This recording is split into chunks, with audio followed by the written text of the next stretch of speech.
Hello there my RPG lovers and welcome to another video. It's been almost a full year since I started doing my Hidden Gems or Trash series. What? How is that possible? I started this series as an excuse to talk about some forgotten and obscure games that I've been playing in my free time. Then I saw a ton of suggestions for different games that I could cover, and this quickly turned into a full-blown series that wouldn't be possible without you guys. Fast forward to the present day, I covered 50 different titles, which is insane if you think about it. So I wanted to conclude this year with one big video about all the games that I covered so far, and I hope we can do the same at the end of the next year. Oh, intriguing. Many thanks for all the support in 2023, big shout out to my channel members, Patreons and Super Chatters. But before all of that, have you ever wondered how would it feel to be a commander of a space expedition in a Star Trek universe? Well, you don't have to wonder anymore because Star Trek Fleet Command is free to play. Star Trek Fleet Command is a 4X MMO game set in the ever-expanding Star Trek universe. The open world in this game offers you a vast and diverse space landscape, which is definitely one of my most favorite things about the game. There is a big emphasis on immersion and freedom, which allows players to engage with the world's rich lore and create unique experiences. You can customize your fleet and crew to dominate the galaxy and experience the entire Star Trek universe with all of your favorite characters like Kirk, Spock, and so on. Star Trek Fleet Command is free, and every month there are new events and content being added to the game. There is a new feature called Wave Defense, which introduces a new way for players to socially interact based on defense teams that transcend alliances. Speaking of which, there are epic battles with players all around the world, which brings a new dynamic and competitive edge to the game. Become a commander in the Star Trek universe now by downloading the game with my link in the description or by scanning the QR code if you're on the PC. And if you're a new player, use the promo code WARPSPEED to get a content pack for free. Just click on the link in the description, create Scopely account, then visit StarTrekFleetCommand.com and click on the store icon. By using the promo code WARPSPEED, you will redeem your rewards, which include 10 epic shards of Kirk. Many thanks to Star Trek Fleet Command for sponsoring this video. Number 5. Venetica.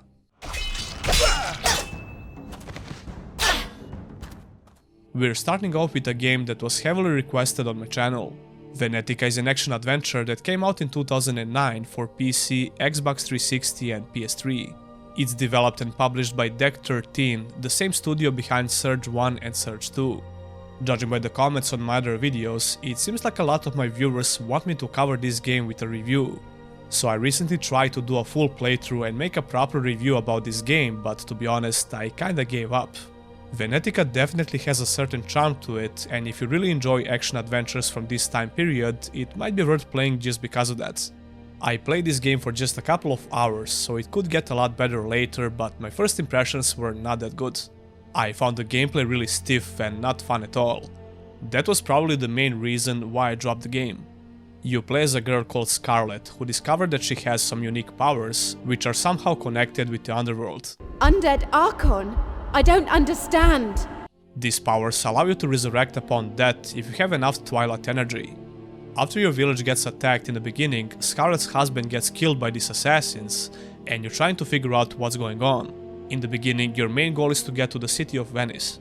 The map is not exactly open world, but it has some open zones that you can explore. The visual style of this game is kinda similar to Fable if you ask me. Like the majority of games from this time period, Venetica overuses the blur effect, which makes the game look pretty bad in a lot of scenes. Speaking of looking bad, the game has some pretty rough looking character models, which are downright creepy at times.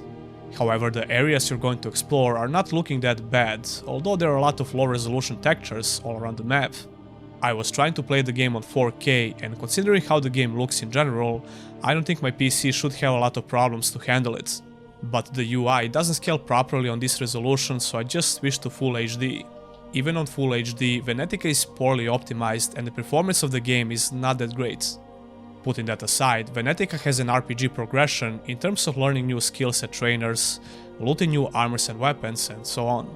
But like I said, the combat feels very stiff and it's heavy on the button mashing. The sound effects are pretty annoying as well.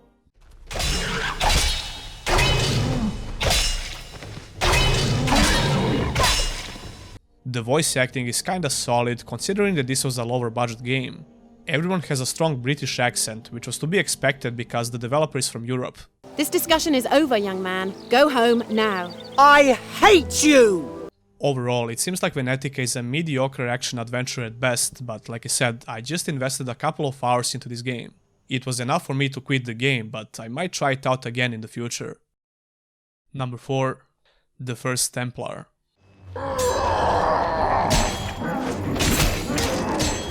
He's angry.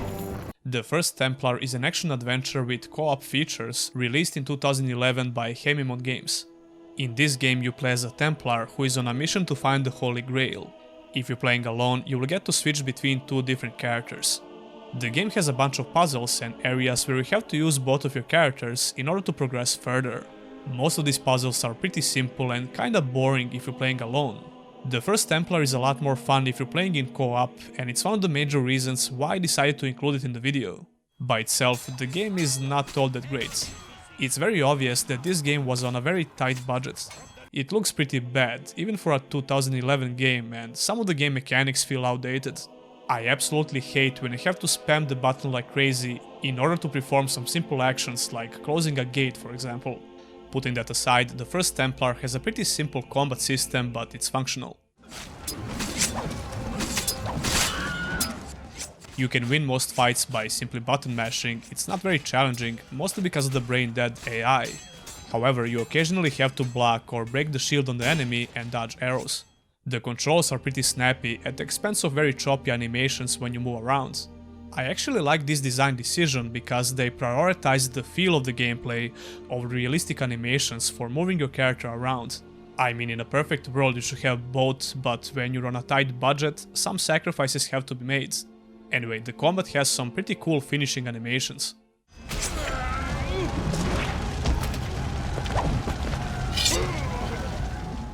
There is a light RPG progression system which allows you to unlock a couple of more abilities and increase the stats of your characters.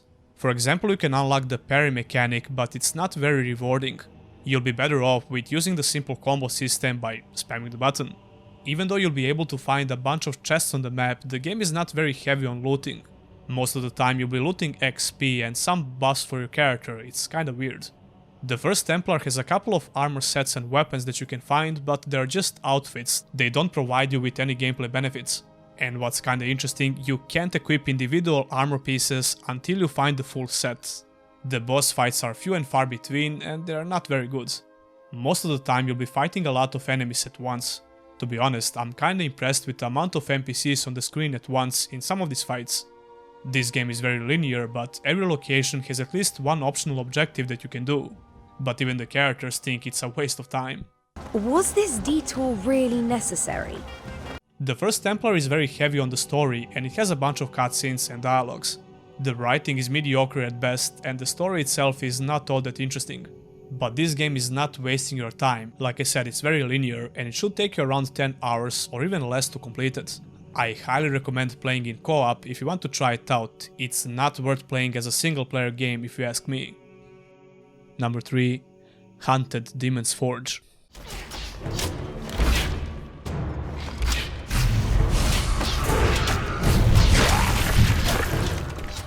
Haunted Demon's Forge is an action-adventure game with some light RPG elements. This game was developed by Exile Entertainment, the same studio which developed Wasteland series.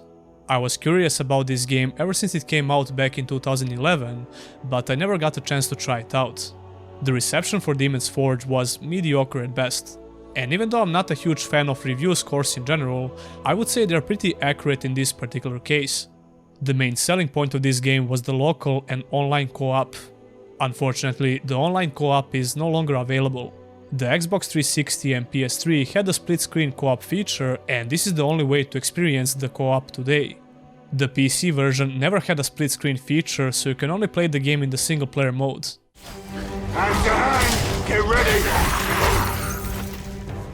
Technically, you can still get the online co-op to work on PC by using some third-party software, but it's not worth the hassle if you ask me. As for the game itself, it's very heavy on the action combat and very light on the story. Elara and Kadok are mercenaries, and shortly after you begin the game, Kadok starts seeing strange creatures from his dreams. Wait, This is your dream girl? Yeah, she is from his dreams as well, and I can see why. Anyway, Elara decides to be a dumbass and she touches the dead stone and blah blah blah, you start fighting some skeletons after that. It's a pretty simple story with mediocre writing at best, but it's good enough for a game that's focusing so much on the combats. I was pleasantly surprised with the action combat in this game. Even though it's definitely a bit outdated in some areas, it's very fun to kill stuff. Kadok is focused on melee skills, while Elara is the master of the bow. This action combat is leaning towards hack and slash style, but it's not a mindless button mash. It has some features that you would expect to find in third-person shooters from that time period, like the cover system. Kadok and Elara have a couple of different skills that you can unlock, and most of the time you'll be fighting more than a couple of enemies on the screen.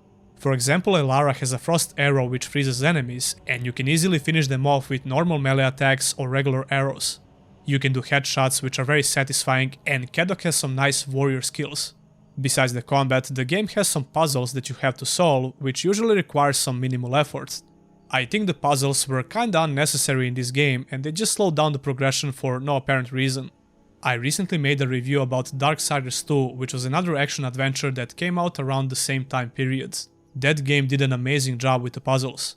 However, in Demon's Forge, the puzzles feel kinda forced, very slow and outdated.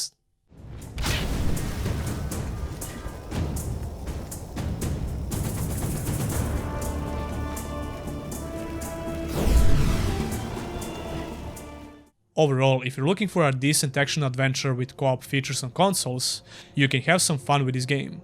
I'm not sure about backwards compatibility on Xbox Series X and S, but you can get the game on PS5 if you have the premium membership, which allows you to play PS3 games.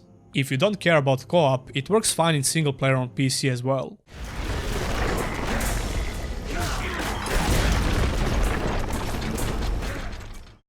Number 2. Rune II.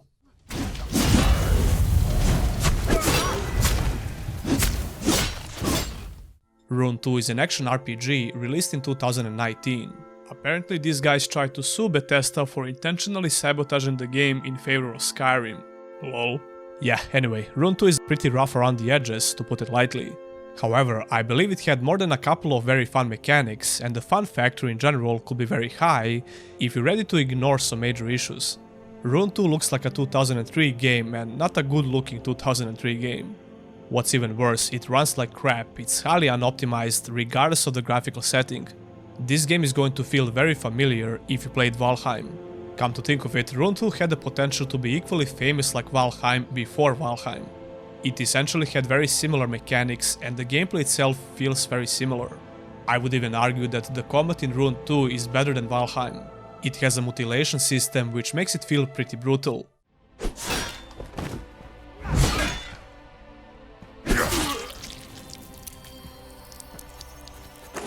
First of all, you start by making your Viking with some very limited character customization options.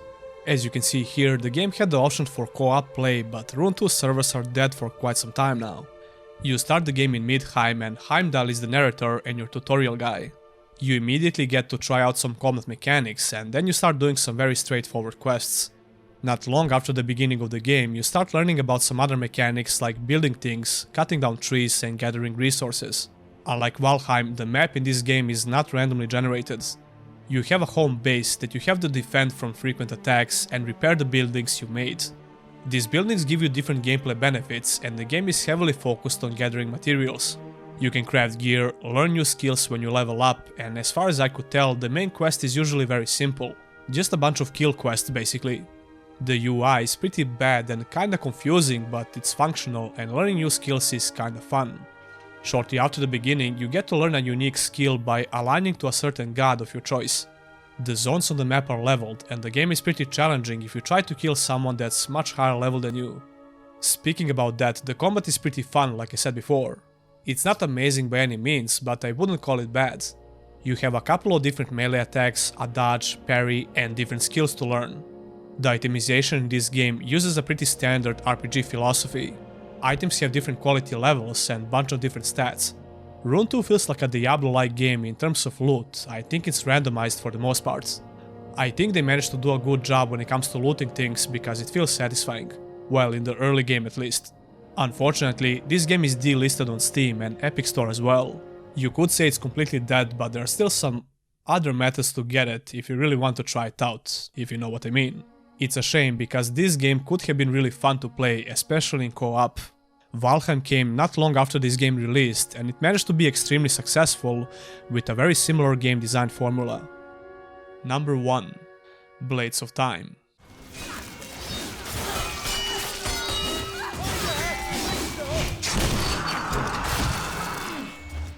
Blades of Time is a hack-and-slash action-adventure released in 2012 for PC, PS3 and Xbox 360. It was also released on Nintendo Switch a few years ago, but unfortunately, that port seems to have a lot of problems. However, the PC version is almost flawless. I managed to play it on 4K with the highest details, and the frame rate was pretty much locked on 120. Blades of Time is definitely an underrated game, if you ask me. First of all, it looks pretty damn good, despite the low resolution textures on many of the world assets. But the main reason for looking this good is obviously hair physics. Yeah, anyway, even though Blades of Time has a pretty weak story and very generic main character, it's worth playing this game for the gameplay itself. You play as a treasure hunter called Ayumi who ends up on this magical island. Your main goal is to reunite with your partner, but in the meantime you discover the true magic of this island and you gain magical powers. Some characters are kinda interesting, but the story is really not that great. So let's talk about the gameplay. Blades of Time has a unique time rewinding mechanic that might seem like just a gimmick at first, but it turns out to be much more than that. When I first learned about this, I assumed it's just a mechanic that you use when you make a mistake, like in Prince of Persia for example. But it's actually a lot different than that. Rewinding time in this game allows you to see what happened in the past 15 seconds or so, but this mechanic also creates a copy of yourself. So for example, if you're in the middle of the fight, if you rewind the time for just a couple of seconds, it allows you to attack the enemy with your clone and essentially change the past. It's a lot simpler than it sounds.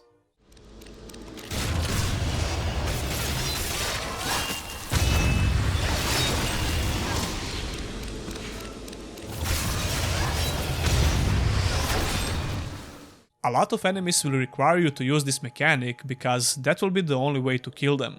Even the bosses utilize this mechanic in a very interesting way.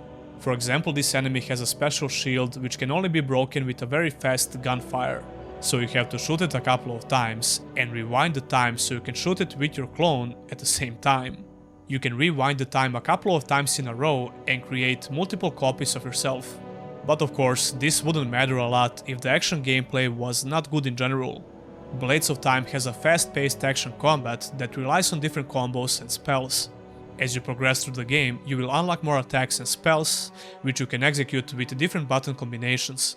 These spells feel really impactful, which gives the combat a decent amount of weight.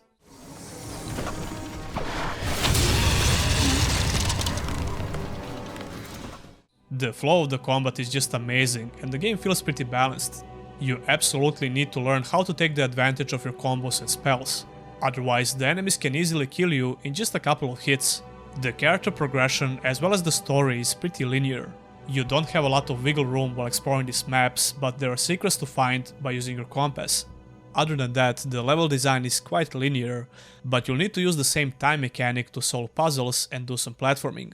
The puzzles are okay, but the platforming is not exactly amazing. Even though the controls are pretty snappy in this game, controlling Ayumi can feel a bit floaty and janky sometimes. That's not so good when the game requires precision while double jumping and dashing. To sum it up, I highly recommend playing this game because it's definitely a hidden gem. I might do a dedicated video about Blades of Time just because I like it a lot. I recently did a video about some obscure and forgotten action RPGs and action adventures, and people seem to like that video a lot. I already had some plans to make more similar videos because there are a lot more games I wish to revisit. The majority of those games are not so well known and they seem to be a great fit for these videos. So without further ado, these are 5 more obscure and forgotten games that I recently played. Number 5. Demonicon.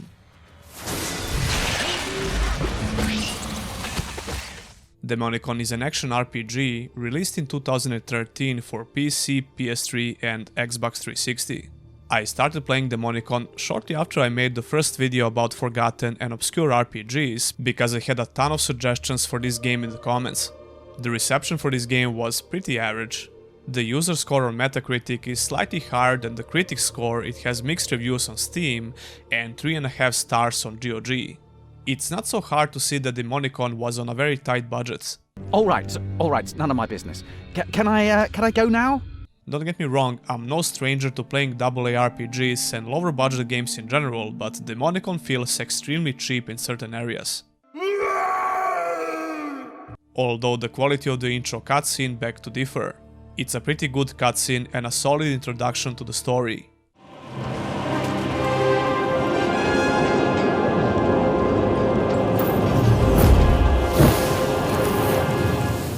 First of all, I've gained the impression that this game desperately tried to be Dragon Age on a budget.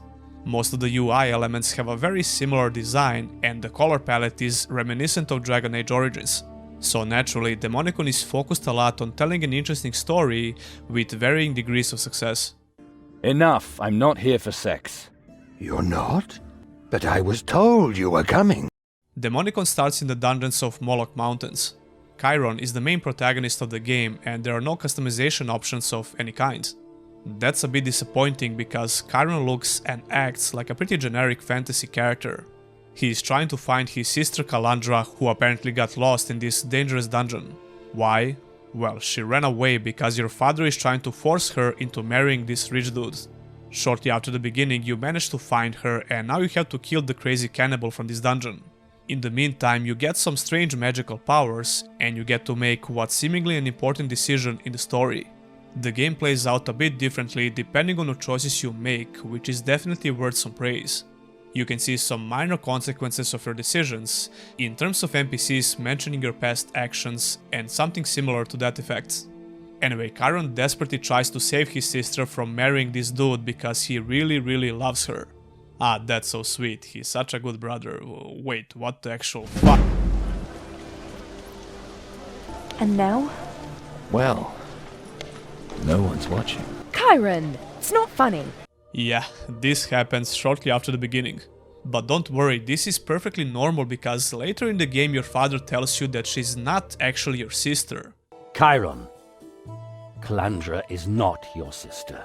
Yeah, that certainly justifies your sick fantasies, Chiron. Enough, I'm not here for sex. Well, no one's watching. To be fair, Calandra made the first move to kiss her fucking brother, but whatever. Oh, and by the way, it's mentioned multiple times that she's a virgin, so there's that as well. Now I can see why so many people recommended me this game. You sick fuck. The story started to lose me after about 6 hours of gameplay because it gets a bit convoluted and boring if you ask me. However, if you can ignore some of those issues, you might find the story interesting. Well, let's just talk about the gameplay. The combat in this game is pretty rough, to put it lightly. Demonicon has an action combat system with really bad animations and stiff controls. The controls are not exactly unresponsive, I've experienced a lot worse than this. But moving your character around in combat feels extremely stiff and imprecise. The animation for moving around with your weapon drawn is one of the worst I ever experienced, to be honest. Most abilities you can use share the same animations, although different magic skills have unique looking effects. However, most of these magic abilities are doing the exact same thing. The combat system tries to be skill based, but it does a pretty poor job with that. One thing is for sure, it's perfectly functional, it's not broken by any means. You'll have to dodge enemy attacks and have a somewhat decent timing of your abilities, but it just doesn't feel good for many different reasons we mentioned. The game has quite a few boss fights, which was pretty ambitious, but the mechanics are just horrible for the most part.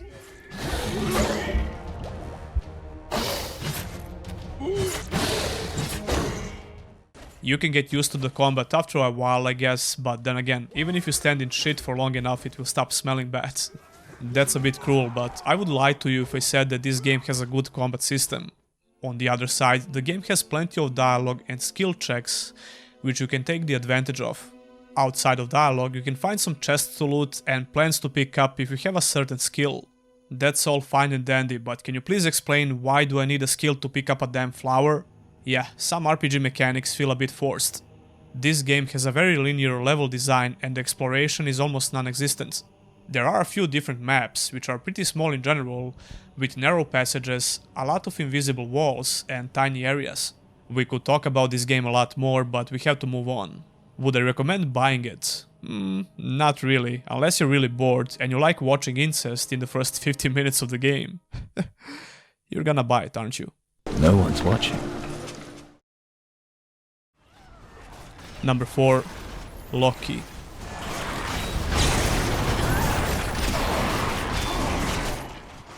Loki is a Diablo-like action RPG that came out in 2007 for Microsoft Windows. Around the same time period I was playing Titan Quest a lot, another Diablo-like action RPG that came out in 2006.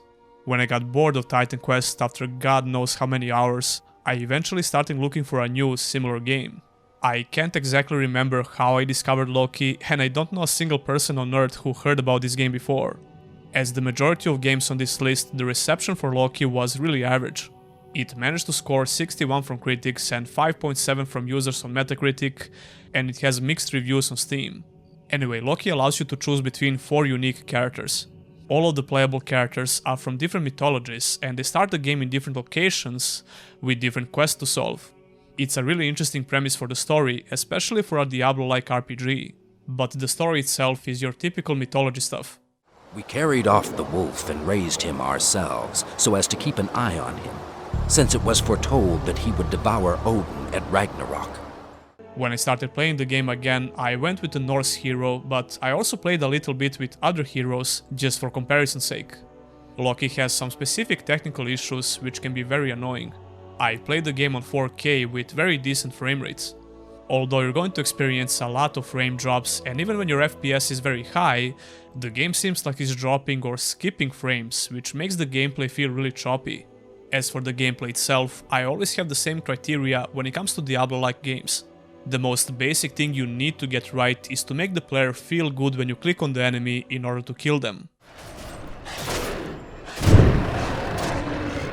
Unfortunately, there are a couple of major reasons why Loki does a poor job with this.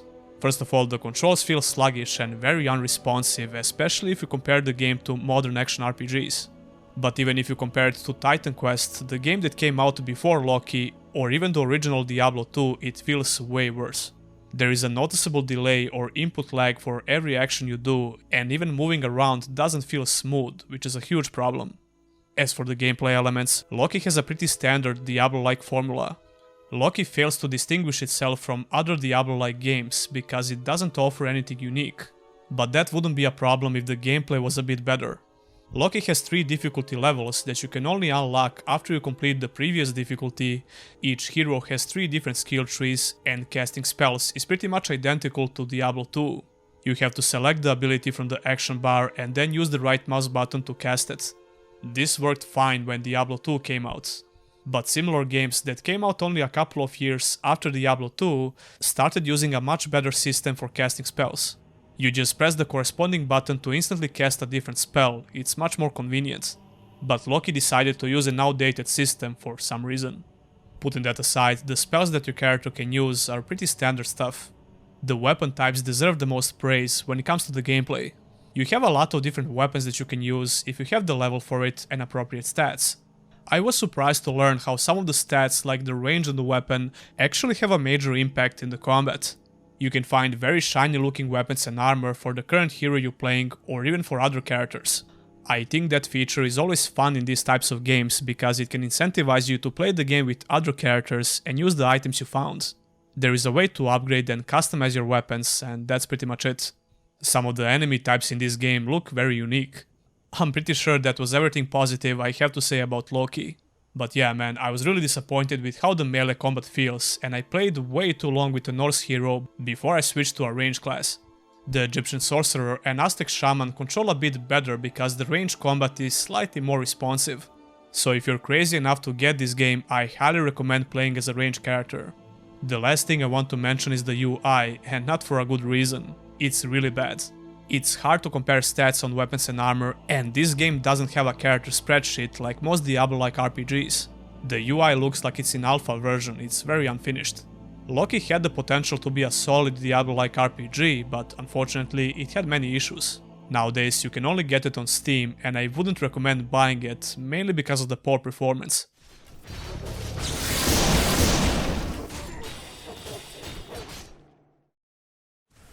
Number 3. Rise of the Argonauts.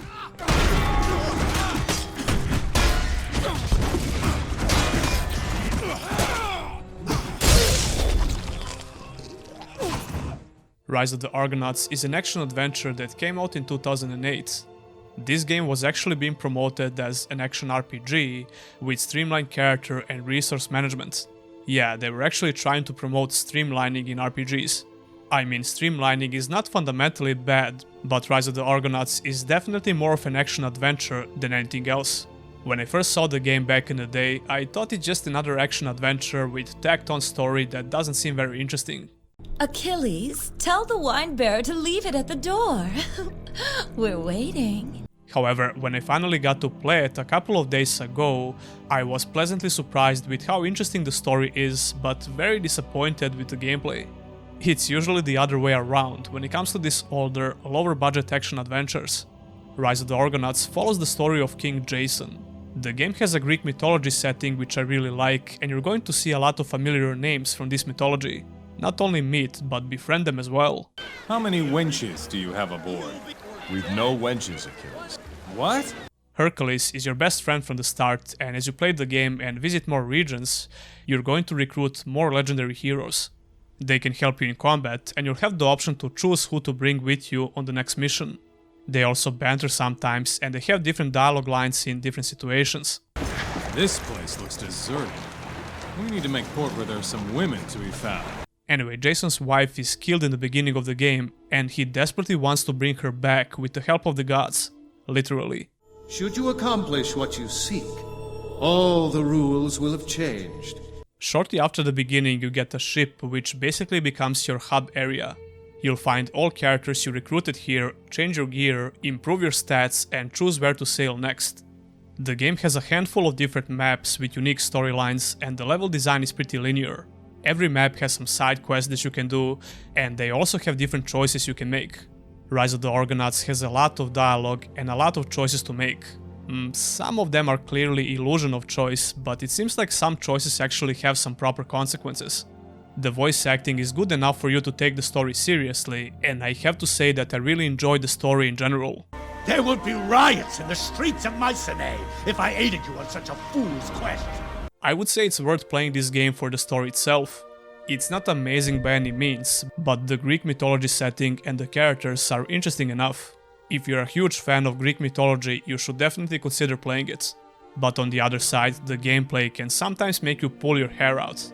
The action combat in this game gets a bit better when you start unlocking stronger skills, but the core of the combat is flawed, to say the least. It feels stiff and unresponsive, it's really inconsistent with its own rules, especially in boss fights, and the AI really likes to cheat in combat. They will usually predict your every move and instantly hit you or dodge. The combat is very heavy on the button mashing, with some pretty cool finishing animations. Using the sword feels the best out of all weapons because it's noticeably faster. Slow weapons in this game just feel extremely sluggish and not fun to use at all. You can change your weapons on the fly in combat, but like I said, the controls are not very responsive and most of your attacks have a long animation lock. Speaking of weapons, we already mentioned that the customization is very streamlined in general. You have 3 weapon types and you'll eventually find new weapons with some slight gameplay bonuses by completing different questlines. Same goes for the armor as well. The way you learn new skills is by dedicating your deeds to different gods. Everything you do in this game is memorized in this menu and you can spend those deeds to increase your stats. It's a bit different compared to the standard level up systems and I kinda like it actually. This allows you to unlock more passive and active skills you can use, which make the combat a little bit more enjoyable. You can use up to 4 active abilities in combat, even on PC. The PC port doesn't have any technical issues, except the poor scaling of UI elements on 4K. But you can't change any graphical settings and you're only limited to 4 active abilities, which is one of the most console limiting factors that a game of this type can have. It's a really lazy PC port, that's what I'm trying to say, but the game works great with a controller on PC. To sum it up, if you can handle the problems with the combat, I would actually recommend playing this game because of the story. Oh, I have loved all types, and each has been an infinite joy. Sounds more like lust than love. Number 2. Bound by Flame. Bound by Flame is an action RPG released in 2014 for PC and consoles. This game was developed by Spiders, the same studio that worked on Technomancer, Greedfall and recently on Steel Rising. I played this game when it came out, and I remember that I actually liked the gameplay. However, I couldn't remember anything about the story, and after I played it again, I can see why. Do we look like stiffs to you, dickhead? This is not my first walk in the wilds, arsewipe. This studio came a long way when it comes to storytelling in their RPGs and game design in general. The story in this game is very boring and forgettable. It does have a couple of interesting characters here and there, and you get to make some important decisions which have actual consequences. The story follows the nameless protagonist, known only as Vulcan. But don't worry, that's not the most generic name in the game. What have we here? Buffalo in person, arsewipe. Yeah. You are the member of some Blades unit, and shortly after the beginning you turn into a Witcher, I think. Actually, you get possessed by some demon, which gives you some magical powers. Wait, I feel like we already talked about this game in the video. Enough, I'm not here for sex. Yeah, anyway, I quickly got bored with the story in the game and focused only on the gameplay. To be honest, the story seems like it could be interesting, but the horrible writing was the last nail in the coffin. Hey, this guy's fucking fearless. So I just started skipping all the dialogue except the most important parts. But even so, I still can't remember what the story was all about, so there's that. So what about the gameplay? Well, there are a few reasons why I kinda like it.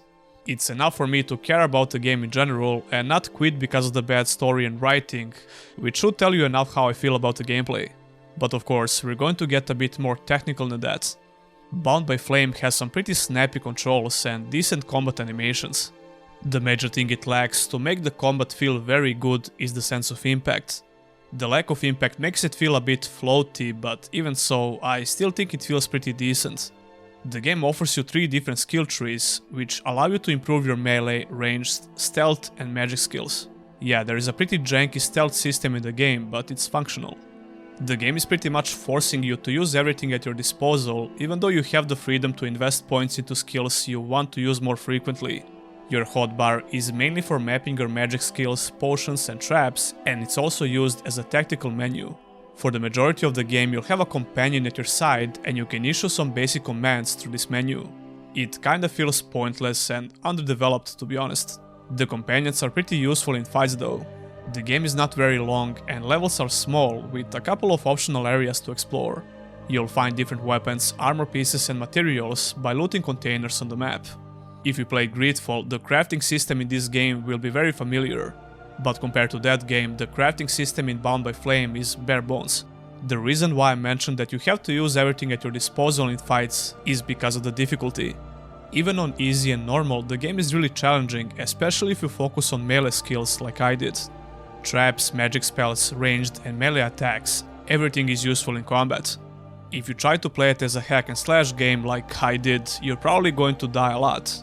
That being said, I think the character progression is pretty weak in the game, especially when it comes to melee skills. The majority of melee abilities you can unlock are passive, which is pretty boring. Come to think of it, other skill trees are almost identical. As with the majority of action RPGs on a budget, the boss fights leave a lot to be desired. There are some bad fights and reused enemies, but for the most part the boss fights are okay, for lower budget RPG standards.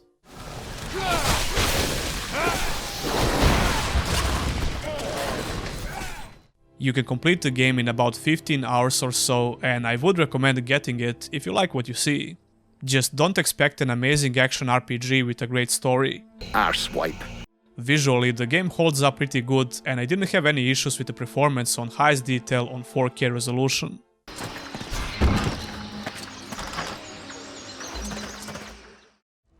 Number 1.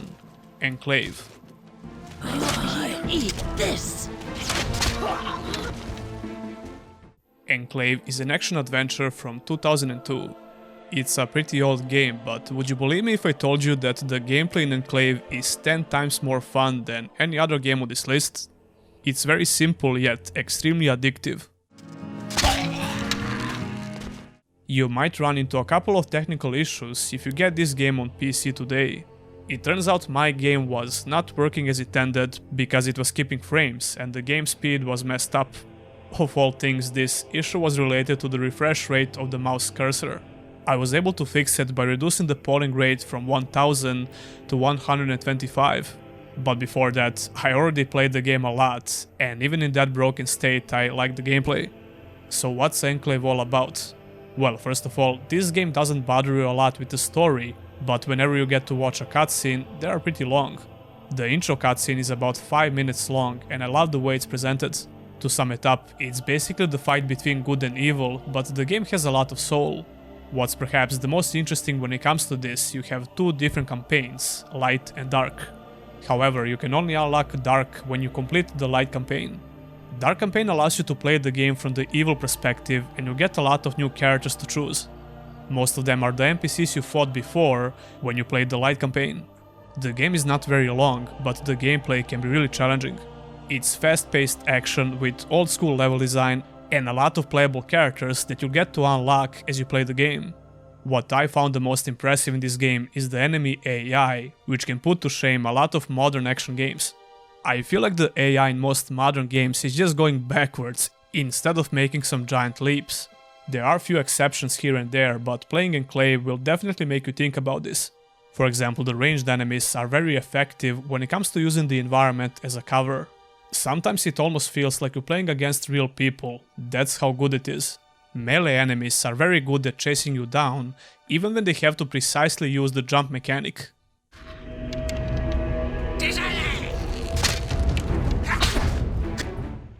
But not to the point where it feels like they are cheating, because they can also make mistakes. Positioning your character is the most important thing in these action combats. It might seem a bit clumsy at first, because it is, but it didn't take me long to start loving how it feels. Probably because killing enemies in this game is just extremely satisfying. Like I said, you're going to unlock a lot of different characters and most of them have something unique. They use different weapons and armor, which you get to select before you start the level. My favorite character was the Huntress, because I really like the range gameplay in Enclave. She can unlock different bows, with more than a couple of different arrow types. This game doesn't hold your hand at all, and I spend a lot of time without even knowing that I can fire multiple arrows at once. You have exploding, fire, sniper, and a couple of more arrow types which can be useful in different situations. The melee combat is also pretty fun once you get used to the movement and the range of the weapon. The hitboxes are really small on most enemies, so you really need to get close to them. When it comes to the level design, almost all levels in the game have a couple of scripted events with destructible environments. Even though they're scripted, it feels very nice when you get to see them for the first time, especially in such an old game. The level design in general is really fun, with simple puzzles that you occasionally have to solve. Sure, the game can feel a bit outdated in some areas, but the gameplay is extremely addictive, with a pretty strong replay value. Enclave is definitely a hidden gem if you ask me, and I would recommend buying it today. Well, this turned into a nice little series. Well, no one's watching. A couple of months ago I started doing these videos, so if you missed them, you can check out the playlist. Today we have another 5 forgotten and obscure games that I played recently, and we're going to talk about them a little bit. You're a smart guy. Now let's be honest, the majority of games that fall into obscurity are there for a reason. But that doesn't mean they are bad games by default. In fact, you might be able to find an interesting game to play that you missed when it came out. Maybe there are even some hidden gems in there, but you'll be the judge. So let's dive right in the new episode of Forgotten and Obscure RPGs and Action Adventures. Number 5. Hard to be a God.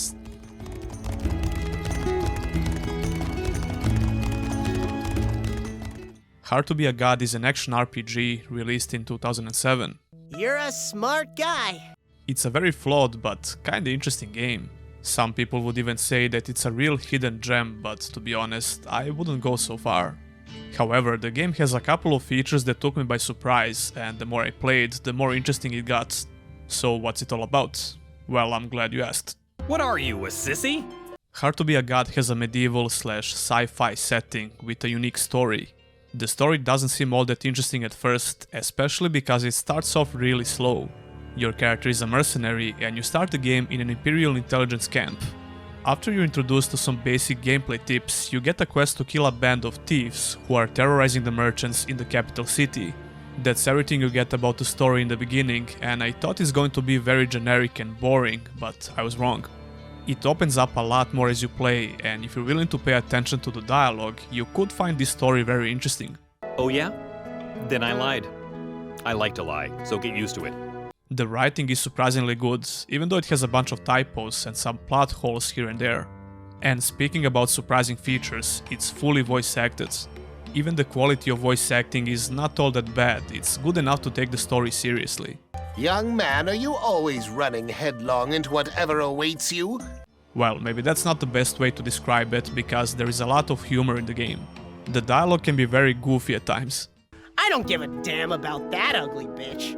Besides, she's a redhead. Aren't all these noble chicks just the same as harbor area whores? The only difference is they use more makeup and stink of sweat a little less. Yeah, anyway, let's talk about the gameplay. At first, I thought the gameplay is going to be very similar to Diablo-like action RPGs, probably because of the camera perspective. Well, it's not. It's a lot slower action gameplay, which controls like a third-person action RPG. Hard to Be a God has a very simplistic action gameplay with not a lot of depth. First of all, it's not a point-and-click game. You control the character with WASD and you use your mouse clicks for attacks. There are only a handful of skills you can learn when you level up, and you get to increase a couple of your stats. You can only use the skills with a corresponding weapon type, and all of your attacks use stamina as a resource. The stamina system is very similar to more modern games. The action itself is not all that great, but it's simple and it's functional. I played around 10 hours until I realized there is a block button in the game. Yeah, that would be very useful before. So it's not exactly a hack and slash game, you won't mow down a bunch of enemies at once. What really took me by surprise is the mounted combat. You can buy horses in this game, which makes traversing the map a lot more enjoyable, but certain horses allow you to use your weapons as well. The mounted combat is a lot easier compared to regular combat, it's not really balanced properly, but it's kinda fun. It reminds me of Sacred 2, although that game had a much superior gameplay in general. Hard to Be a God does a good job when it comes to customization, and it has a very interesting feature that I would like to see in modern RPGs. You have a couple of armor slots, but some items will change the role of your character, which means that certain NPCs will treat you differently. For example, in the early game, if you equip some thief armor pieces, you can talk with bandits and thieves and do a certain quest. But if you don't have those armor pieces on you, they will attack you on sight. It's a great idea, but it's really underdeveloped because you don't get to use the same feature later in the game. Speaking about armor pieces, you can equip different cloaks, and check this out, this game has cloak physics. I would say this is really impressive for a 2007 game on a budget. When it comes to the game world, you could say that this is an open world game. You'll have a bunch of smaller maps to explore, which are connected with a loading screen. Besides the big city and some bigger locations, the exploration is pretty linear, with only one or two narrow paths. I would say the environment still holds up when it comes to the visuals. It's not the prettiest looking isometric RPG from 2007, but it's good enough. This game works pretty good on Steam, although you will need to tweak a couple of settings to make your experience the best it can be. It's just the resolution and some camera tweaks which will improve the camera angles a bit. I would recommend getting the game purely because of the story, but don't expect too much from the gameplay. You're as dumb as a man can be, Your Majesty. Number 4. Vikings, Wolves of Midgard.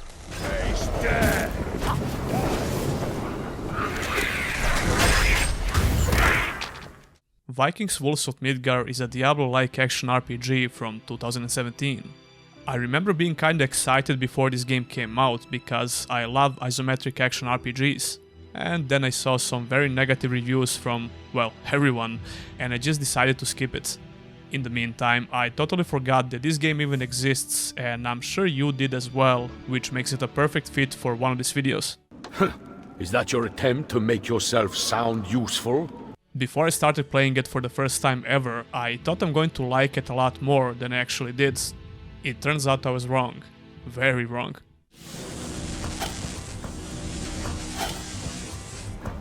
What? In fact, this is the first game since I started working on the series that almost made me rage quit, but we'll get to that very soon. I played this game on my PS5 because it's free if you have PlayStation Plus subscription. The plan was to try it out on the PC as well, but after I played it on the PS5, I just refused to spend any money on the game. I'm a huge fan of Vikings in general, so naturally the setting of this game was very appealing to me.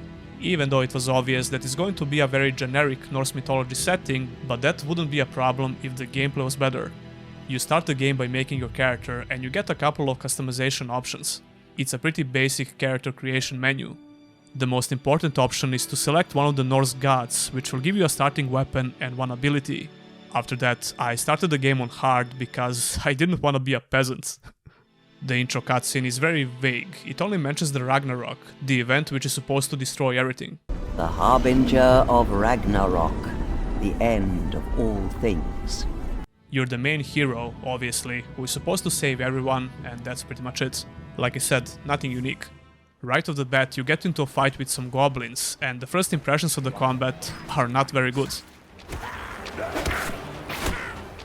It's far from the worst action combat that I experienced in these types of games, and it kinda gets a bit better when you get a couple of more abilities.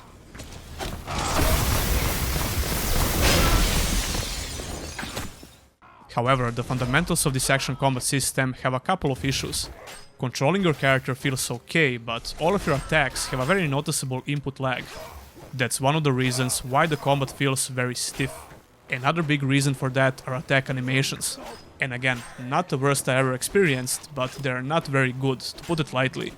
On top of those issues, the game has very bad hitboxes, which is actually the biggest issue with the combat.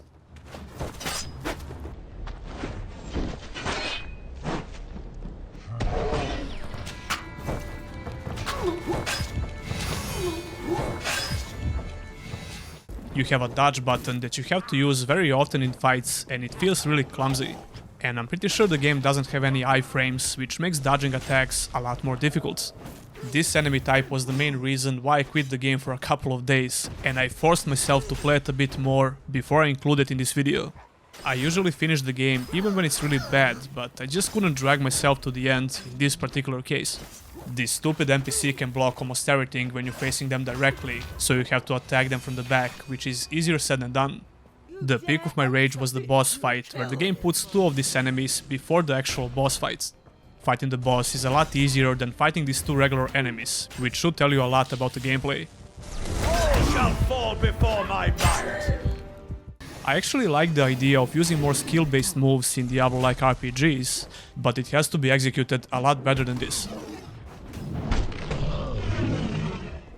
When you have all of those issues on top of each other, you get a very unsatisfying action gameplay. If somehow you can ignore that, you might be able to have a little fun with this game. Fine, I get the hint. In that case, I would recommend going for a full range build and ignoring the melee combat altogether. The leveling up system is a bit weird. You have to sacrifice the blood you collect if you want to increase some of your stats. But you get skill points when you level up, which you can invest in passive and active abilities. The abilities you can get are pretty decent. All of these abilities are locked behind a certain weapon type, which actually limits the gameplay quite a bit. The loot is obviously RNG, and you absolutely need to find better weapons, because it's a huge difference in fights, especially against bosses. The maps are quite open, and some of them have a survival mechanic that you have to worry about. You can freeze to death if you don't get to the next bonfire in time.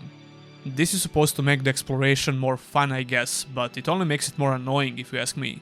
It's a shame because Vikings Wolves of Midgard could have been a very solid Diablo-like action RPG, which is coincidentally the same thing I said about another isometric Viking RPG that I covered in the previous video. I really wouldn't recommend buying this game today unless you can get it for free with PSN subscription.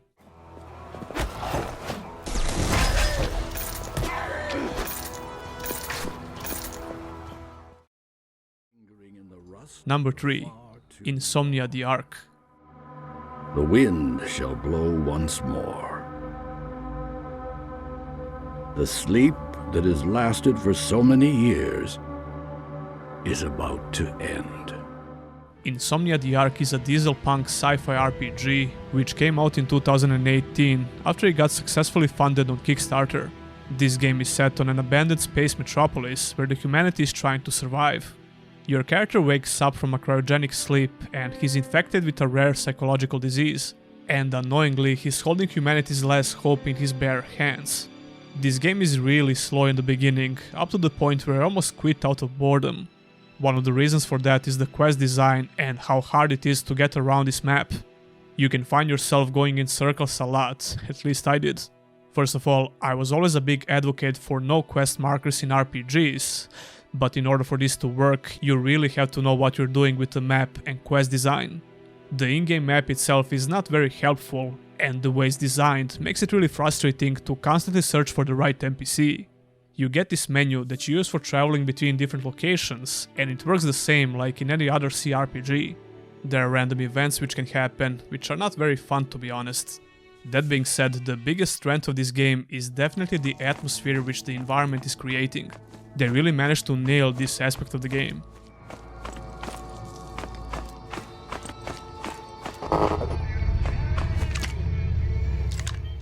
On the other side, Insomnia can feel like a very generic Unreal Engine 4 game, especially when it comes to character models and crappy optimization. The story and the setting are interesting and the writing is okay, but it's hard to take it seriously. Maybe this is just me, but I feel like I played a ton of games where the character models look exactly like this. What is that? What is that? Wait! They look devoid of life, and the lack of voice acting is not helping at all. It's not just about the lack of voice acting, the game lacks sound effects in general. NPCs feel like puppets, and they don't even have any random voice lines or sound effects outside of combat.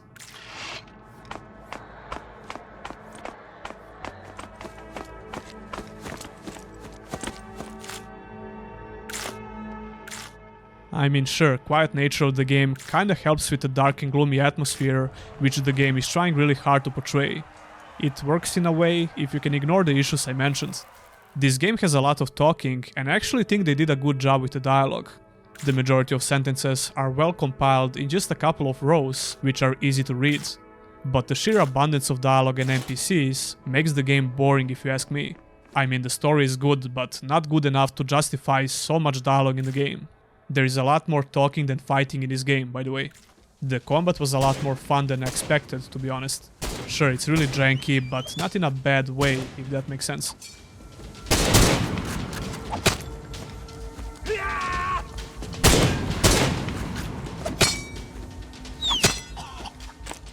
You can pretty much die in just a couple of shots or melee hits, but the same goes for the enemy as well. That kinda brings it to question the balancing and how important are the stats, because the combat feels almost exactly the same throughout the whole game. The combat takes a while to get used to, especially when it comes to aiming a ranged weapon. It's not a traditional third-person shooter, to say the least. Your camera doesn't move when you control the crosshair, which is a bit off-putting at first. What I didn't get used to is the camera itself, because it doesn't allow you to move it vertically. You're pretty much stuck with this angle, which can be really frustrating at times. The ranged combat relies a lot on the cover, even though the game doesn't exactly have a cover mechanic. You have a crouch button, which you use to hide behind objects. The melee combat is functional, but nothing to write home about. The block is kinda OP in this game, even against guns. Insomnia has a lot of mini-games, and some of them are okay I guess, but I found them boring in general. It also has skill checks, which can help you find some extra loot and do a specific quest in a different way. Speaking about loot, the game does a decent job with the gear you can find, buy or craft. There is an inventory management system, and you can increase the weight you can carry with the different backpacks. This game has survival elements as well, but I didn't find them annoying as I usually do. Overall, I think most people will find this game very boring, especially because of the bad pacing and level design. I wouldn't recommend playing it today, but you be the judge.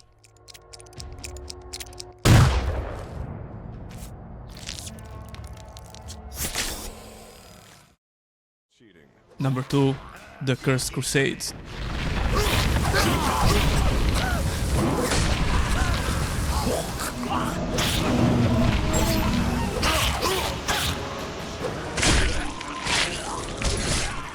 The Cursed Crusade is an action-adventure that came out in 2011 for PC and last-gen consoles. A lot of people recommended this game in my previous videos, so I decided to check it out. This game is actually delisted on Steam and all other online stores all the way back in 2017. So the only way to get it nowadays is to try and get the physical version or buy other methods. The reason for delisting the game is uncertain, and it could be due to several corporate changes, including restructuring between Altus and Atlus USA, or developer Kyloton's acquisition by Big Ben Interactive. That's the only info I could find about this topic on the internet. But who cares about that? Let's talk about the game itself. Good luck. Remember when game studios thought that quick time events were really cool? Well, if you don't, this game will happily remind you about that. I mean seriously, the whole gameplay is almost entirely based around quick time events. Even the combat feels like one big QTE with mindless button mashing.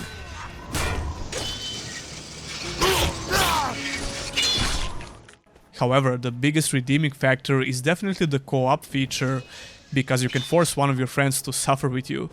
I'm a terrible boyfriend, so I forced my girlfriend to play this game with me. Oh look, I can actually hit you. Stop! And the most fun we got out of this game was trying to get a better grade at the end and compare the number of kills. The Cursed Crusade is very heavy on the presentation and the story. There are a bunch of cutscenes in every mission. The story follows a mercenary/Templar called Denz and his friend Esteban Noviembre. Esteban has probably one of the worst fake Spanish accents that I ever heard in a game. You're serious about this Crusada thing, eh? You know, Denz, where I come from, they'd call this a misión suicida. Both of these characters suffer from a demonic curse. Madre de Dios! They are plagued by death itself, and you have to fight him from time to time, but you can never actually kill him. I wonder why. I am death. Your main goal is to find the cure for the curse and save your souls from eternal damnation. The dialogue in this game feels like it was written by a 12-year-old, to be honest. Aye, my lord. They rain arrows on us like a pissing cow! The most important thing related to this curse is how it affects the gameplay itself. You can activate the demon mode, which increases the speed of your attacks and the damage, I assume. It's really hard to tell because you don't actually get to see health bars on enemies. The only game I played that managed to do this right was Monster Hunter. This game has a similar philosophy, I guess, because certain armor parts will fall off the enemy when you hit them, but it's not really helpful. The Cursed Crusade has 5 chapters, and each chapter has different missions, which push the story forward. As you would assume, you can control both of these characters in the split-screen co-op mode, even on the PC. Split screen on the PC feels like a distant past in gaming, even though we could see some indie games nowadays with this feature. Anyway, as I was saying, most of the gameplay features rely on QTEs. Moving stuff out of the way, opening gates and doors, even jumping on the platform takes forever. If you're playing in the co-op mode, you get to do this with a friend, which can make it a bit more interesting, but even the worst game ever can be fun in co-op. I would be ready to forgive this bullshit design and ignore the fact that you could physically get through these gates without opening them if the combat was any good.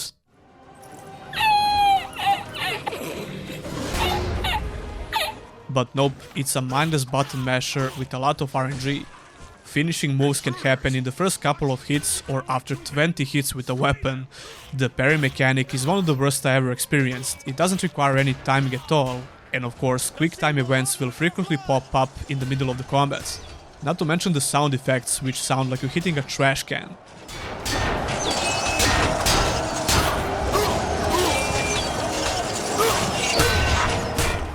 The entire quote-unquote character progression system doesn't matter at all, because the combat feels exactly the same throughout the entire game. It's almost totally pointless.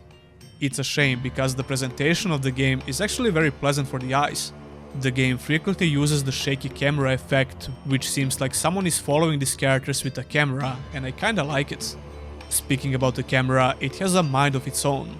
You're technically able to control it, but there are a bunch of scenes where the camera angles change completely, which only makes controlling the character way worse.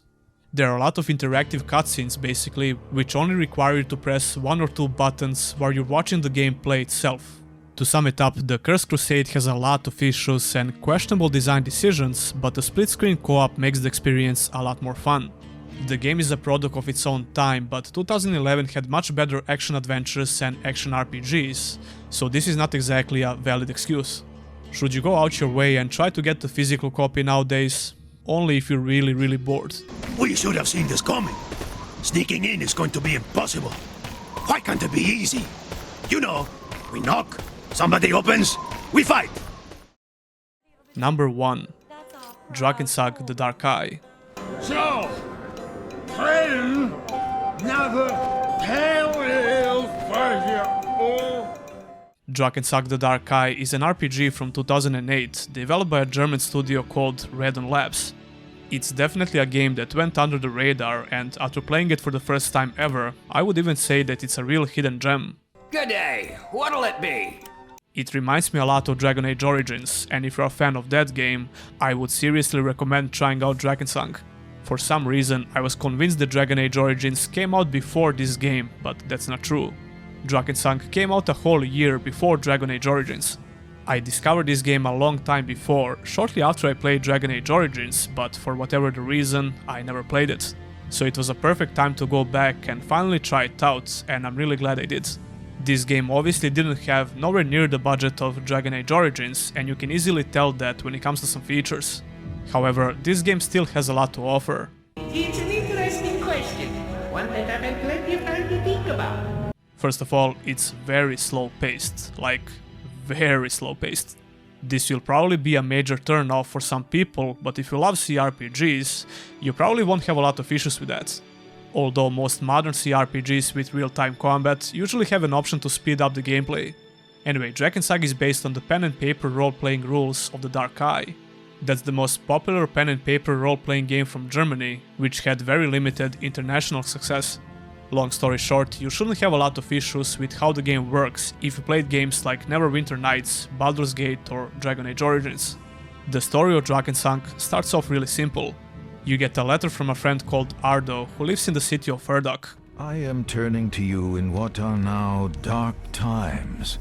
Ardo is asking you for your assistance, but in order to get to Erdok, you first need some letters of recommendation. You start the game in a place called Avestru, and this is basically your tutorial area. You'll find a couple of simple quests here, and you should learn how some mechanics work. It might be a bit overwhelming if you never played a similar game before, but you'll be fine. Shortly after, you will arrive in the city of Erdok, where the main quest opens up. It turns out your buddy Ardo was killed, and your quest is to find out who did it. It's a very lengthy investigation, and the game continues to build up the story after it. Drakensang doesn't give you a lot of options when it comes to the story, you won't get to make important decisions.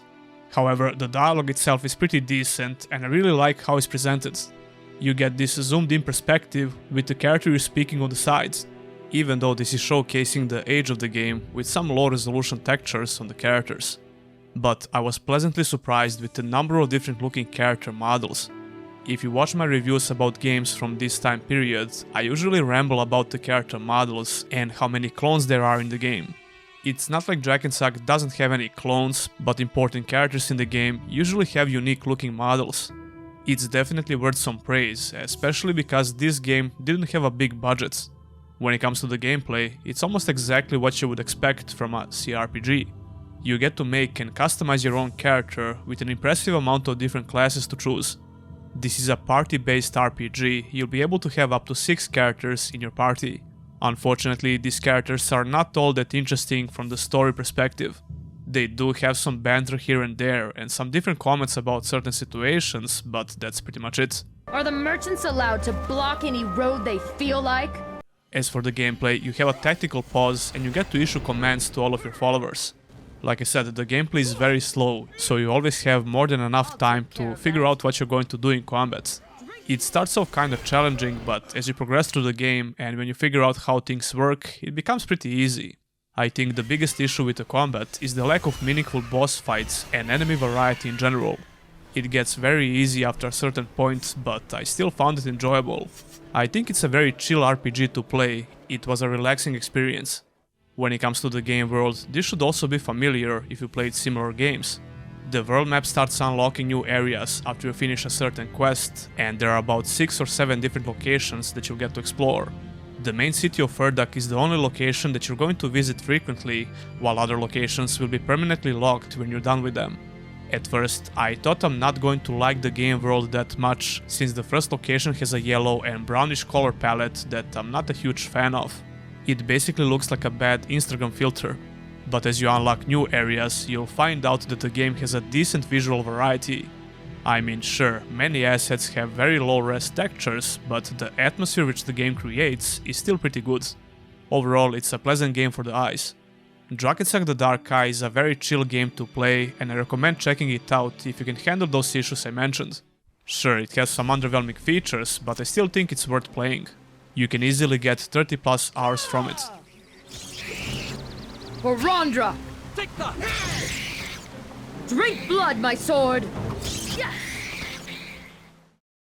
I'll have GOG links for some of these games, so if you decide to buy them, you'll support my channel by using those links. Well, another episode of forgotten and obscure RPGs and action adventures. Good luck! If this is your first time watching and you don't have a clue what I'm talking about, this is a series of videos where I try to find some interesting and, as the title suggests, forgotten RPGs/action adventures. You guys have been extremely helpful with all the suggestions for games that I could cover in these videos. I already had a very big list of games that I want to cover, but you made it like 5 times bigger, and I'm seeing new suggestions every day. If you haven't watched any of my previous videos in this series, you are more than welcome to check them out. But of course, there is nothing wrong if you want to start with this one. Enough, I'm not here for sex. Anyway, I think you get the picture, so let's get straight into it, shall we? Number 5. Game of Thrones. I'm leaving for King's Landing in order to request an audience with the Queen. The first thing that comes to your mind when you hear the name Game of Thrones, well, that could be a lot of things, but I'm pretty sure words like forgotten or obscured is the last thing you would think of. However, this game had a very quiet release back in 2012. Maybe it's because the game was developed by a not so well-known studio with almost no marketing budget. Even so, I think there should be a lot more interest for a Game of Thrones RPG. Although I need to remind you that this was in early 2012, so Game of Thrones was not exactly at its peak, but still, it was pretty popular even back then. Whatever the case might be for the underwhelming interest in this game, Cyanide Studio released a Game of Thrones RPG that nobody played. A one-on-one will be enough to satisfy me. I remember the first time I heard about this game from a gaming magazine I used to read back in the day. It was kinda fun collecting these things, and yeah, I'm a boomer, shut the hell up. Anyway, Cyanide Studios got the rights for this IP, and they actually got George R.R. Martin himself to be a consultant on the game's script. So I guess it's not a coincidence that the only redeeming factor of this game is the story itself. What can I do for you, handsome? Unfortunately, even the story itself won't give you a lot of reasons to consider playing this game unless you're a huge fan of Game of Thrones IP. The lack of budget was very obvious, which heavily affected the quality of the presentation. The underwhelming presentation makes the story a lot worse than it should be. My lot kept out of it from the start. I don't give a damn. You've been a pain in our asses for far too long. Speaking about the story, you get to play as 2 different characters, Morse Westford and Alistair Sarwick. This game is divided by chapters, and at first you get to switch between these characters whenever the chapter is done. But as the story progresses, you get to control both of them at the same time. They're actually close friends. The story starts with Morse chasing down a deserter from the Night's Watch. After this cutscene, the game allows you to control Morse in a couple of different ways. Game of Thrones doesn't have a character customization because you get to play with these 2 well-established characters. However, you can choose different playstyles, improve their skills and stats, and acquire new gear. But the gameplay leaves a lot to be desired, to say the least. Game of Thrones plays like a CRPG with real-time pause from the third-person perspective. What has to be my biggest gripe with the gameplay is the party members, or the lack of them. A lot of chapters only allow you to control Morse or Alistair, which makes the combat encounters extremely boring. It feels like a streamlined CRPG with very slow-paced combat. Maybe it looks similar to games such as Baldur's Gate, Neverwinter Nights or Pillars of Eternity, but it's far from that, trust me. Don't let this game fool you, this is not exactly a party-based CRPG. Well, not in a traditional way at least, you only get to control 2 characters at once, and even that only happens in certain chapters. There are a lot of chapters in the game where you only get to control one of these characters, which makes the combat even worse. CRPGs with real-time combat and tactical pause should strive to be just that, tactical.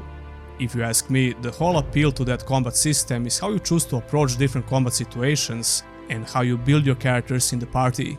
They usually allow you to micromanage every move your character takes, if you desire, with an insane amount of customization for each character. Game of Thrones has some of that, but it feels very clumsy and not fun at all. Even the weapon hits feels like they lag for some reason. Some abilities can be fun to use, and you have to learn the simple rules of this combat system if you don't want to die. You have to use an appropriate weapon against different armor types, otherwise you'll deal miserable damage even on normal difficulty. Fundamentally, this is a nice little feature that could have been way more interesting if the combat itself was any better. Come to think of it, this game kinda reminds me of Witcher 1 in a way. It has a really good story, with pretty bad gameplay and mediocre presentation at best. Although Witcher 1 managed to create an amazing atmosphere, and I can't say the same about this game. Blackbeard, that's Alistair Sarwick, one of Chataya's old lovers. Oh, intriguing. Do you think we can... Of course, if he wants it, but someone has to do it with him. Actually, I take that back. This game looked very outdated even when it came out in 2012, let alone today, and the environments you're going to explore look extremely generic. Not to mention the horrible character models and low resolution textures. Even on 4K resolution the game looks pretty bad, and I couldn't get steady 60 FPS. If you can get past those issues, you could enjoy the story for what it is, but I would only recommend this game to big Game of Thrones fans. You'll get to meet a couple of well-known faces from the TV show, by the way. If you don't care for that, avoid this game like a plague. River Spring will soon be mine, and no one will stop me. Number 4. Sacred Tree.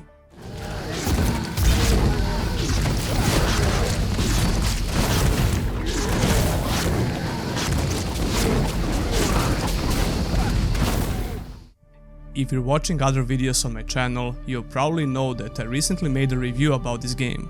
You're more than welcome to check it out, but I will give you a shorter version of that video, and I'll use some of the same clips as well. Sacred Tree basically destroyed a unique Diablo-like franchise because it went in a totally different direction. Everything that was established in previous games was scrapped, and this game had a different developer. It has very light RPG elements and almost non-existent character progression and customization. That wouldn't be so bad on the fundamental level, but previous games were really strong when it comes to those features. I don't know who thought it would be a good idea to completely disregard everything which made Sacred games, well, sacred. Sacred Tree is more of a brawler / action adventure than anything else. So is it a good brawler? It's actually pretty decent, especially if you take in consideration the co-op play. First of all, Sacred games always had a very goofy and kinda funny story and dialogue. I was able to accomplish a small wonder today. I managed to make the air smelly out of nothing. The story and dialogue in Sacred Tree, on the other hand, were written by a bunch of monkeys with a laptop. I've met the gods made me. He's no god. Face it, you don't have the power to defeat my flagship, Gloria. Why is he calling me Gloria? Oh, never mind. Listen, I don't care that much about the story in these kinds of games, and neither should you. It's all about the hack and slash gameplay. For some reason they thought it was a good idea to have a narrator who just won't shut the hell up. Out of the lava, into the traps. Whoa! Who's raining bombs on our parade? There, that elite! Go on, use those explodey guys on the flagship. Oh, I suppose I don't need to whisper. Only you can hear me. Shut up! Shut up! Shut up! Turning these wheels is literally the only interactable mechanic you have to do in these levels, but the game thinks you're a monkey who won't figure it out. Not once, not twice, but 6 f***ing times. Some levels even make you do this a couple of times, which is just... I don't know, man, whoever designed this should take a deep look at the mirror. An area just won't stop reminding you about the damn wheel if you don't turn it right away. Oh, and by the way, Aria is the name of the narrator, but who fucking cares about her name? I almost quit the game because of this. That's the wheel that'll free our people! Clear! Now make your way to the wheel that unlocks the cells. Hello? Hello? My name is Wheel. I'm getting lonely. Turn the wheel and the miners are free. turn wheel first, fight baddies second. Please hit the wheel. That soldier won't last long. Come on, just flip the flippin' wheel. Are you out of your mind? On a more positive note, this game looks amazing in 4K resolution and I had no issues to run it with locked 60 FPS. The game is very pleasant for the eyes, I love the art style and colors in general. Sacred Tree has an amazing visual variety in all levels, and this aspect of the game deserves all the praise. Except the playable characters, I guess, who kinda look generic for the most part. I mean, Sacred 2 wasn't exactly amazing when it comes to this as well, but I think it did a slightly better job. So what about the gameplay? Well, the action combat is pretty solid. It doesn't have a lot of depth, but the hack and slash action is very fun.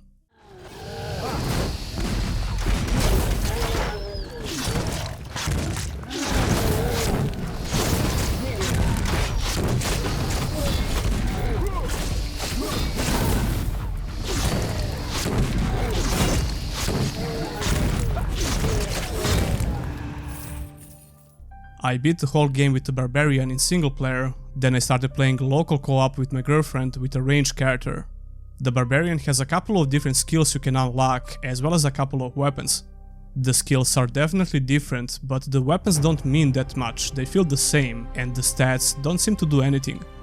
The combat feels exactly the same from the beginning to the very end when it comes to character progression. Your character can only have 2 skills at the same time, and the game has a couple of more important combat mechanics. One of them is the bash, which is absolutely necessary in most fights. You use it to interrupt enemies' cast, and you can use it in melee and ranged modes.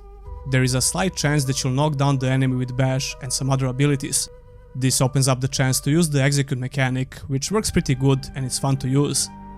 When you manage to sync your abilities with execute, you're like a bowling ball on the screen. The gameplay is the best in those moments. The biggest problem with the gameplay in general is the wheel I mentioned before.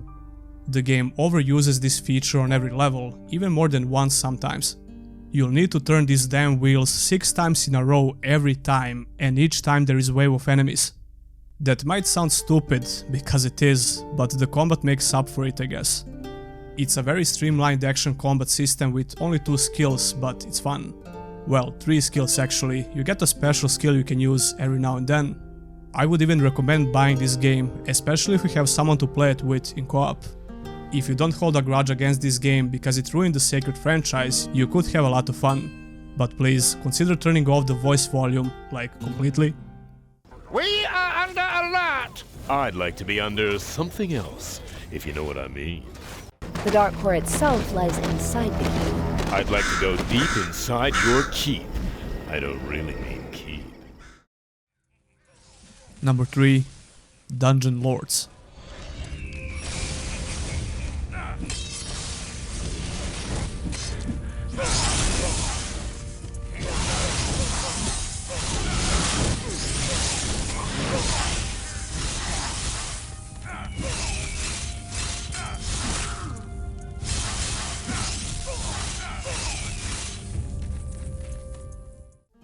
Dungeon Lords is an old-school action RPG, originally released in 2005, and then again in 2006, 2012, and 2015, which is the only available version nowadays on Steam. Apparently the first time it got re-released in 2006 is because the game came out in an unfinished state, and many features were left out from the original release in an effort to meet the release dates. Yeah, that sounds familiar. That doesn't exactly justify all of the re-releases, but who cares about that? Let's talk about the game. Look in the face of an ogre! You idiot! Run for your lives! The troll is loose! If you don't care about the obvious outdated graphics and some other slightly annoying outdated features, you can have a ton of fun with this game. At least I did. The majority of features have an old-school design philosophy, which you might find interesting and fun, especially if you got bored of modern action RPGs. First of all, this game looks very similar to World of Warcraft. Actually, to be completely honest with you, it looks worse compared to vanilla WoW, but even so, Dungeon Lords manages to create a nice atmosphere in the game.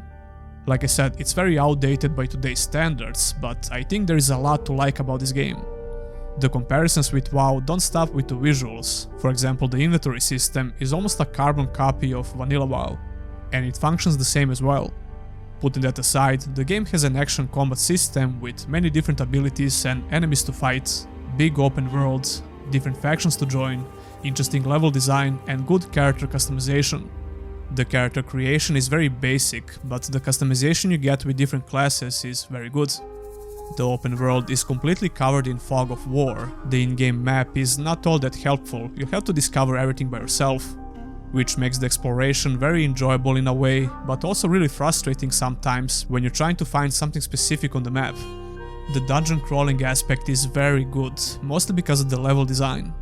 Dungeons have multiple interconnected floors, puzzles, secrets, and even mimics.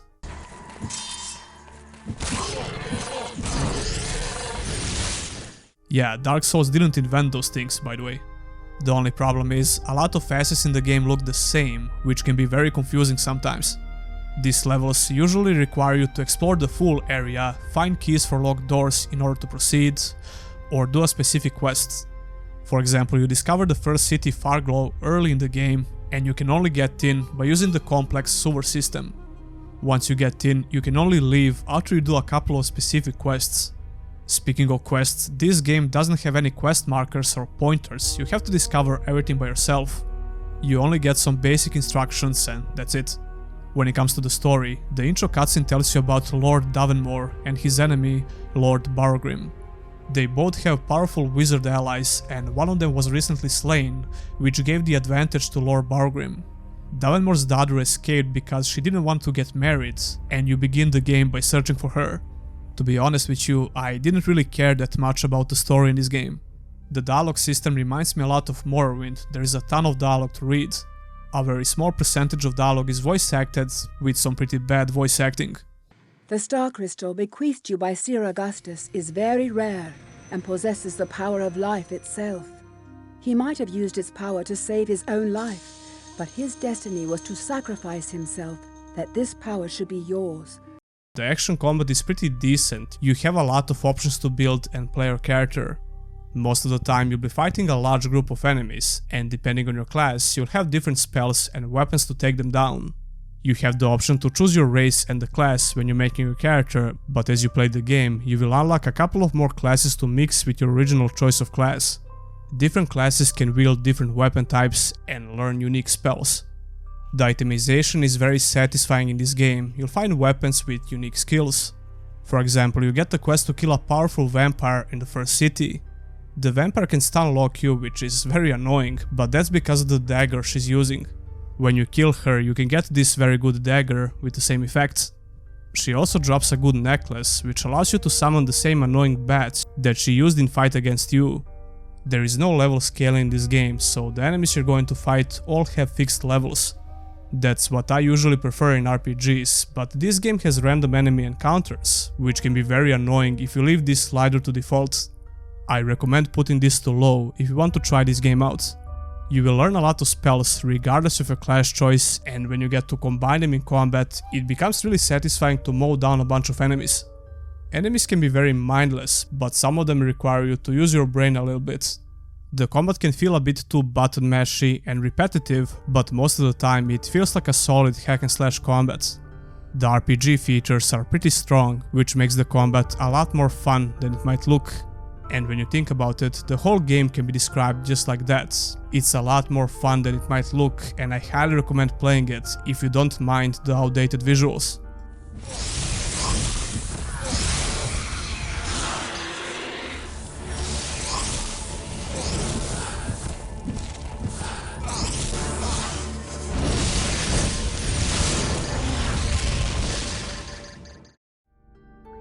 Number 2. Heavently Sword. With every age that comes to pass, there is one born to greatness, sent from heaven to shape the world to a divine vision. I am the one.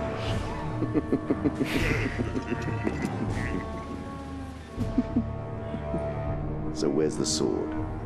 Heavently Sword was a PS3 exclusive which came out in 2007. I never heard about this game before until I saw it on the PS5 store. You can play this game on your PS5 only if you have the premium subscription. That's exactly how I started playing it, but I quickly dropped it because it works like a damn slideshow. So I decided to run it on PC with the emulator, and I lost about 5 to 6 hours trying to set it up properly. And even then I had a lot of crashes, which made the whole playthrough very annoying. There is a lot to love about this game and quite a few things to hate. First of all, the characters in Heavently Sword are very bizarre and disgusting, but surprisingly interesting. Daddy! Bastard son. I was blown away with the quality of lip sync and the general visual quality of character models in this 2007 PS3 game. It's not just about the cinematic cutscenes, which are great by the way. There are in-game cutscenes which are equally impressive in terms of facial animations and the presentation in general.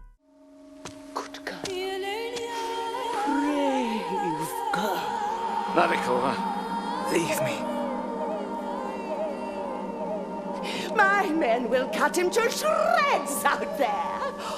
Now I can shower my attentions on you, and only you.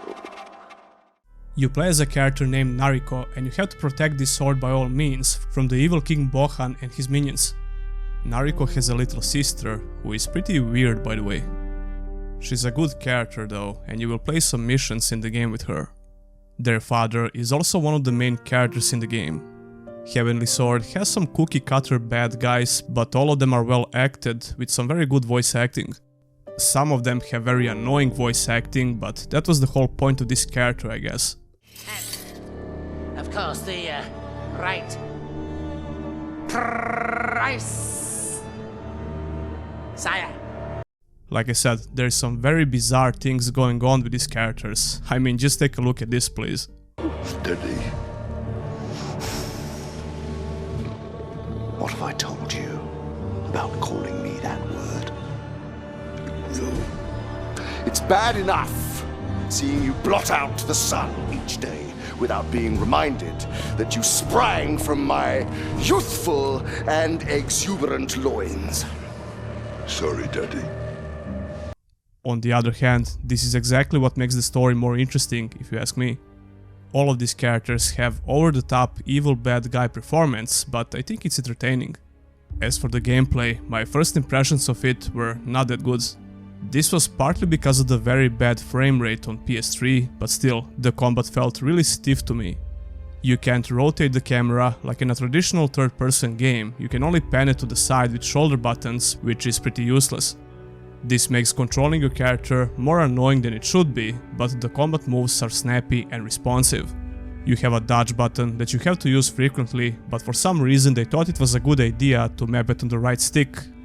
Heavently Sword is a hack and slash action game that kinda tries to be God of War when it comes to some features, but it's nowhere near as smooth as older God of War games. As you progress through the game, it becomes a lot better and pretty enjoyable when you get the hang of it. I just think it starts off really rough.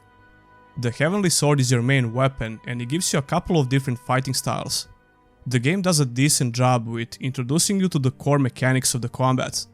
You have 3 styles of fighting with the sword and you'll have to use them all in certain situations, either for attacking or blocking the attack. All of that is well presented to the player with different colors of enemy attacks. All boss fights also rely on this mechanic as well. The combat animations are pretty good, and when you get used to the controls, it becomes very enjoyable to kill a bunch of enemies. Even though the enemy AI can be brain dead, and most of them are just standing there, waiting for their turn to fight you, like in old kung fu movies. Speaking of bunch of enemies, this game was really ambitious with the number of enemies they tried to put on the screen. You will usually see dozens or even hundreds of enemies on the screen at once. Most of these set pieces are not scripted, these are actual character models being rendered in real time.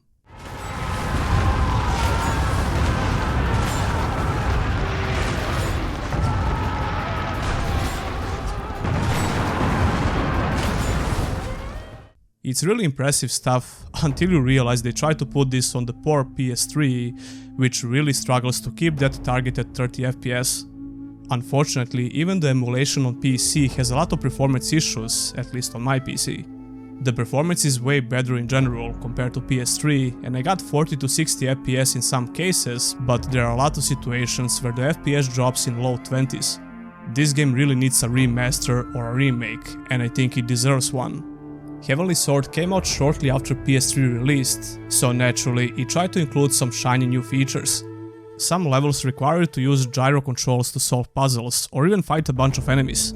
Nariko is not the only playable character in the game, you will switch to Kai in some situations. Kai only has a crossbow and some levels are entirely based around stopping and shooting. You will have to guide some of your arrows with gyro controls, which felt pretty hard at first, but after a while I got used to it and I almost never missed a shot.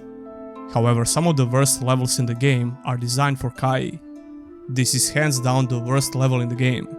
The objective is to protect your father while he walks at the slowest speed I ever saw an NPC walk in a game.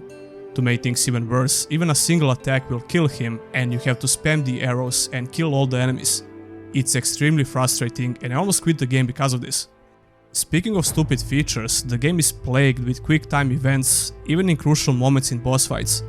I know that 2007 was just the beginning of this terrible trend in gaming, but that doesn't make it less annoying. To make these sections even worse, you can somehow easily fail QTEs if you don't press it when the game wants you to. It's very stupid, and it heals the boss entirely if you screw it up. Yeah, sounds fun, right? The boss fights are okay in general.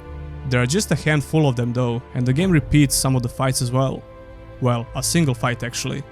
It will take you around 5 to 6 hours to complete it, which feels just right in this particular case.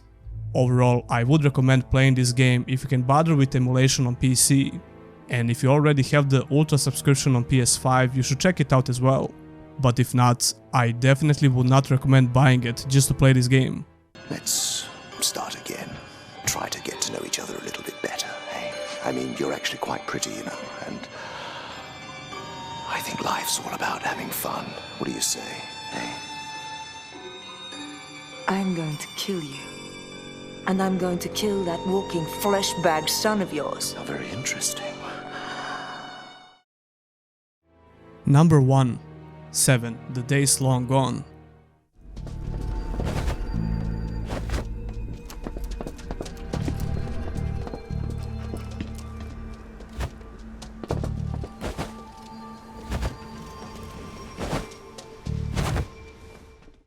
Seven The Days Long Gone is a unique action RPG from 2017. I can tell you straight away that this is a very underrated RPG and a real hidden gem. I'm a huge fan of isometric action RPGs and I played a lot of them, but I never experienced a game like 7 before. Is it a perfect game with no issues? Of course not, and I have more than a couple of things I want to complain about. Surprise, surprise. 7 is set in a distant cyberpunk future. I'm personally not a huge fan of cyberpunk settings in games, but I quickly fell in love with this game regardless. Not exactly because of the story and the setting, even though I think the story is pretty decent. The dialogue is well written and the voice acting is good. Please tell me someone pointed you to me because you know where Mayor Hucknall is. I don't. Is he missing or something? Sheriff Whitaker's the name. I'm the law in this town. Our cowardly mayor's gone too far this time. The cutscenes try to depict this world as very dark and grim, while the game itself is not exactly following that philosophy. There is definitely a slight disparity between the cutscenes and the game itself, but overall I think the story is decent and you have a couple of ways to finish the game. The lack of memorable characters might be my biggest problem with the story. When it comes to graphics, 7 looks absolutely amazing, especially in 4K. Unfortunately, I had to drop my resolution on PC to Full HD because I just couldn't get steady 60 FPS on 4K. This is not exactly the game's fault, my PC is pretty average for today's standards and I can usually only run older games in 4K resolution. The game works great on max settings and Full HD on this PC, so take that as a frame of reference if you want to get the game on PC. If not, you can also get it on current gen consoles as well, and I might pick it up on my PS5 just because of that 4K resolution. The visuals in this game remind me of Borderlands, in a way, probably because of the cel-shaded cartoony art style.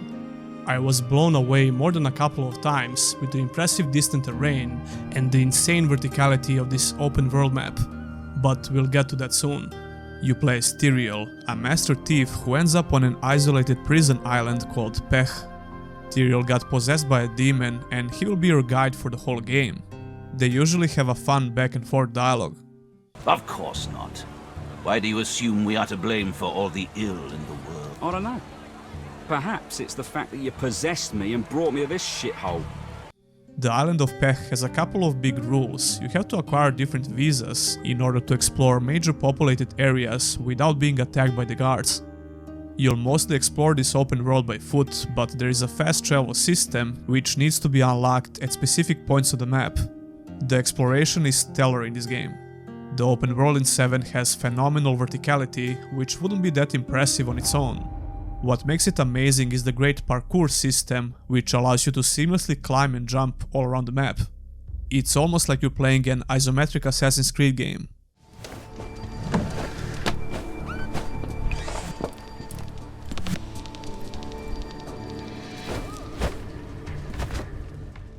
This also means that most of your deaths will probably be because of the physics, because you will make wrong steps. However, I think 7 controls pretty good when it comes to exploration. The combat on the other hand is not amazing in terms of controls. It's not bad, but I never feel like I'm in a total control of my character's movement. That's because every attack is moving your character forwards, and I almost never like when games are doing this. The combat itself is pretty decent. There is no leveling in this game. Instead, you'll be able to find different ships with modules, which allows you to acquire new passive and active abilities. Tyrael is a master thief, so the game gives you a lot of stealth gadgets, but you don't have to focus on this playstyle. You can go in guns blazing or swords blazing, although there will be a lot of situations where that approach is a lot harder. Stealth approach is definitely more desirable in general. Like I said, there are no levels, but it's easy to tell what enemy is tougher than others by using this scan ability. And of course, by using common sense. I mean, if you see an NPC in a badass armor, he's probably tough. The equipment plays a big role in this game, although I think they kinda dropped the ball with armors and weapons. There is a nice crafting system that you should use, but it's not good enough to justify the poor quantity of weapons and armors. Speaking of armors, right from the beginning I killed one of the guards and took his armor, but when you get close to other guards, they will attack you after a couple of seconds. I thought that's pretty cool. I think this game would be 10 times better if it had traditional action RPG looting system with items of different quality. But on the other hand, it will probably make the stealth a bit worse or a lot easier. It's really fun to sneak around and steal stuff, assassinate or knock down enemies, and even all the minigames are pretty good. I know I had a lot of praise for the open world and its verticality, but sometimes this is exactly what can make the gameplay more annoying than it should be. The transparency of objects can be very confusing, especially when you're in a building with multiple floors, which happens more than often in this game. It can get in the way a lot, and I find it extremely disorienting sometimes. I also don't like the fact that the camera is moving with your character. I would always prefer a static camera in this perspective, but all of those problems were not enough to ruin my experience with this game. If you have any more obvious advice, please keep it to yourself. If you're a fan of open worlds, isometric RPGs, cyberpunk settings or stealth action gameplay, you should definitely check this game out. I think it's a real hidden gem.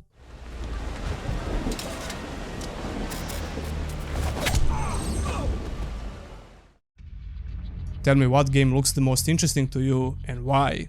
Have you even heard about any of them and maybe even played them? Leave a comment down below. I'll have GOG links for some of these games if you want to buy them on the platform. You'll make a small contribution to the channel if you do so. Well, here we are again, I guess. Daddy! Bastard son. Welcome to the 5th episode of Obscure and Forgotten RPGs and Action Adventures. If this is your first time watching, this is the series of videos where I play some obscure and forgotten games and try to find some hidden gems if possible. You can check out the full playlist if you didn't already. In this video, I selected 5 specific games, like always, and we're going to talk a little bit about all of them. So let's not waste any more time with the intro. Number 5. Legends of Aethereus. Legends of Aethereus is an action RPG that came out on Steam in 2013. This game was successfully funded on Kickstarter, but shortly after it came out on Steam, it got completely abandoned. Probably because they thought the game is going to do a lot better than it did, but the game went completely under the radar. The reception was also not that great, to say the least. A lot of negative reviews were related to the poor technical state of the game upon release, but the game itself was not all that great either. Legends of Aethereus got delisted, so you can't even buy it anymore. I was lucky enough to get the game while it was still available on Steam back in the day, and I can still boot it up. Well, lucky is probably not the best word to use. Even though you can't play this game anymore, you're not really missing that much. Legends of Aethereus had a couple of interesting ideas, and after playing it again for this video, I have to say that I don't hate this game.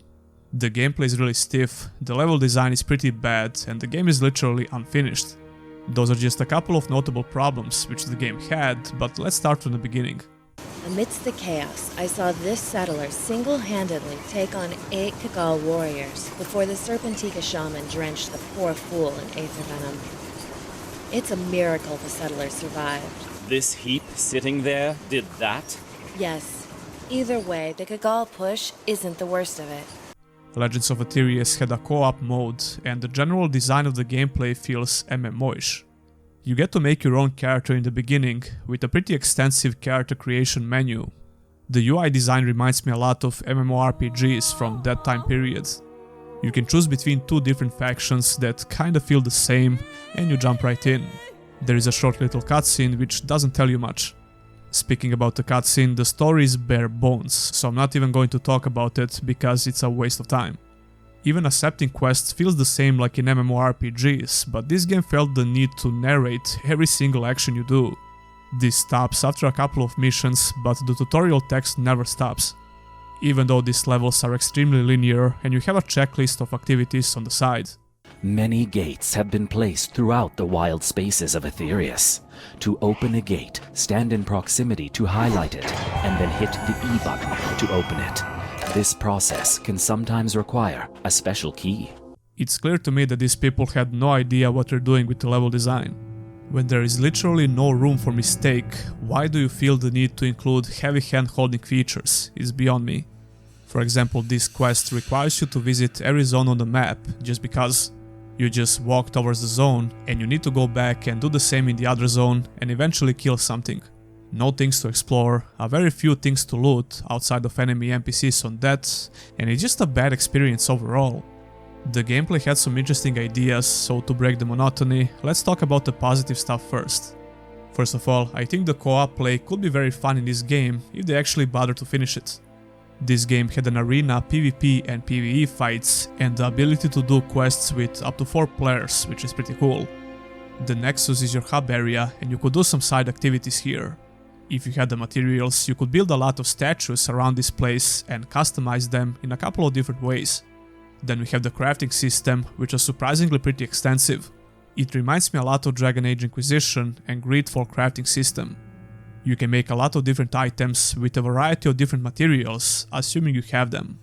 I spent around 20 minutes messing around with the crafting system, and I made a couple of armor pieces and a decent 2-handed sword. Which brings us to the combat system.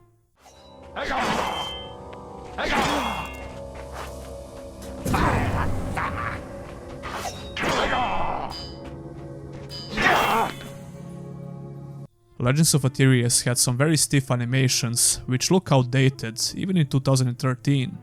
The combat itself was not that good either, but to tell you the truth, there is something I like about it. I can't quite put my finger on it, but something about the gameplay feels pretty fun to me, I don't know.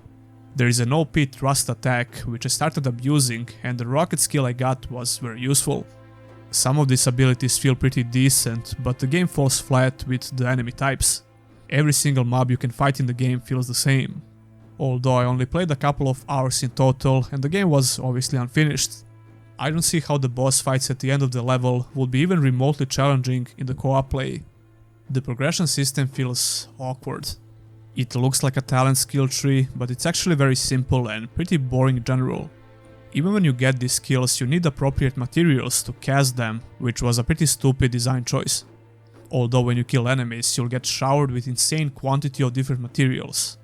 There is some light puzzle solving, but like I said before, the stupid narrator will just tell you everything. To open the vault door of a temple, you must activate it. This is done by pulling the levers at each of the temple towers, sometimes in a special order. No shit! Oh, and by the way, you can find this in the game, which is probably the board with Kickstarter supporters. If any of you are watching this video, well, I'm sorry you wasted your money. This heap sitting there did that? Number 4. BloodRayne II ReVamped. The Master, Mr. Zorinsky, would prefer that all the guests remain downstairs, madam. The Master can blow me, monkey suit. BloodRayne II ReVamped is an action-adventure that originally came out in 2004. In 2020, a remastered version of the game called BloodRayne II Terminal Cut came out on Steam and GOG. Then we got BloodRayne II ReVamped in 2021 for current and last-gen consoles. That's the version that I've been playing recently on my PS5. I randomly stumbled upon this game on the PlayStation Store. I never heard about it before. The remastered version got received pretty well, judging by the Steam reviews at least. But after playing the game for a while, I'm pretty sure that very positive rating on Steam is probably just because of nostalgia. Alright, thanks for the lesson, bitch. BloodRayne 2 is not an awful game, and the gameplay has some very nice attention to detail. It's very brutal and gory, up to the point where you can get this video demonetized. There is a ton of blood in all fights, and you can cut your enemies in many different ways. Feeding time.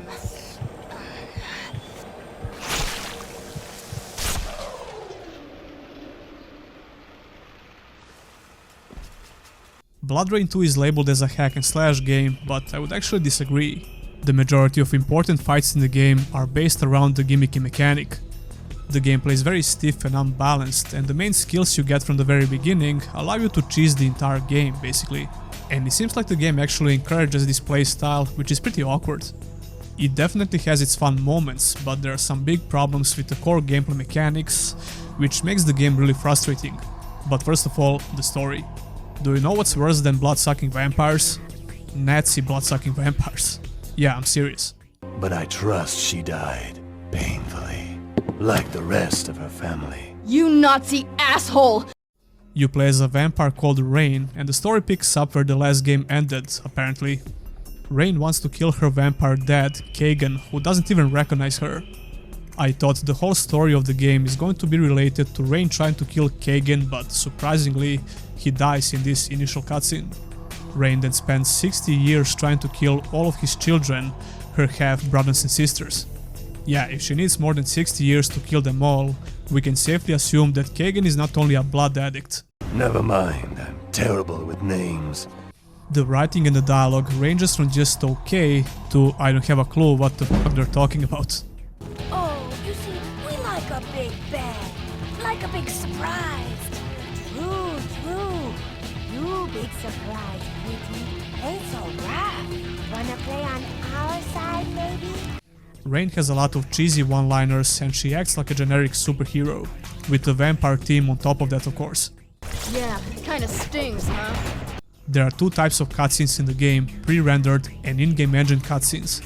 The in-game cutscenes look appropriate for the original age of the game, while pre-rendered cutscenes look way better. Especially this one shortly after the beginning of the game. I'm not sure, but it seems like some of these cutscenes were improved in the remastered version because this looks pretty damn good for a 2004 game. Although you're mostly going to watch very outdated in-game cutscenes. That being said, I think most of the cutscenes were entertaining and the story is pretty weird but unique in a way. Overall, BloodRayne 2 feels like a B vampire movie when it comes to the story. B stands for badass vampire bitch, of course. Oh my god, you're so stupid. So suck about the gameplay?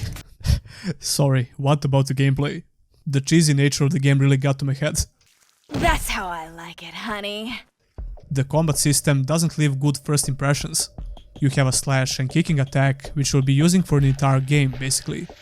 But compared to the feed button that you also get right away, everything else feels a lot weaker. Feeding regenerates your health and you can instantly perform this kill. That's not only what's instant, you can basically kill your enemies instantly as well. Boss-like NPCs are immune to this, but all regular enemies can be killed while feeding. Except the enemies that carry melee weapons, although you can easily get rid of the weapon with a kick attack. It feels very unbalanced, which is a shame because Rayne's arsenal is pretty decent. You get a chain, a gun with a couple of firing modes, a couple of different vampire powers, and some other situational abilities. Yeeting enemies with a chain is almost equally broken as feeding, and this skill is essential in a lot of situations. I mentioned a gimmicky mechanic before, and this is exactly what I meant. The game uses this mechanic for boss fights and solving quote-unquote puzzles. It's very overused and gimmicky, which is a shame because it could have been way more interesting. Tossing enemies on sharp objects is always very fun, and there are no restrictions while using this mechanic. Putting that aside, the amount of different animations to butcher your enemies is very impressive. I need help over here!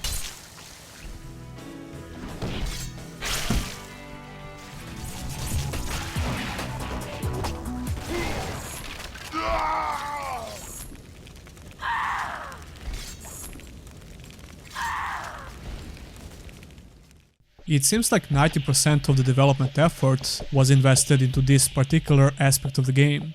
It's easily the best thing about the gameplay. It's a shame because the gameplay feels very stiff and unbalanced. One of the powers you get makes you completely immune to damage and you can just button mash and win. It's pretty stupid. To make things even worse, there are platforming segments and I almost quit the game because of this. The controls are pretty unresponsive when you climb and jump on things. I never felt like I'm in a complete control of my character. If you don't release the thumbstick when you jump, Rain will just jump again without you pressing anything. It doesn't make a lot of sense. On top of that, the camera can be your main enemy on some levels when you want to see what's going on above you or in tight areas.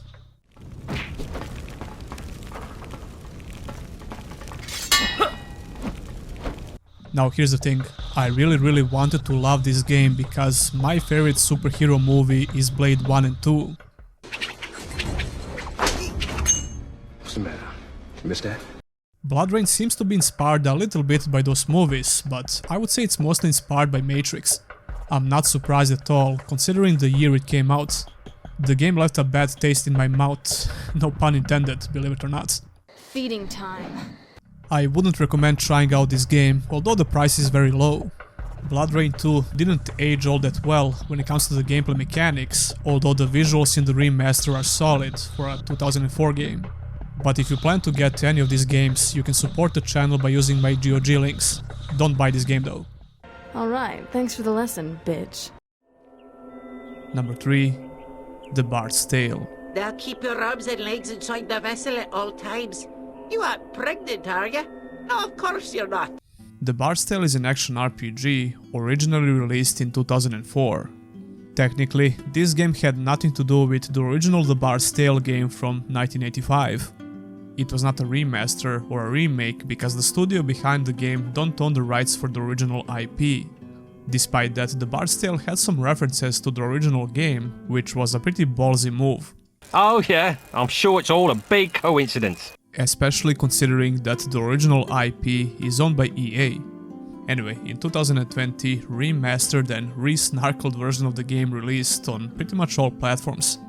I always wanted to try this game out because it looked interesting and I love isometric action RPGs. Mainly because I love the gameplay loop, which those games usually provide, but the gameplay in The Bard's Tale is not exactly like that. Not at all actually, this is not a Diablo-like action RPG by any means. I would say it plays more like an action-adventure, with some RPG elements on top of it. It's a pretty linear game as well. However, The Bard's Tale is a very charming and humorous game.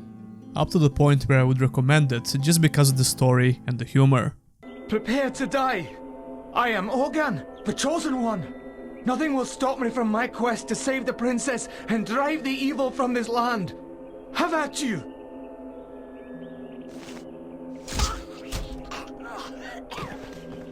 The characters are goofy and downright ridiculous at times, and there are a lot of little cutscenes and funny interactions. Oh, it's bad luck to be you.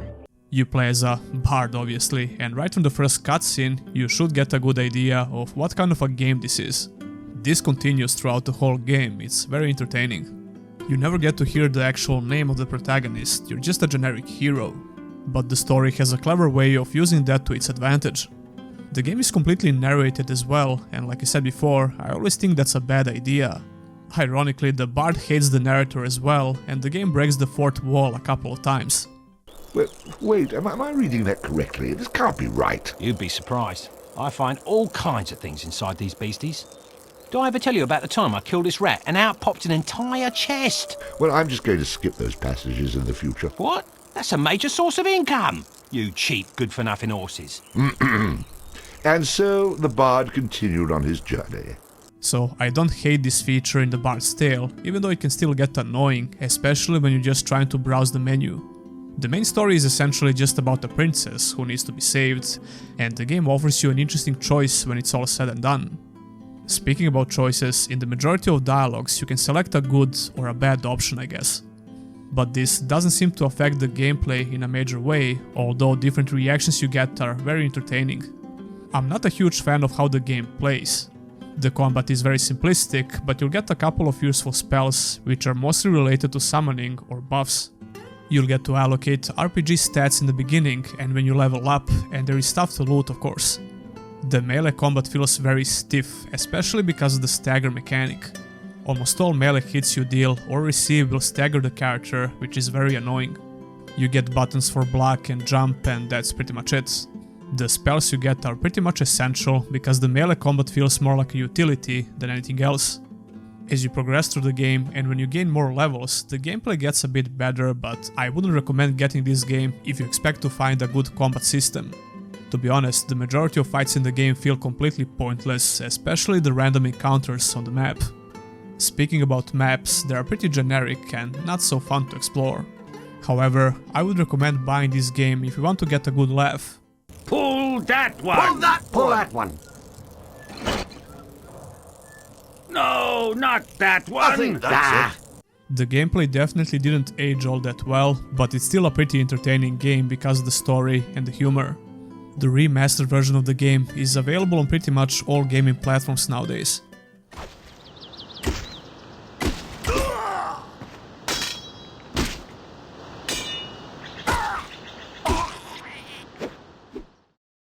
Number 2.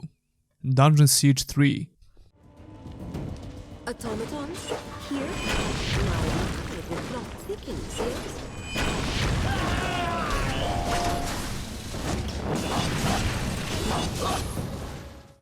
Dungeon Siege 3 is an action RPG that came out in 2011.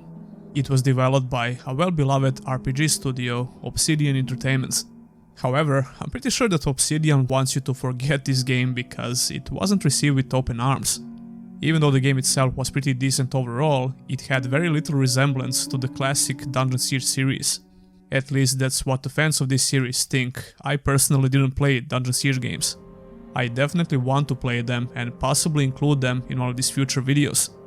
Dungeon Siege 3 plays like many similar games from this time period, and that's not a compliment. The gameplay is very straightforward and pretty simple to understand, with not a lot of depth, especially for an RPG. It's more like a linear action-adventure with some light RPG elements. I feel like I'm saying that a lot when it comes to games from this time period. I covered Sacred 3 in the previous video, and that game basically suffered from the same issues. You get a sequel that's pretty decent on its own, but compared to the previous entries in the series, it's a shadow of its former self. For some reason, the marketing team behind these games thought it was a good idea to streamline the game in order to make it more accessible and console-friendly, I guess. Which is fine, but when you overdo it, it's not surprising that people will react like this. Putting that aside, there is a lot to like about this game, believe it or not. Let's start with the visuals and the setting first. I absolutely love how this game looks. It has a couple of different visual themes that blend together very well. The fantasy setting is prominent throughout the entire game. Then the second part of the game introduces some steampunk elements, which was a nice and unexpected change. You're going to explore some generic woods in the beginning and do some dungeon crawling.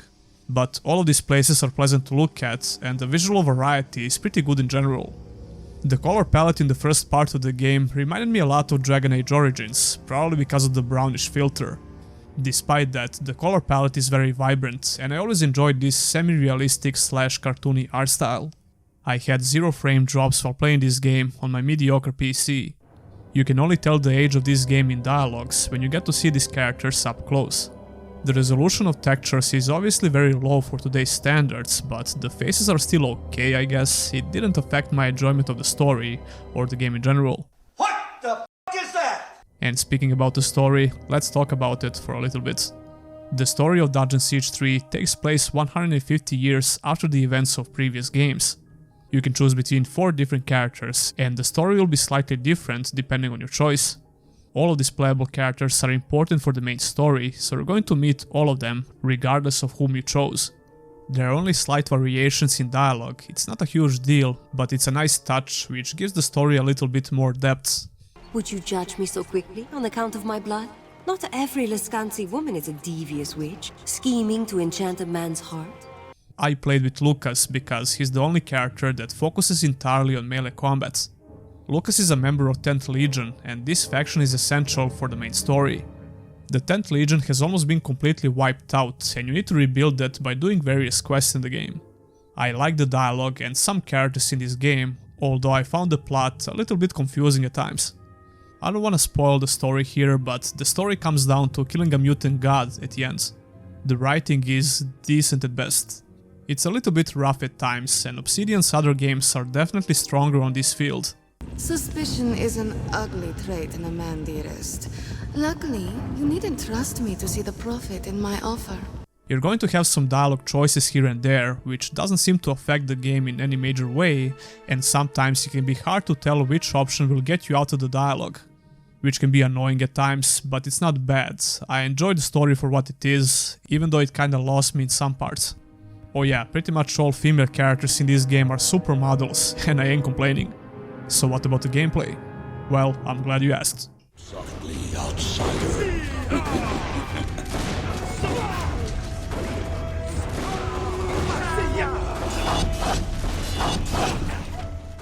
To circle back to my original point of discussion, the game plays like an action-adventure with some light RPG elements. A decent action-adventure which offers you some nice variety of playstyles between these 4 characters. All of these characters get 2 different weapon types, 3 active abilities for these weapons, and some special attacks. Lucas has a sword and a shield for single target damage and 2-handed sword for splash AoE damage. I try to use the 2-handed sword for most of my time with the game, but there will be situations where it's better to switch to sword and board for some quick damage. It also depends on the gear you manage to find and the stats, they are definitely important. The progression is very linear and it doesn't give you a lot of options to build your character. The majority of characters are going to end up playing the same, with some slight variations, so the replay value is not very high. Unless you want to replay the game with a completely different character or in co-op modes, which I couldn't get working on my PC, unfortunately. If you play in single player mode, you will get the rest of the playable characters as followers, but you can only get one of them in the party. You can fully customize their gear and abilities as well, which is nice but not very impressive since the progression system itself is not very fun in general. And the follower AI can be very bad at times, especially in boss fights. Speaking of which, the boss fights are okay, but they highlight the biggest problems with the combat system. The melee combat with Lucas can feel very stiff, mostly because of the animation lag. Once you start casting an ability, there is no way to cancel it, which just makes the combat more clunky than it should be and unresponsive. I can count on my one hand all the RPGs and action adventures which do the animation lag properly without feeling clunky and unresponsive, and Dungeon Siege 3 is definitely not one of them. Besides that, the combat feels okay, but yeah, it's definitely more clunky than it should be. Some boss fights have downright bad design, like this one for example, that almost made me quit the whole game. Dungeon Siege 3 reuses a lot of regular elite enemies as boss fights, they only boost their health and sometimes they have an extra attack. It feels cheap and very annoying sometimes. I mean, all games do this to some extent, but it's very overdone in this game. Overall, the combat takes some time to get used to, and the camera is a little bit annoying as well. The level design is very simple and linear, and it has some very stupid moments, backtracking and no in-game map for some fucking reason. Okay, check this out, you can clearly go straight and just jump here and activate the lever or the switch or whatever and open the gate, right? But the game makes you go all the way around and activate the damn switch because, yeah, that makes sense. But the game makes this up with some great looking environments, I guess. To sum it up, I would actually recommend getting this game, but you need to know what to expect. Just like I said for Sacred 3, it's a solid action adventure overall, especially if you can get the co-op working. Even in single player mode, it's pretty fun to beat the campaign, and I think I'm going to replay it with some other characters in the future.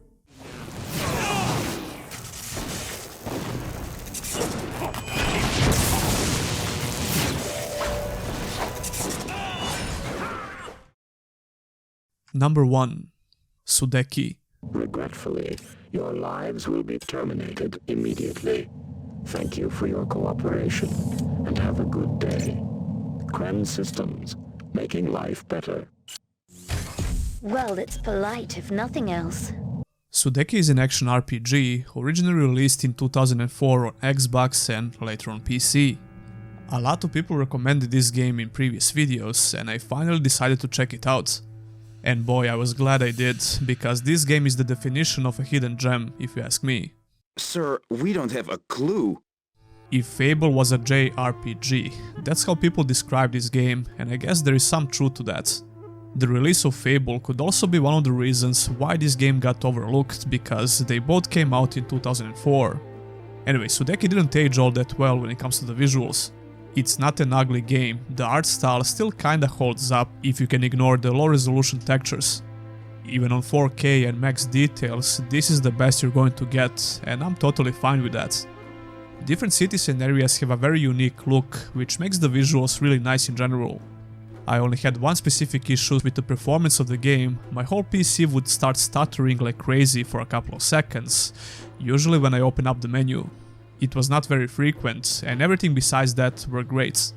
Sudeki has a very light tone when it comes to the story, although there are some serious moments here and there. You start the game with a character named Tal, and not long after the beginning you're going to get more characters in your party. So yeah, Sudeki is a party-based action RPG.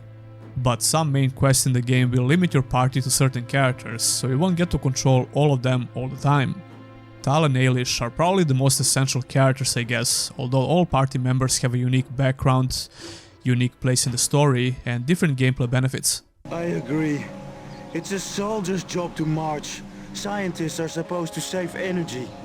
The game is filled with in-game cutscenes, and it tries its best to be a storytelling RPG, but it doesn't lack when it comes to the gameplay as well. The main story is based around 3 unique crystals that you need to retrieve from 3 world locations. The capital city, Lumnia, requires those crystals for defense, and one of the 4 main characters knows how to use them. Even though the game doesn't have a crazy amount of different locations, all of them are very unique and different, which makes the exploration really nice. Although the exploration itself is linear, but in a good way. The level design is simple for the most part, and sometimes it's based around specific abilities of these main characters. Tal has the ability to move heavy objects, Ailish can reveal hidden items, Eskel has a jetpack, and Buki can climb with her claws on specific walls. The game takes in consideration all of those unique abilities when you need to do some specific puzzles, but it's not so frequent. I didn't find this aspect of the game boring like in some other action adventures and RPGs. These 4 characters are all unique in a way, and the game straight up tells you this. The god Tetsu will occasionally speak with them individually and bless them with unique skills and new armor. I honestly didn't expect to like the story that much. However, I ended up loving it at the end. All main characters are pretty memorable and interesting, and the game tries its best to give them a proper place in the story. The story has a decent amount of depth and lore, and the writing is good. I enjoyed the majority of dialogue throughout the game. The portal system, or Shadow Nexus, was made centuries ago, before the time of separation. It is how we anthropomorphs arrived here. At least when it comes to the main story, everything else is usually very goofy and kinda generic. I won't spoil the main story, but I think the plot twist is done very well. The voice acting ranges from pretty good to pretty bad, depending on the character. I was beginning to enjoy a little female company. This is business, Tal, not pleasure. Now, Transcentia is through the mountains to the north. Let's get going. But it's good enough, and it can be very charming sometimes. When it comes to the gameplay, Sudeki has an action combat system with the ability to pause the game.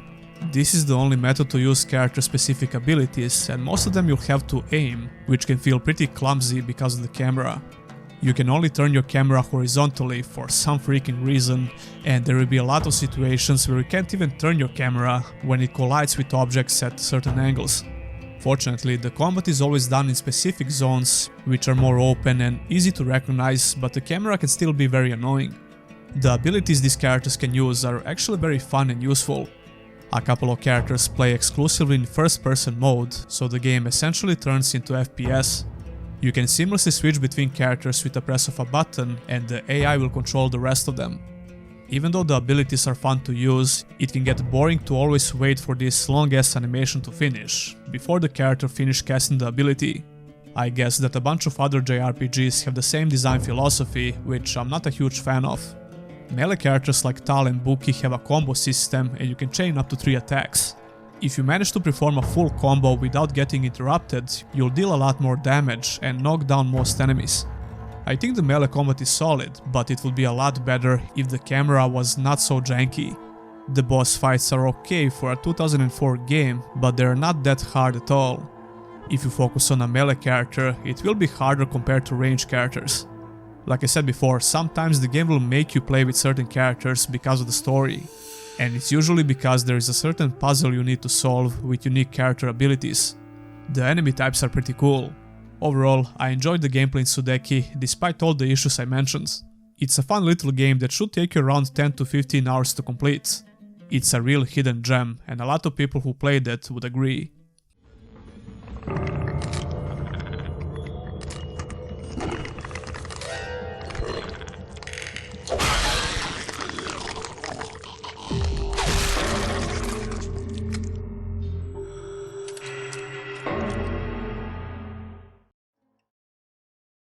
Previously on Hidden Gems or Trash.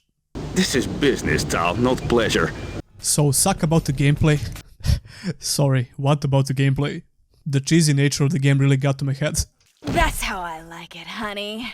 Oh yeah, pretty much all female characters in this game are supermodels, and I ain't complaining. Would you judge me so quickly? Oh, it's bad luck to be you. Alright, thanks for the lesson, bitch. Well, yet another episode of Hidden Gems or Trash. What the f*** is that? This is the series of videos where I play some obscure RPGs and action adventures. You can check out the full playlist if you missed previous videos, and I just want to thank you for all the suggestions in the comments about games that I could include in this series. You guys have been extremely helpful, and feel free to continue suggesting games. The list of games I want to cover constantly gets bigger because of you. Anyway, let's not waste any more time on the intro and get right into it. Number 5. Warlander. Nothing can stop the harvest of this world. Warlander is an action-adventure with roguelike elements, released in 2020. If you're one of the OG subscribers on this channel, you might remember some videos I did for this game back in 2019. I was very invested into Warlander back then, especially because the development studio was very close to where I live. So I had a chance to visit the studio, do some interviews with the creative director, and even test the alpha version of the game. It's kinda funny because it feels like an eternity ago, and back then I only had around 13k subscribers. The people from Clock Drive Games were very friendly, and I had a lot of fun while doing this. Here's a little fun fact for you. Goran Rajcic, the creative director for this game, was also the director for Genesis Rising: The Universal Crusades. Mandalore Gaming recently did a review for this game on his channel. I had no idea about this until I watched that video. Anyway, the whole premise of Warlander was very cool and unique, but I think they made a crucial mistake, which might be one of the major reasons why this game failed. From the very beginning, this was supposed to be a linear action adventure with some interesting action combat mechanics.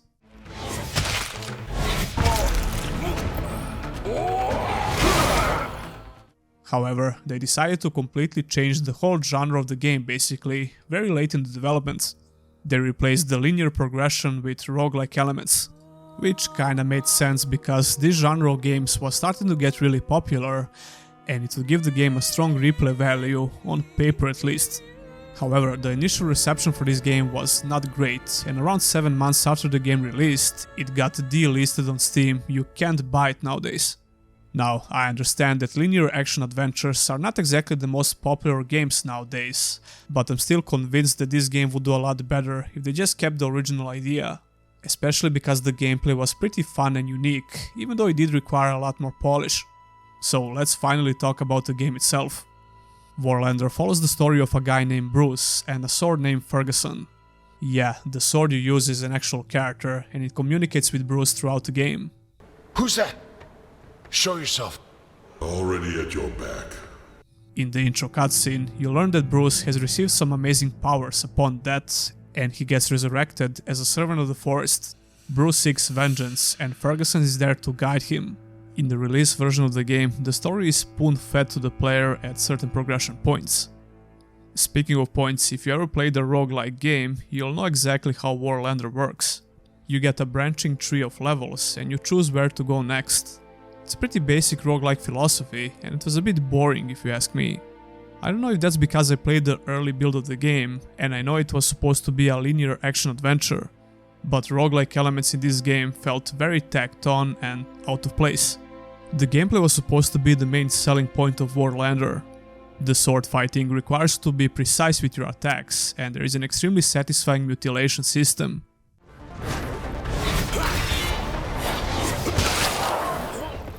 You can cut all body parts of enemies, and it feels great when it happens. What doesn't feel so great are the controls. I think this is one of the biggest problems with the gameplay in Warlander, and one of the main reasons why it got mixed reviews. The controls feel very sluggish, and there is an obvious input lag, which just makes the experience a lot worse. Moving Bruce around feels like you're moving a tank, especially when you try to strafe. As soon as you press A or D, Bruce will stop for a second before he decides to move in that direction. It totally breaks the flow of movement.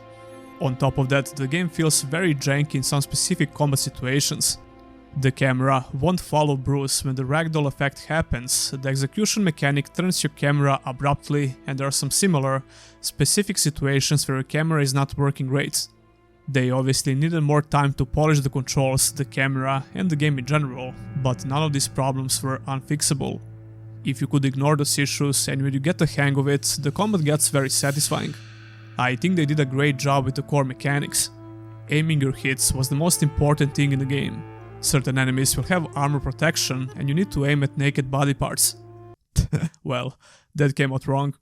You had horizontal and vertical attacks and aiming is very precise and responsive. Until the camera gets in the way sometimes. The game definitely had a specific learning curve and I'm all up for that.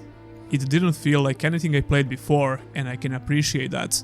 The hits were very precise and when you get the hang of the basic controls and aiming, the action felt very satisfying. Cutting off limbs in this game never got boring. Warlander had a decent amount of different enemy types, which you have to fight in a specific way and use unique abilities that Bruce can acquire. Speaking of which, when you get at certain points on the roguelike map, you will get to improve your skills. Cutting off limbs is not only a visual gimmick, this is actually the way you get resources you need for improving skills. It's a pretty cool idea. As for the other gameplay features, you'll get a slight character improvements in roguelike style. And when you die, you'll have to start all over again, because that's essentially how roguelike games work. The boss fights are a hit and miss, and they can really highlight all the problems with the controls I mentioned before. However, the abilities that Bruce can use are well done, and they all feel like they have a clear purpose. Another major problem with the game was the lack of content. I mean, the game was released in early access, so that was to be expected, but unfortunately, we're never going to see the full potential of Warlander. It's been completely abandoned and delisted on Steam, which makes me really sad actually.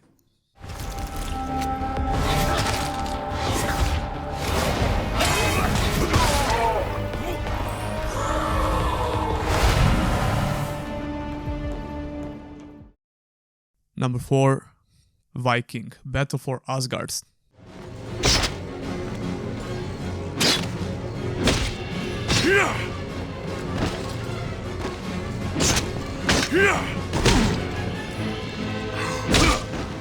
Viking Battle for Asgard is a hack-and-slash action adventure, first released on last-gen consoles in 2008.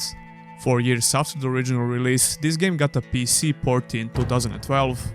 That's the version that I've been playing, and I can tell you right away that this is a very lazy PC port. The game is capped on 30 FPS on PC for some fucking reason. Although if you can accept that, the frame rate never drops below 30 FPS mark. I ran the game on 4K with no issues, so that's something I guess. On the other side, Viking Battle for Asgard is very ambitious with all the NPCs it tries to put on the screen at once. Even in those sweaty situations, the FPS stays at 30. But the frame rate is not the only reason why this PC port is very bad. The game tells you in the beginning that you should use a controller, and of course I totally ignored that and played with mouse and keyboard. I actually tried to use my PS5 controller, but the game just doesn't recognize it. It requires an Xbox controller. Since I currently don't have one, I had to play with mouse and keyboard, and it only made my experience worse. However, the gameplay can be fun in this game for a while, but let's start from the beginning.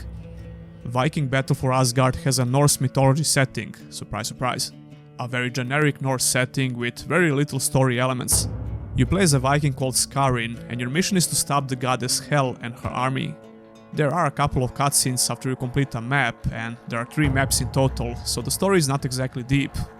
The cutscenes are okay, and you will also talk to a couple of NPCs here and there. And almost all of those NPCs look the same, by the way. I honestly didn't care that much about the story in this game. The gameplay on the other hand is also not very good, but it's not bad either. This is another game on the list where cutting limbs of enemies is a major part of the combat. Skyrim doesn't have a huge arsenal of weapons or skills, but the core of the combat is solid, although very clunky and shallow. The gameplay reminds me of Shadow of Mordor, in a way. The idea for it, at least. You get a couple of simple attacks that you can combine, a block with a timed dodge, and a very limited amount of combos you can learn by spending currency you obtained throughout the game. You can definitely have some fun with this combat system, but it gets very old very fast. I think the biggest problem with the combat is the balancing and the lack of enemy types. Fighting a couple of enemies at once is very easy, and you almost can't die if you just spam your combos. However, fighting a large group of enemies is way harder, if not impossible. The combos you can learn can totally trivialize the fights, but you also have to spend your resource in order to use stronger combos. The resource regenerates by striking or killing enemies, I'm not entirely sure, it's actually quite forgiving. There is a finishing move that you can perform which makes you invincible, and this is when Skyrim starts chopping enemies in half, beheading them or something similar to that. It's very cool when it happens, but like I said, it quickly gets very repetitive. I don't think the repetition in combat is bad, but in order for action combat to remain fresh, you need more unique enemy types and at least some customization and character progression. Unfortunately, the customization is non-existing in this game, and character progression is very shallow, with just a couple of combos you can learn. Most of the time you can totally ignore those new combos, because you can kill enemies with the most basic attacks. You can't see their health for some reason, and since this is a 2008 action game, it has a lot of quick time events. Ah yeah, the golden age of quick time events, we meet again. This game requires you to spam a single button like crazy for the most mundane activities you can do in a game. Opening a chest or a cage, spam the button. Wanna use the fast travel point, spam the button. And of course, some enemies have QTE sequences in combat where you need to, you guessed it, spam the button. It's totally ridiculous and I hate it with a passion. Speaking of activities, you're going to spend 90% of your time rescuing Vikings from a cage and eventually attack a big place of enemies. That's essentially the whole gameplay loop. I can count different enemy types on my one hand, and I would still have some fingers to spare. The hack and slash action works pretty good when you're not fighting more than a couple of enemies. That's not exactly what you wanna hear in a hack and slash game. The AoE damage is almost non-existent, which makes fighting larger groups of enemies very tedious or even impossible. Although when you get in those situations, the game usually expects you to have an army on your sides. However, there will be some specific situations where you can get yourself in a very large fight and you'll certainly die, because running away is very hard. Probably because the damn game doesn't have a run button, this is all you're going to get. Surprisingly enough, there is a stealth system that turns on automatically. Skyrim will automatically crouch when enemies are close, which allows you to come from behind and kill the enemy with one hit. It works okay, but you can't exactly play the game as an assassin. This game has 3 bosses in total, if I'm not mistaken, and it even uses them as elite enemies from time to time. To be honest, I played way worse action adventures with QTEs, let's just put it that way. The time dodge is done very well, and I like the timing for it. Some of the combos are pretty cool as well.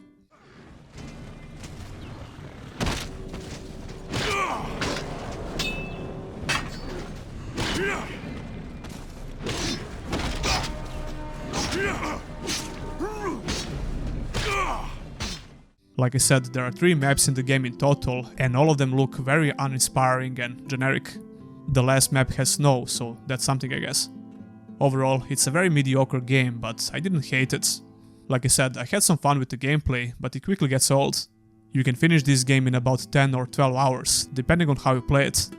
I would not recommend checking this game out today, but you be the judge.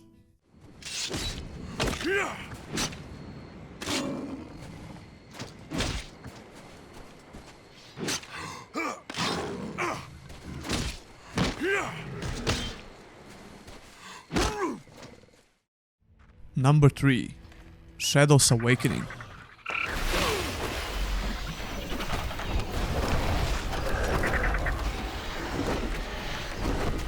Pain gives me strength.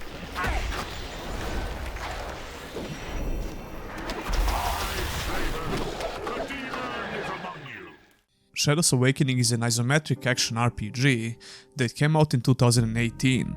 After playing this game for a while, I can say without a doubt that it's one of the most underrated isometric action RPGs that I ever played. I never heard about this game before until people suggested it in my previous videos. First of all, what the fuck is this name, man? It's very stupid and kinda generic. Putting that aside, Shadows Awakening has some very unique features which really caught me by surprise. This is actually a party-based action RPG. Well, kinda. You usually get to control one character in Diablo-like action RPGs, but Shadows Awakening allows you to have up to 4 characters in your party. As you progress through the game, you unlock more characters and you can choose how to build your party. Some of these characters will be locked on your playthrough, so if you want to experience everything, you'll need to do multiple playthroughs. However, you don't get to control all of the characters at once. You can instantly switch between them and use their unique abilities or even combine them. I mean, this is nothing revolutionary, a bunch of JRPGs and recent gacha games also have similar party mechanics. But still, I believe this is the first isometric action RPG that I played with this feature. Unfortunately, Shadows Awakening doesn't leave very good first impressions, which might be the reason why this game flew under the radar. It takes a while until you get a full party of characters, and the core gameplay mechanics are pretty underwhelming. But let's talk about the story first. Jaska, your soul now resides within this demon. It will try to control you, but it is also bound to your will in ways I do not yet understand. The story was surprisingly interesting, although a little bit all over the place. It can be very confusing, and even the characters don't know what the fuck is going on. This is very confusing. You get used to it. The game starts with a mysterious person who summons you from the Shadow Realms. And by you, I mean the demon called Devourer. The hooded man tells you that you have common enemies and that you need to possess one of 3 long-dead heroes. This is where you get to choose your main character, and I first started with the warrior, but when I got the feel of the action combat, I quickly changed my mind. I really didn't like the melee combat in the beginning, so I switched to the range character. I started a new game and I selected the ranger class, which feels a bit better in the beginning. Anyway, this choice is important from the story perspective because each of these 3 heroes have a unique storyline. I found the story interesting overall and a lot better than I expected, especially for a Diablo-like RPG. Although some of the chapters will focus on different party members you picked up along the way, and the game just expects you to keep on with the story. It all happens very fast, which can be pretty confusing. On the bright side, there is a ton of optional dialogue that you can select, which can help you understand what's going on, but still, that's not an excuse. I just think the story could have been presented a bit better, which would make it a lot more enjoyable. The writing ranges from okay to pretty stupid sometimes. The voice acting is inconsistent, it starts out pretty good, but a lot of characters have very mediocre and sometimes bad voice acting. By the way, Troy Baker is one of the main voice actors, and to be honest, I don't think he did an amazing job with this character. Most of the time he sounds like he's delivering his lines through text-to-speech. Wherever Mara can be found, the Cauldron will be also, but she is too powerful. While she possesses the Crucible of Souls, there is no hope of recovering it, I'm afraid. You are not his quarry today. He will not risk pursuing you if it might mean losing me. Head for Temuria, if there's a way to destroy the Crucible of Souls. The whole story has a more comedic vibe, and it doesn't take itself too seriously, which certainly made the story more enjoyable for me. Now let's talk about the gameplay. Like I said, the gameplay doesn't leave good first impressions. This is another game on the list that has slight input lag, which obviously makes the gameplay less responsive. On top of that, the gameplay itself leaves a lot to be desired. It feels very clunky and floaty, especially for a Diablo-like action RPG. Controlling my character never felt smooth, like in some other similar games. I mean, it's not awful, and you can certainly find a lot worse examples out there, but that doesn't make the game any better. This also depends on which character you play with, because some of them feel better than others. Controlling the demon feels way more responsive because he's a lot faster. But you'll feel the same clunkiness, if that's even a word, when you start using his abilities.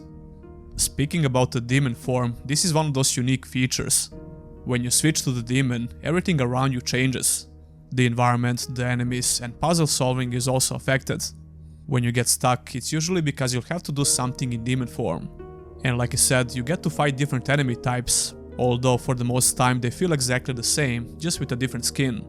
You will even see enemies that your normal characters can see, but they remain frozen in time until you switch back. And what I found really cool is that you can use some of your abilities in this form, which will affect all enemies, even the frozen ones. For example, I can quickly switch to the demon and use the freeze spell, and if I switch back to my regular character, the enemy will remain frozen. That's not the only case with the demon. For example, if some of your characters have certain buffs, you can use that spell and it will be active on whatever character you switch. That's definitely one of the coolest features of this game. You can only use 3 spells at once with one character, which felt really underwhelming in the beginning. But when you get a full party of 4, you basically have 12 spells at your disposal. It all depends on how you switch your characters and how well you use your energy resource. It takes a while to get used to, but once you get the hang of it, the gameplay becomes a lot better, compared to the beginning at least. Unfortunately, it takes a while for that to get in motion. I can see why a lot of people would quit the game before they get a full party, which is essentially where the game actually begins. That being said, I think the demon form gets very old very fast. It was very cool in the beginning, but later in the game I almost completely ignored it until I absolutely need to use it. The combat is a bit faster with the demon, but it doesn't feel that good, and some enemies are kinda annoying. A lot of bosses in the game take the advantage of the demon form, meaning that you usually have to break some barrier in the demon form until you get to damage the boss with other characters. I don't have anything bad to say about that. I like when games try to use their unique features as much as possible. Speaking of bosses, they are okay. I only hated a couple of them, like when you have to completely avoid the boss and run in circles like an idiot. The party of 4 characters make the game really flexible in boss fights and the gameplay in general, although sometimes you won't get to control all of them. And that's one of the biggest weak points of the game, because having 4 switchable characters at once is the major thing which makes the gameplay solid, despite all the issues I mentioned about the gameplay before. I made a horrible decision in the beginning by selecting the old school mode, which essentially turns off the quest marks. That's how I usually prefer my RPGs, but if the game is not designed around that philosophy, it only makes the experience a lot worse. The quests have pathetic descriptions of what you need to do, and you can run in circles a lot just because you didn't notice that you can use a lever or something. Don't ask me how I know. This could have been easily avoided if the game had the button to highlight all the interactable objects. You know, like almost every single Diablo-like RPG ever. Putting that aside, I did like the map design. The maps are not huge by any means, but they are not linear either. Combined with the nice visual style of the game and the unique Shadow Realm with the demon, Shadow's Awakening is still a pretty game to look at. Overall, I would recommend trying out this game today. It has enough unique features that you might like if you enjoy playing isometric action RPGs. Just don't expect to have an amazing character progression like in some other Diablo-like RPGs. The itemization is decent, you'll get a bunch of different loot for all characters, but it never felt that important in the game. You'll get to unlock a decent amount of different abilities for all characters, and you have some passive abilities as well. All of that is presented with a very nice UI design. I played this game on hard and it felt pretty balanced. There is a decent amount of challenge, even though some of that challenge comes from the clunky controls and mediocre action in general.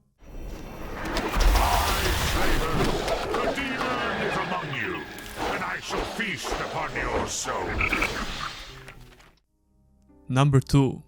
Blade of Darkness.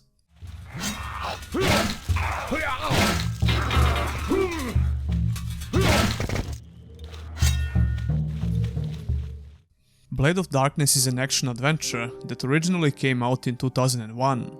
In 2021 we got a remastered version on Steam, and that's the version that I've been playing. I wanted to cover this game ever since it got a remastered version, I just never got around to. There is a lot to love about Blade of Darkness, even though it's obviously very outdated. The visuals are very primitive for today's standards of course, but that doesn't bother me personally. It actually grew on me the more I played, and despite the outdated graphics, the game still manages to create an amazing atmosphere. An amazing dark atmosphere that really puts you in a certain mood. I mean, it's right there in the title. When you start the game you get to choose between 4 different characters. They all have different weapon specialities, strengths and weaknesses. They also start the game on different maps, but eventually all of them go through the same route. I only played the game with Turrican because he prefers two-handed weapons, just like myself. Although I could use a bow with him and the majority of weapons I found during my playthrough. This game is all about the gameplay, even though there are some cutscenes when you get to a new location, as well as at the end of the level. To be completely honest, I don't remember anything about the story, even though I did like the vibe of the cutscenes. 4 creatures are awakening from the dormancy and spreading terror and destruction. The darkness has returned and the end is near. That's the main gist of the story, according to Wikipedia. It doesn't matter a lot because this game is all about the gameplay.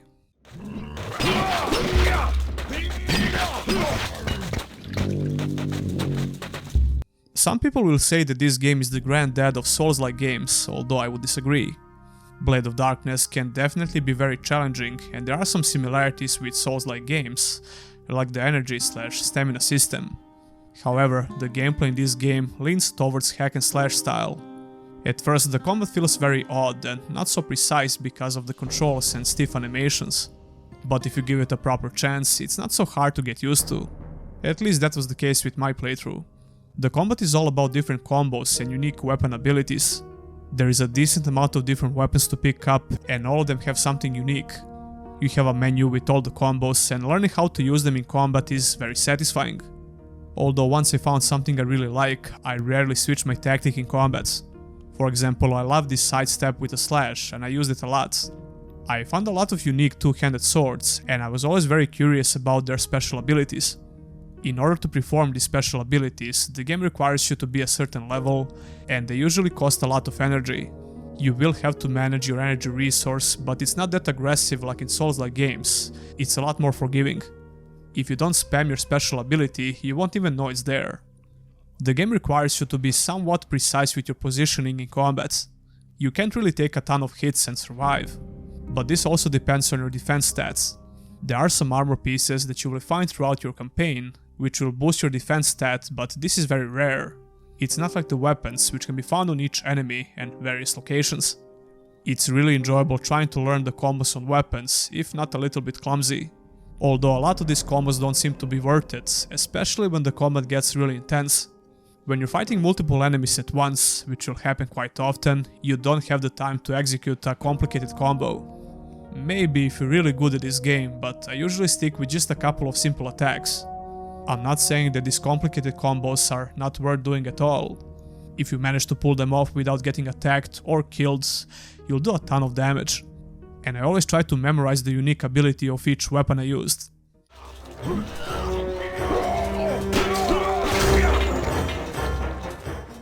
But like I said, most regular enemies can just be killed with simple attacks. We should really talk about the gore, which makes the combat very enjoyable. If you didn't notice already, you can cut enemies in various ways. You get the same treatment if you get killed, by the way, it's very brutal.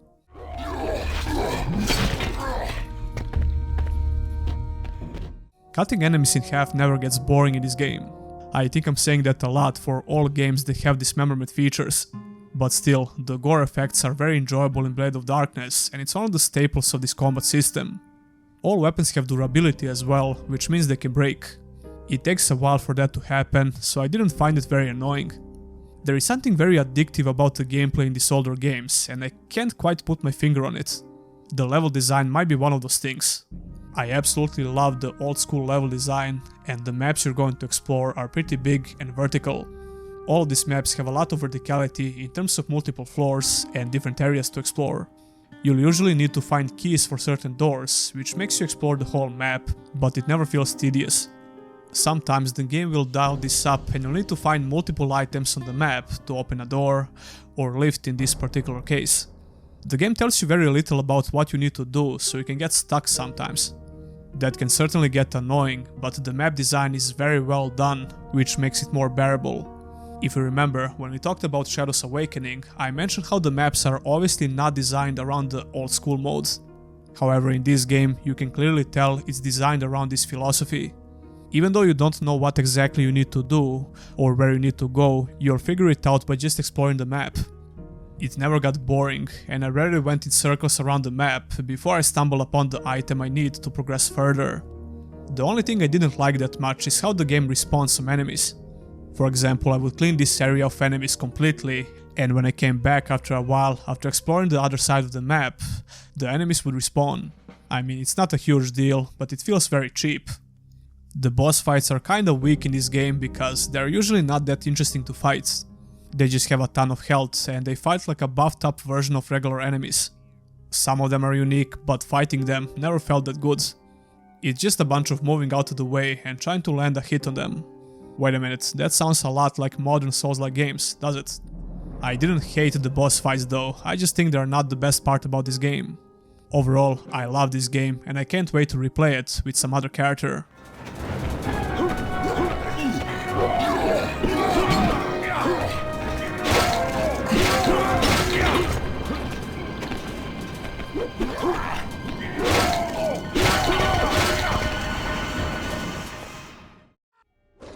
Number 1.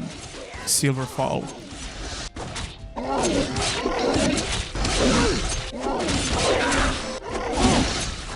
Silverfall is an action RPG released in 2007. I think this is one of the most requested games in the comments of my previous videos. After playing this game for a while, I can see why people wanted me to cover it.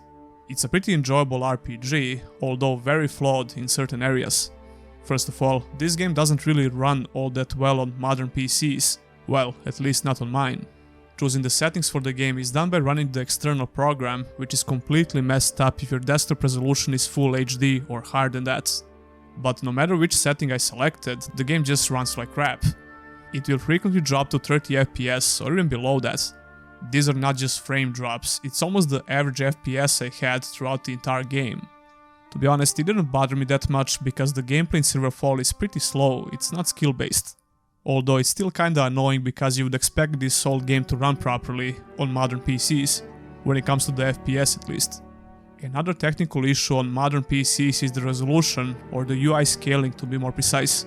Everything is very small on full HD or higher resolutions, so I recommend downloading the mod to fix that. It makes the game a lot more enjoyable and easier to read. Despite all those technical issues, I have to say that I absolutely love this game.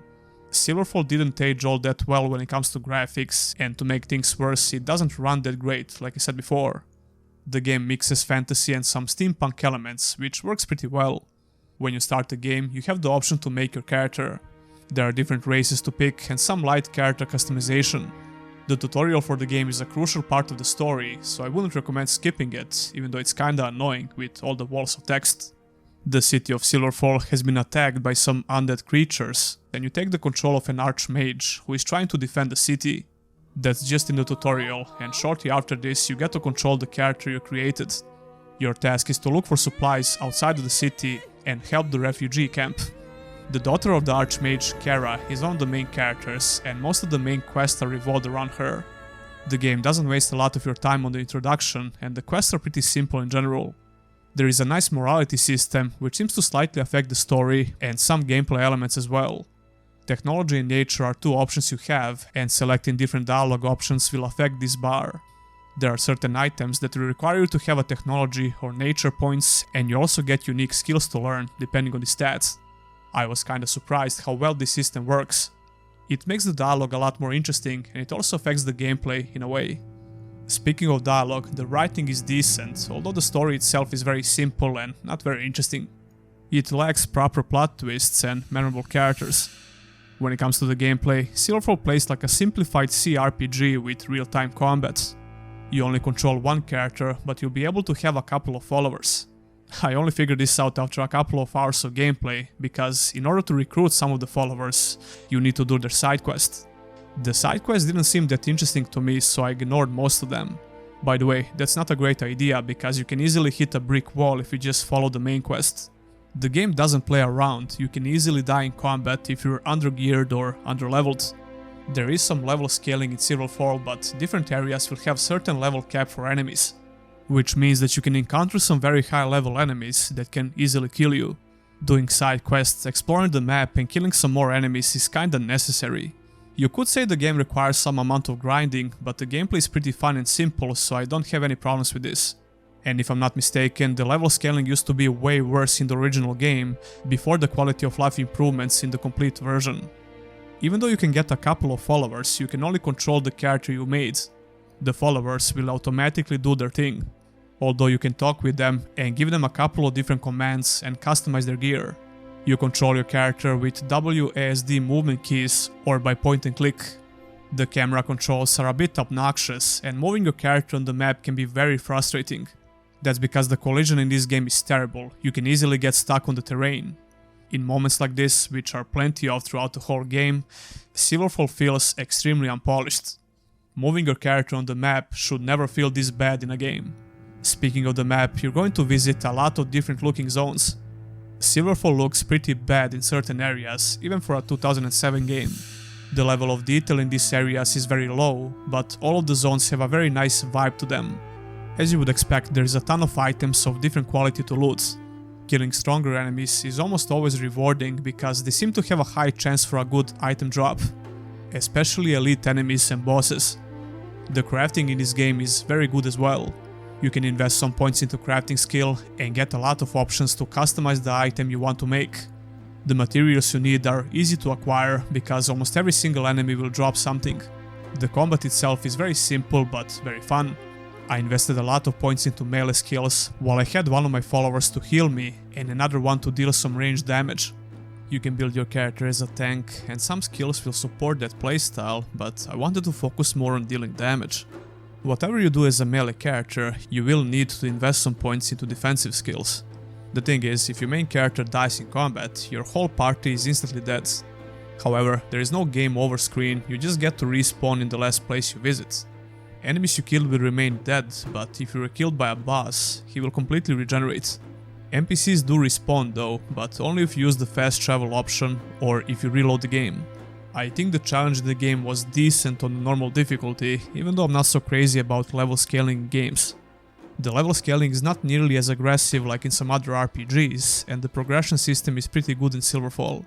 You will instantly notice the difference once you find or craft a stronger item, and acquiring new skills give you a similar feeling.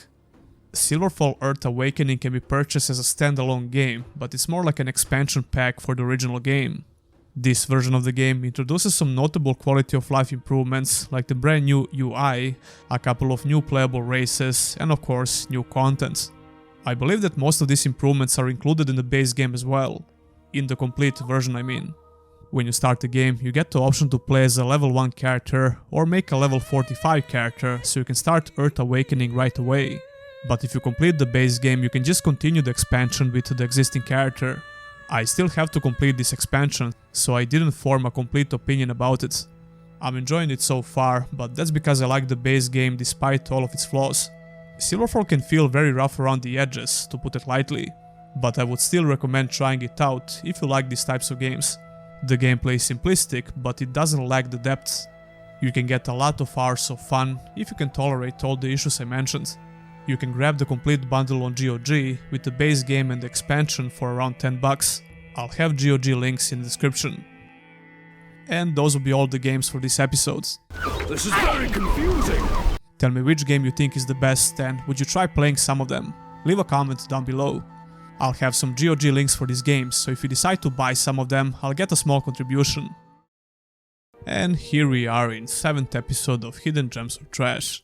I read the script, and I know we get past this. It's just a matter of time. A series of videos where I explore some forgotten RPGs and action adventures, and where I try my best to give you a mini review or preview for each and every one of them. If this is your first time watching, I highly suggest watching the previous episodes first, but there is nothing wrong with starting with this one as well. Although you might miss out on some inside memes and jokes. Enough, I'm not here for sex. You're not? But I was told you were coming. Yo, what up guys? This is not a sponsor, so don't worry. Well, I guess I'm the sponsor. I'm just here to tell you that you can check out my store for t-shirts and hoodies, which I made recently, I guess, and I just keep adding new designs. You can find a lot of cool designs in the theme of the channel, like running memes on the channel and stuff like that, and I plan to add a lot more designs in the future, so yeah, just a quick shout out to my t-shirt and hoodie store. And of course, you can always become a Patreon or a YouTube member if you want to support the channel more directly, but the most important thing is to watch the video, of course. Let me not waste any of your more time. I can't speak on the camera. Not very good at this, but yeah, I just want to give a quick shout out to all the additional ways you can support the channel. That will be it. Back to the video. Number 5. Sword Coast Legends.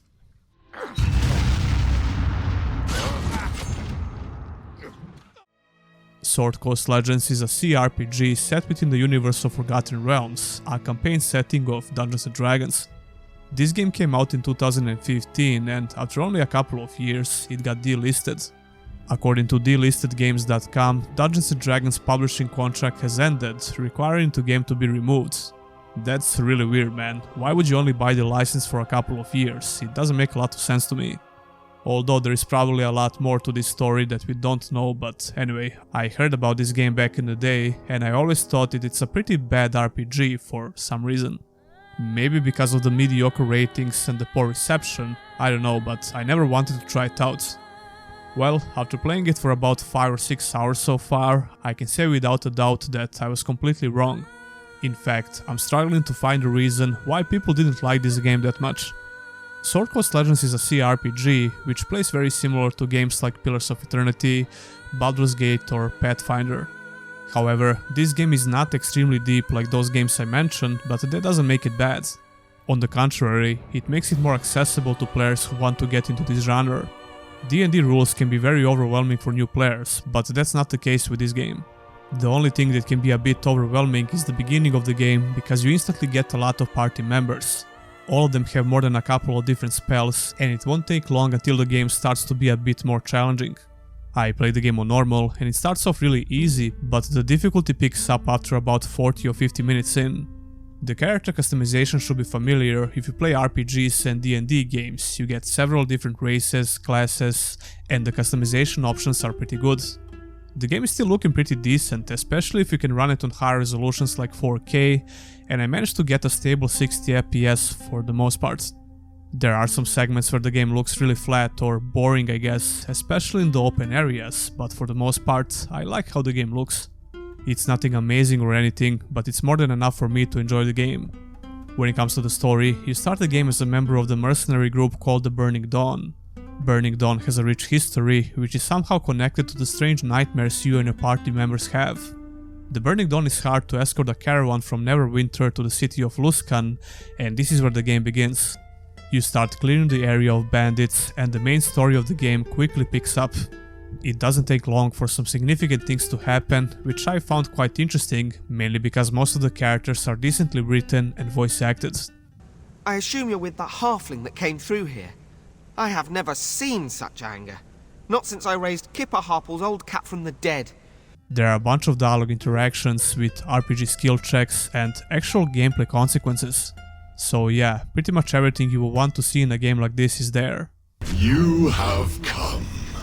Enough, I'm not here for sex. The gameplay mechanics are also fun to play around with, and you will have to do some micromanagement in fights, even on the normal difficulty.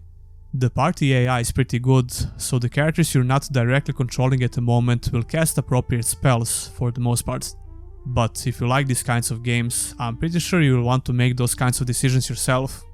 This is a real-time combat RPG with pause menu, which you'll use a lot. It's very easy to tell the characters what to do, and controlling them is fairly responsive. They won't always instantly do what you want, but it's not a huge deal. The animations are decent at best, but it's serviceable for this kind of a game. There is a very simple gore effect in combat, which can turn some enemies into chunks of meat upon death, which looks a bit stupid, but I can appreciate that. However, compared to how the combat looks in similar modern CRPGs, this game is pretty basic. And I guess that's one of the reasons why the game got such poor receptions, along with the fact that it's not very deep, like I said before. I mean, not extremely deep for D&D standards.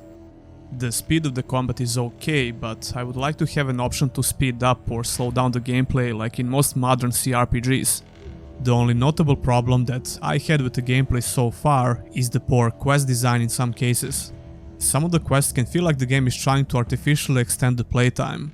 For example, before you enter the city of Luskan, you will need to explore the sewer system and do some quests there. The level design is okay, but some of the quests make you run back and forth for seemingly no reason. On the other side, it seems like the quests can be done in multiple ways if you know where to look or what to look for. The dialogue itself is well written, and the main story is interesting enough to keep you progressing through the game. And the actual progression system is decent. It pretty much encourages you to invest points into multiple skill trees. So it's not like the game doesn't have any depth, it's just not as deep as some modern CRPGs. My main character was a two-handed warrior, because of course he was. Your party members are very balanced from the very beginning, but you will meet other characters as you play, and you can manage your party members in the camp.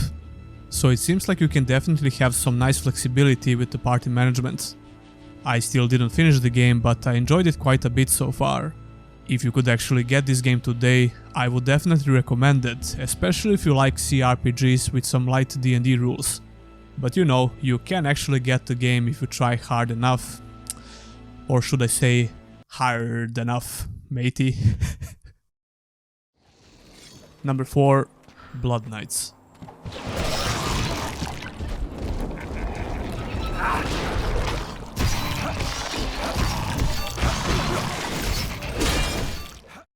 Blood Knights is an isometric action RPG released in 2013 for PC, Xbox 360 and PlayStation 3. This game was developed by Deck 13 and is the first and the last time they tried to make a game of this type. The reception for this game was not that good, especially on Xbox. It has somewhat better score on PC and PlayStation 3 and it's currently mixed on Steam. After completing this game, I would say it deserves at least a little bit higher scores than that, I guess. You must be out of your mind! I went into this game with very low expectations and I thought I'm not going to like it all that much. It took me just a little bit over 4 hours to completely beat it, and that's one of the reasons why I did like this game. It definitely doesn't overstay its welcome. Now I do see the fun. It's a pretty linear action RPG with a decent fast-paced action combat, local co-op play, some platforming sections, light itemization and progression system. Blood Knights is also a story-driven RPG with a lot of cutscenes and a couple of dialogue choices that don't seem to affect the game that much. This is undoubtedly the worst part of the game and possibly one of the main reasons for such awful review scores. The story is so bad that it's actually good in a way, or entertaining would be a better way to describe it. See the town? Seeing is done with the eyes. Always remember that. You play as a guy called Jeremy, who is trying to protect a powerful artifact from being captured by the vampires. Jeremy was bound to a vampire because reasons, and shortly after this he turns into a vampire himself. The priest and the Holy Order then try to kill him and his companion, but of course they survive. Then you spend the rest of the game trying to prove yourself to the priest that you're not working for the vampires. But in order to do so, you'll need to retrieve the blood seal that vampire stole. There are a couple of important characters in the story, but it's pretty damn awful, so I didn't even bother with remembering their names. What a shame. He was so lovely when we... Anyway, time for me to go. Down, down. Follow me, Jeremy. If the Lord lets you, the strongest will have me. I completed this game and I still don't know the name of the second protagonist. And I'm pretty sure her name is only mentioned once in the entire game, but I might be wrong since I didn't pay that much attention. On the bright side, the technical state of the game is very good. I managed to run it with no issues on the highest settings in 4K and I didn't have any frame drops or bugs. There are some glitches with the NPCs, but that's the problem with the AI. Visually, the game is not very impressive obviously, but it's good enough for an isometric action RPG from 2013. The art style is very generic, with little to no visual variety when it comes to places you're going to visit throughout 7 chapters of the game. I mean, it's not horrible, but it feels very uninspiring. Surprisingly, the character models are not that bad at all. I definitely seen a lot worse than this, even in some recently released games that I covered. So what about the gameplay? Well, it's pretty decent if you ask me. You get to switch between 2 characters if you're playing solo, but you can always have a friend to join you and take the control of the second character. I completed the game in single player mode, and I only played a little bit in co-op with my girlfriend. Jeremy is a melee character, while Alyssa uses ranged weapons and skills. Alyssa, that's the name of the girl. Strange name. I'll call you Liz. Don't you dare. Anyway, Jeremy has a couple of regular attacks that function as a combo system, along with a couple of unique abilities. The Whirlwind is the most powerful ability you can use and abuse, pretty much. There is no resource for these abilities except the cooldown, which is one of the things that makes the gameplay pretty fast. I played on normal, and I think the challenge on this difficulty is okay, if not a bit easy when it comes to boss fights. But that's not exactly because of the difficulty. The majority of boss fights just have one single mechanic that you have to worry about. Except the last boss, I guess, who has a couple of different phases, but he's also pretty easy. I don't believe I even died once in boss fights, and I kinda wish I played on the hard difficulty, although I doubt it would be much different. I kinda like how they did healing in this game. There are no potions that you can chug all the time like in many similar action RPGs. Instead, you have to find these corpses, or you can feed on enemies, which can be a trick in crowded fights. There is a much bigger chance for you to die in regular fights, simply because there are much more things that can kill you. Not just when it comes to actual enemies. There are traps you have to avoid, and gravity is also one of your main enemies. I think I died the most from falling off cliffs, but that's because the camera can be extremely frustrating in this game. It has a mind of its own, and you're going to experience some awful angles on some levels. Although dying is not that punishing because it instantly brings you back to the last checkpoint, which is usually pretty close and the enemies don't respawn. It truly seems like this game never wants to waste your time. You have this main quest that's very linear and pretty much no side activities at all, except for collecting the coins here and there. Switching between these 2 characters is pretty much necessary in some areas because of the light puzzle solving you have to do, but for the most part you can stick with the playstyle you prefer. I think the range combat is much easier because it takes very little effort to kite all enemies on the map and kill them with range abilities. And when you get crowded with a bunch of enemies, you can always switch to Jeremy for a quick spin to win move. Once you get the hang of all of the abilities and switching between these characters, I think the combat flows very well. It does feel a bit floaty, but it's not that bad. It's a decent hack and slash combat, which can be fun for a couple of hours, especially in co-op. But I also enjoyed it in the single player mode quite a bit, so take that as you will. The progression system on the other hand is very boring, because you only get to increase the damage of these abilities, and the itemization is very simple. Overall, I would recommend trying this game out if you like what you see. Seeing is done with the eyes. Always remember that. Number 3. Hellgate London.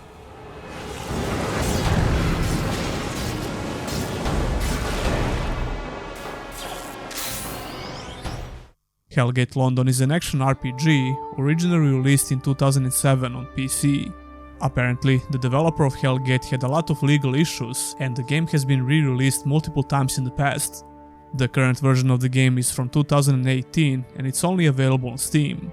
Hellgate London can be described in a couple of ways. It plays very similar to Diablo-like games but from third-person perspective. However, this also depends on the class you select.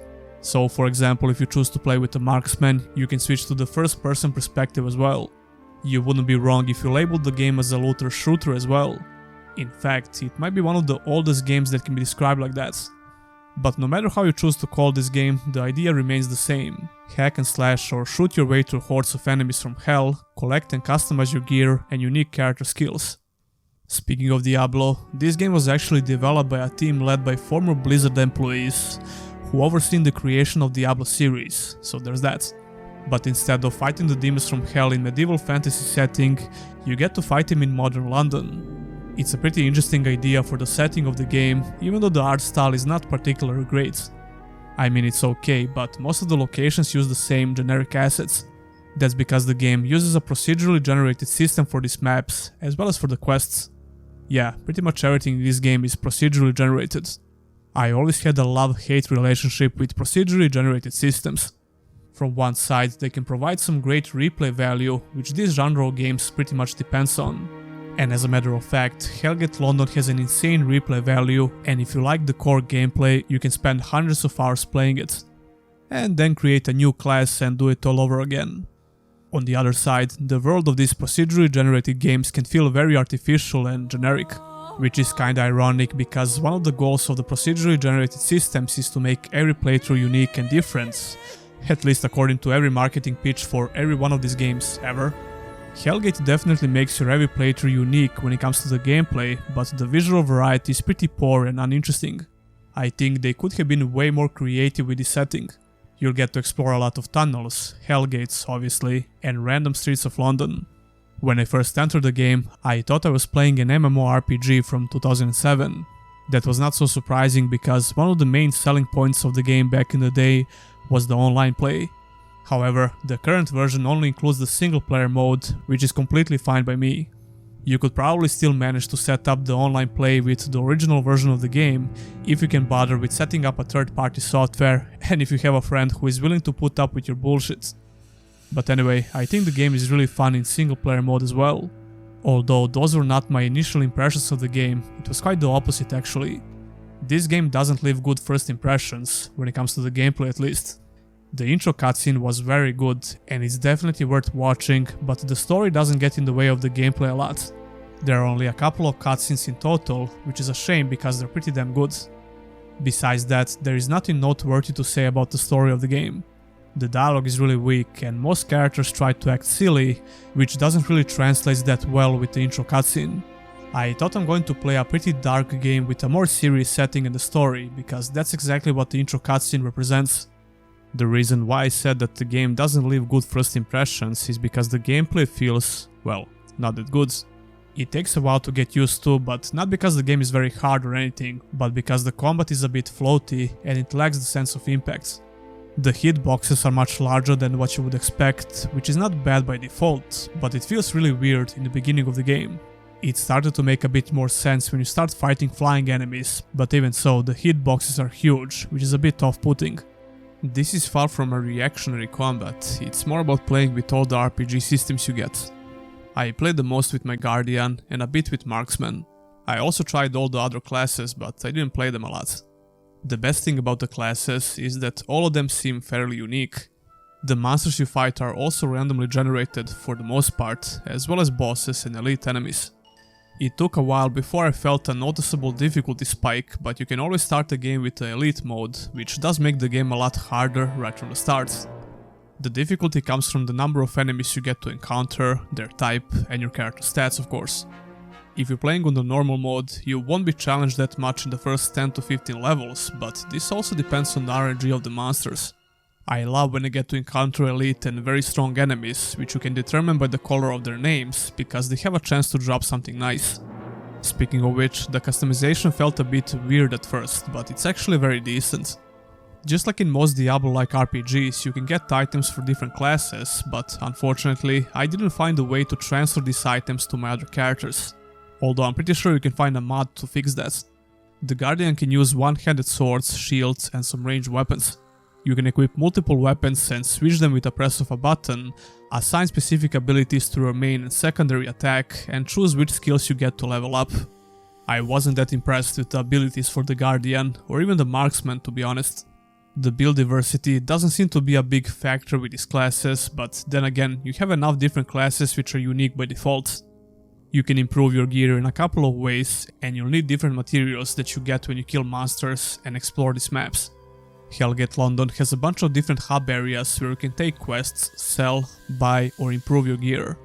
The game is divided in many different instanced areas, and the map you get is not that helpful to be honest. The minimap is way better, and I really don't know why we can just zoom in this map instead of looking at this inferior version. Ultimately, I think the gameplay loop of Hellgate London becomes really fun after a couple of hours, and I can see myself grinding levels and gear in the future. A lot of people recommended to check this game out, and I can see why. Would I recommend buying this game today? Well, if you love isometric Diablo-like RPGs, you should definitely check it out when you get really bored of Diablo 4.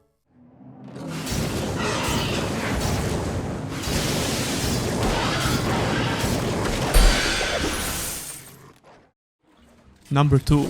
Summoner, a Goddess Reborn.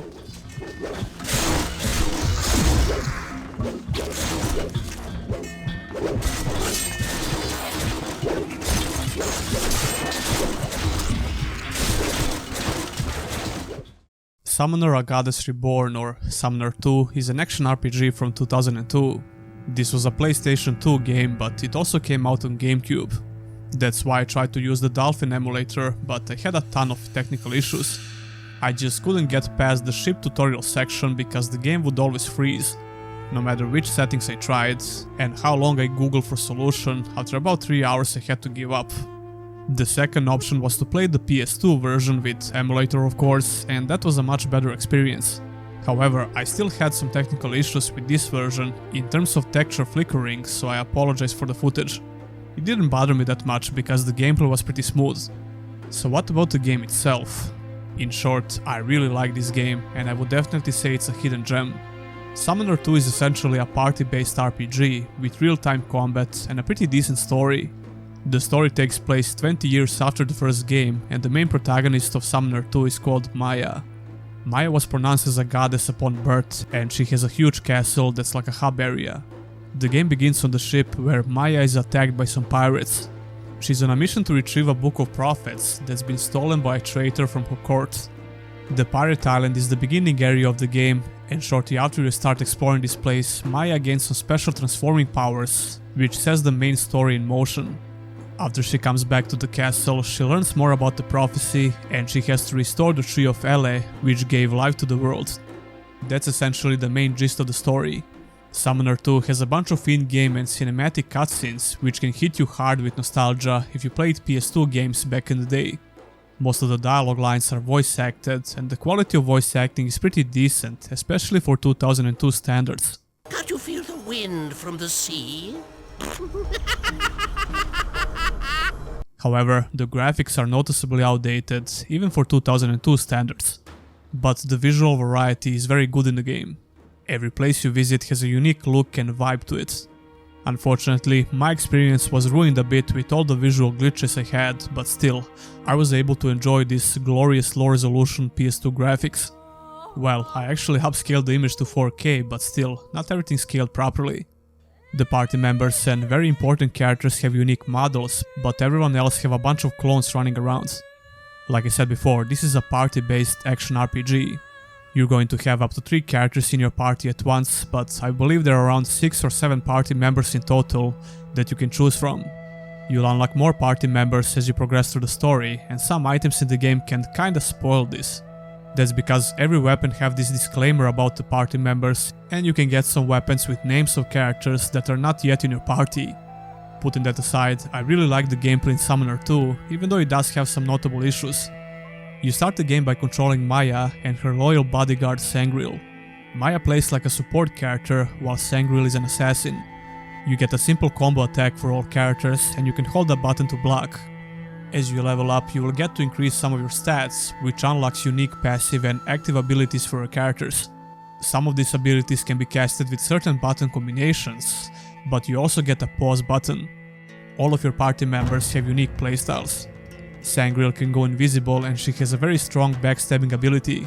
Maya has heals, transforming spells that we mentioned, and some nice melee moves as well. Targis is a tank with a bunch of HP and so on. After a couple of hours of gameplay, you start unlocking more companions, so you'll be able to combine the party of 3 however you want.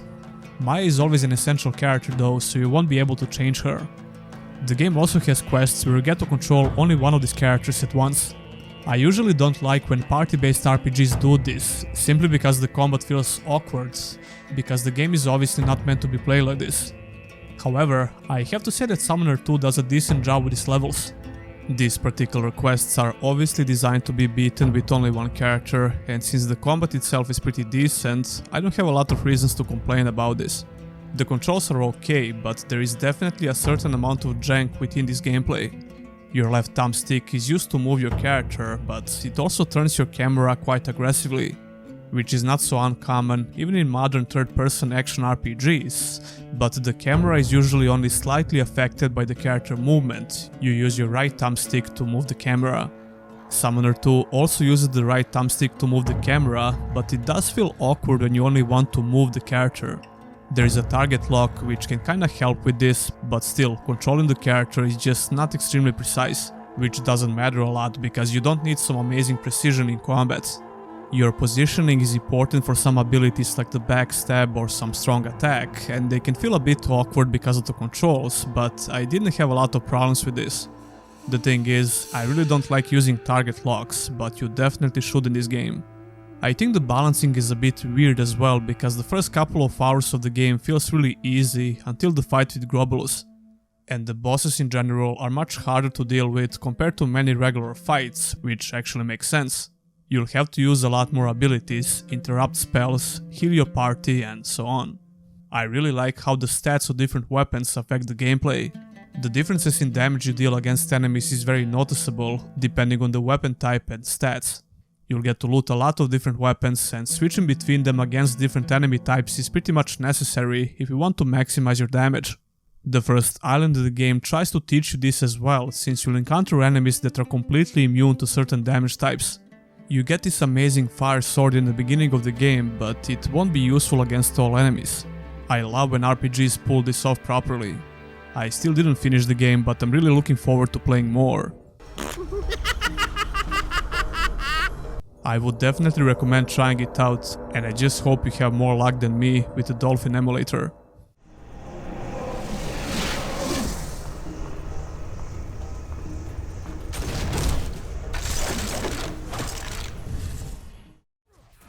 Number 1. Spartan Total Warrior.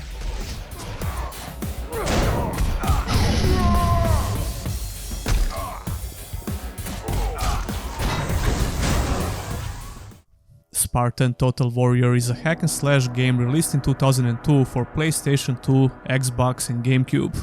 This is hands down one of the best PlayStation games that I ever played, and one of the best hack and slash games in general.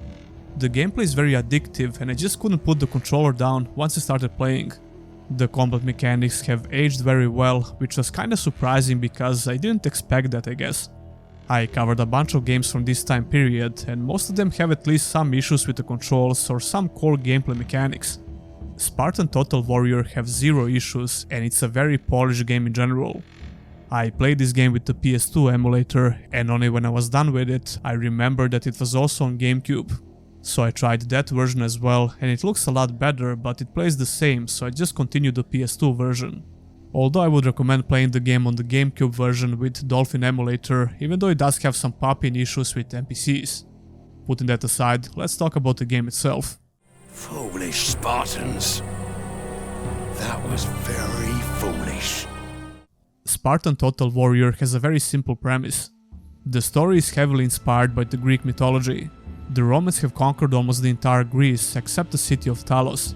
This is where the game begins, and you're playing as a nameless Spartan warrior who is defending the city alongside the legendary Spartan king Leonidas. Before the attack begins, you hear the voice of Ares, the god of war, and you'll continue hearing his voice in certain segments of the game. The game really doesn't hold back when it comes to the mythical setting. You will meet and fight a lot of creatures from the myths, mostly from the Greek mythology, but from some other mythologies as well. I am Beowulf, war chief of the Danes, head taker and 100 slayer. Your warriors cannot stand against me! The story is presented through a lot of cutscenes in between objectives, and there is a narrator who has a couple of sentences to say before you go to the next chapter. It's a very digestible, easy to follow story that doesn't get in the way of the gameplay that much. All of the characters are fully voice acted. The quality of voice acting ranges from very good to very bad for some characters, but this won't matter a lot because the cutscenes are few and far between. Despite that, all of the cutscenes and the story in general were fun to experience for the first time, but I would really like to have a skip button. You will definitely die in this game, and it kinda sucks when you can't skip the cutscenes, but like I said, they are pretty short, so it's not a huge deal. The GameCube version allows you to skip cutscenes, so I don't know what's up with the PS2 version. Like I said, the gameplay in Total Warrior aged like fine wine. This is a fast-paced action combat with some snappy controls and very good mechanics. You start the game with a sword and shield, but you gradually unlock more weapons as you progress through the game. Even though this is a hack and slash game, the combat is not a mindless button mash, although you can definitely abuse some of the attacks you have and kill a bunch of enemies at once. However, the game usually offsets this with the sheer amount of enemies you get to fight at once, and the boss fights are well designed. For the majority of the game, you'll see an impressive amount of NPCs on the screen at once. The best part about this is the unscripted nature of these fights and how good the fights feel. Even the AI would put some recent games to shame. One of my main problems with modern games that try to have large-scale fights is how scripted everything feels. Don't get me wrong, Spartan Total Warrior has a bunch of scripted segments as well, but the majority of big fights are just a bunch of NPCs thrown together. It feels like a proper large-scale war, on most levels at least. But of course, that wouldn't matter a lot if the action combat was not good. Killing enemies in this game never gets old because the challenge is definitely there and you get a decent arsenal of weapons to use. Each weapon has a couple of attacks and unique powers you get to use once your energy bar is full. Sometimes the enemy AI will just stand there and get killed, but for the most part, you can't just spam the attack button and win. There is a nice and subtle visual cue when enemies are going to attack you, which allows you to quickly block or dodge. Yeah, dodge roll is also a thing in this game, but it doesn't have any iframes like most action adventures and RPGs nowadays. However, it's still very useful, but mostly in fights versus elite NPCs and bosses. Your special abilities and stronger attacks depend on the weapon you're using. When your energy bar is full, you can execute a very powerful spell. Almost all of them are useful, but I think the one with the Medusa shield that literally turns all enemies on the screen into stone is by far my most favorite of them all. The weapons also have strong attacks that you can use, but you need to fill this bar first with regular attacks. You can choose to focus on single target or AoE damage with the stronger attacks, and they look and feel very good. They allow you to cut down a lot of enemies at once with a single attack. The game doesn't have a lot of gore elements outside of these attacks, which is what also makes them really fun to use. You can cut off up to 4 or 5 heads at once with a quick AoE move, it's amazing. The single target strong attacks are obviously useful versus elite enemies and bosses. I like using dual swords in this game, but it seems like the spear is the most balanced weapon. Sword and shield playstyle is okay, and like I said before, it has an amazing ability. I don't really like the hammer a lot because it's really slow and the special ability is not that great either. This game has a very simple progression system, which doesn't seem like it actually affects the gameplay that much, but it's there. Spartan Total Warrior has an old school level design with bunch of objectives you'll have to do. There is a checkpoint system after every objective, and each of these levels should take you around 15 to 20 minutes to complete, but this will also depend on your playstyle of course. They really try to make these objectives varied and interesting, although some of them can be kinda frustrating. My least favorite objectives were the one where you have to protect some NPCs or run back and forth to defend a specific point, but other than that, I did enjoy the gameplay in general. You're going to kill hundreds of enemies on each and every level, it's amazing really. I would definitely recommend checking this game out, it's a real hidden gem. Just be sure to check it out on GameCube emulator, because it looks a lot better than PS2 version.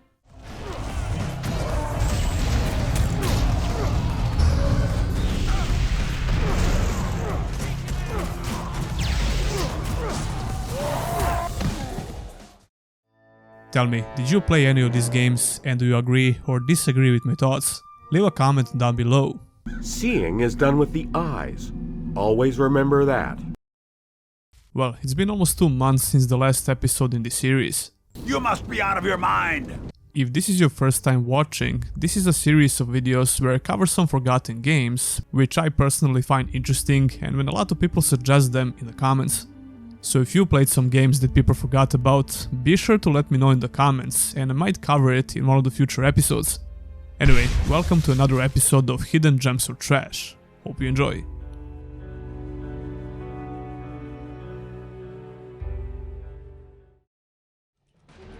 Number 5. Mage Knight Apocalypse.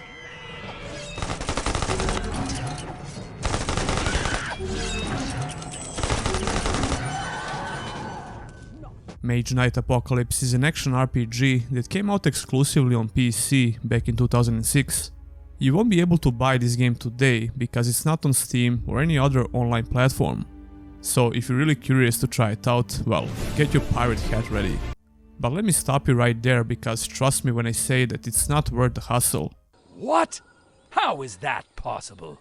I barely got this game to work on Windows 10, and even when I finally got it running, I have to wait at least a couple of minutes before the game actually starts. I wouldn't mind those issues that much if the game was actually worth playing, but it's not. Not to mention that you won't be able to run it with modern resolutions like Full HD or 4K. This is how you get to see the game in the video, and this is how I got to play it. I was always curious about this game and I finally got to try it out. To tell you the truth, I wish I stayed curious because the game is pretty bad. Curse those little maggots. I remember watching some gameplay videos about it and it looked kinda fun. I mean, it looks pretty outdated, even by 2006 standards, but the gameplay looks like something I could enjoy, since I played a lot of similar RPGs from this time period. Well, I was completely wrong. The gameplay has a lot of issues, but let's start with the visuals. Like I said, Mage Knight Apocalypse looks very outdated, even for 2006 standards. Mage Knight has some MMORPG vibes when it comes to the visuals. This is not the only single player RPG from that time period with an MMO vibe. World of Warcraft had a huge impact on games in general back then, so it's not surprising at all. Mage Knight looks like a generic fantasy RPG with some steampunk elements, mainly from the dwarves. For some odd reason the game is locked on 30 FPS, but even that didn't bother me a lot. When it comes to the story, Mage Knight has a very simple premise. This game has your typical fantasy races which are at war. The group of spirit masters fear that the world will come to an end if the war is not stopped. You need to recover 5 aspects of the apocalypse which are scattered throughout the world. In the beginning of the game, you need to help some dwarves, and their main city looks heavily inspired by Ironforge from WoW. The WoW comparison doesn't stop there though. Anyway, there are a bunch of in-game cutscenes and scripted linear events which will trigger at certain story points. I don't think these cutscenes are awful, even though their presentation is not all that great. The voice acting is okay-ish. I certainly heard a lot worse, and it seems like every dialogue line is voice acted in the game, so that's something, right? By the command of King Breck! The dialogue and characters are pretty basic, and it quickly gets really boring to listen to these NPCs. They have a lot of dialogue lines, or at least it seems so, because it quickly gets boring. That's another thing I would be ready to tolerate if the gameplay was fun, so let's talk about that. The biggest problem with the gameplay in Mage Knight is on the fundamental level. This game suffers from an identity crisis. It just can't decide if it wants to be a third-person action RPG or an isometric point-and-click.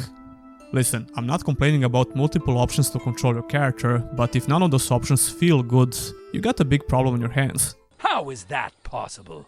I honestly can't decide which is the worst way to play the game, but since I personally prefer a third-person view with WASD movement, I naturally opted for that playstyle. No matter what you choose, you'll be forced to click on enemies a lot, which could be a bit easier with the isometric view. However, the controls are very clunky in general, so it doesn't feel good in either camera perspective. It's like the game has an input lag, because it never feels instant and you have to keep clicking on the enemy. I think auto attack would fix some of the gameplay issues, but that's only the first step that we have to make in order to improve the combat. Then we have the abilities which can be casted with different numbers, but they feel clunky as well. You can choose between 5 different characters with just a few customization options. I went with the Amazon Chella because her skills look the most interesting to me. The graphics are not the only thing which were inspired by the famous MMO. The inventory and even the progression system works very similar to WoW. Each character gets 3 different skill trees with unique abilities. The Amazon has ranged and melee abilities, but you don't get to select them manually like you would probably expect. Instead, your skills and stats will improve upon use. It's something similar to Skyrim, for example. That would be completely fine if not for the extremely unsatisfying controls, which make the combat way worse than it should be. Not to mention the brain-dead AI and pretty bad animations and sound effects.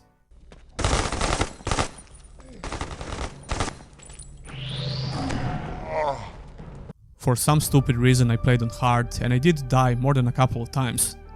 The placement of the respawn points can be really bad, because the enemies can instantly attack you as soon as you revive. You don't get your full health upon reviving, God knows why, and if you're out of health pots, you're screwed.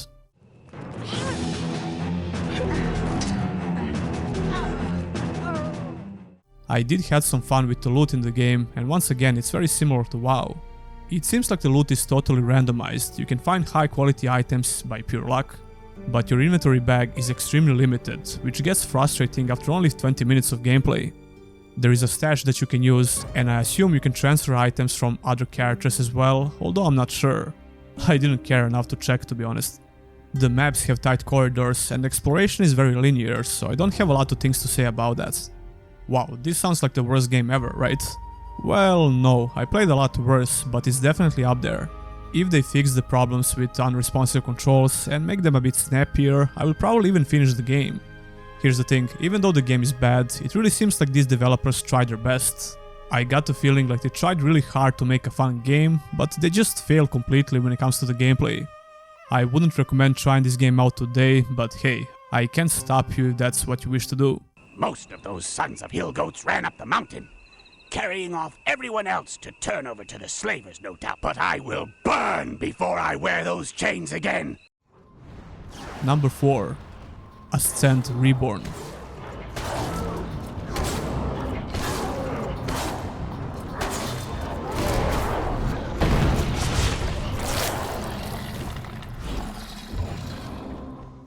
Ascend Reborn first came out on Xbox 360 in 2013 and on PC in 2014. Back then, the game was called Ascend Hand of Cool and it was described as an action MMORPG. While this game had some online features, of which some of them are pretty cool actually, it's far from being an actual MMORPG. That's like claiming that Dark Souls games are MMORPGs because they have invade and co-op features.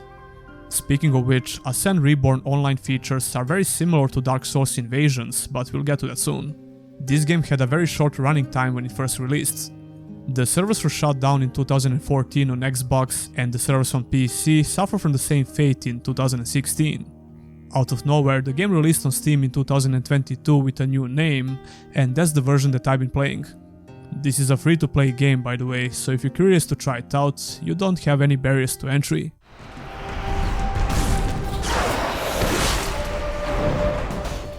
The story is almost non-existing in this game. There is only one short cutscene in the beginning, but you will find a lot of dialogue scenarios while progressing through the game. The dialogue is not voice acted, by the way, but that's not an issue because it's usually very short. You play as a warrior race called... I'm pretty sure that's not pronounced as Chaos, but whatever. Chaos, I guess? Your main goal in the game is to worship one of 3 gods and destroy the titans, that's pretty much it. And if you want to learn more, there are some lore stones you're going to find, but the story is like, whatever. The beginning of the game was really weird at first, but it makes more sense once you start playing the game. You get 50k souls to spend on various customization options and to buy some gear. Then you enter this pretty cool hub area where you get to choose between 3 different gods.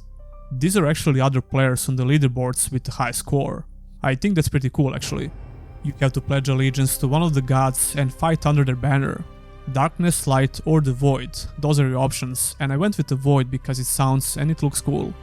These gods offer you different spells that you can use, and some of the items can be only equipped while you're worshipping a certain god. This is where those multiplayer features come into play. Every once in a while you get the option to defend these areas. This was a little bit sus because it happened a bit too often, up to the point where I started to doubt that these are real players. According to SteamDB, there are less than 10 players who play this game on a daily basis, so I don't know. They move like real players would, although I hadn't lost a single fight, which is also a little bit sus.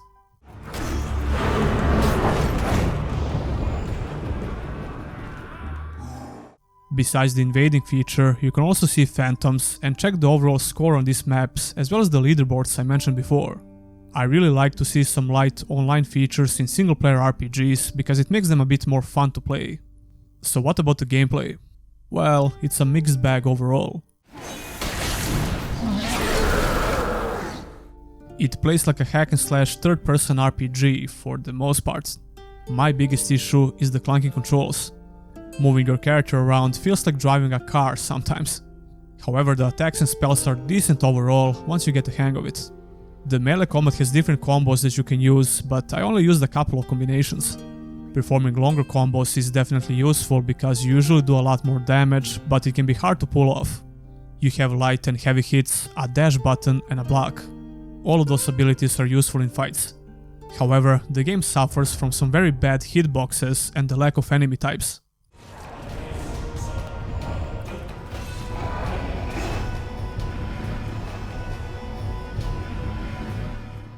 After almost 10 hours of gameplay, I was still fighting a couple of enemy types that you get to fight in the first hour of gameplay.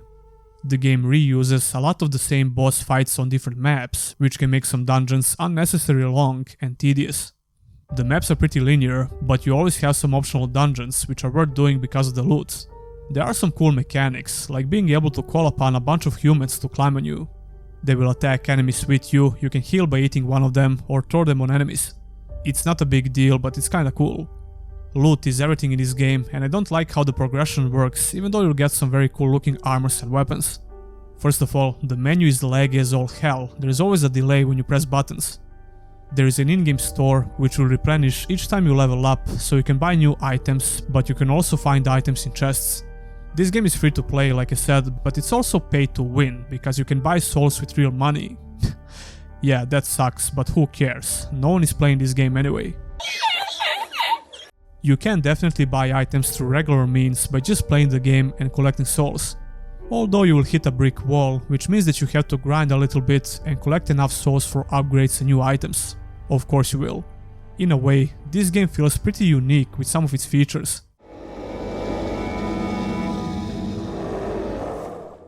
I wouldn't mind to see some similar features in other single-player RPGs, where the main goal is to conquer and protect your territories.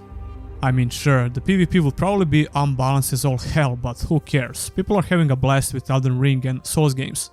Mountain Blade Bannerlord comes to mind. Imagine if you had to defend some of the cities or villages from real players when they invade the world. But that's just me and my random thoughts about this topic. Ultimately, Ascend Reborn is a clunky hack-and-slash pay-to-win garbage with a few cool ideas. You can try it out if you're curious, because it's free, but I would not recommend playing it in general.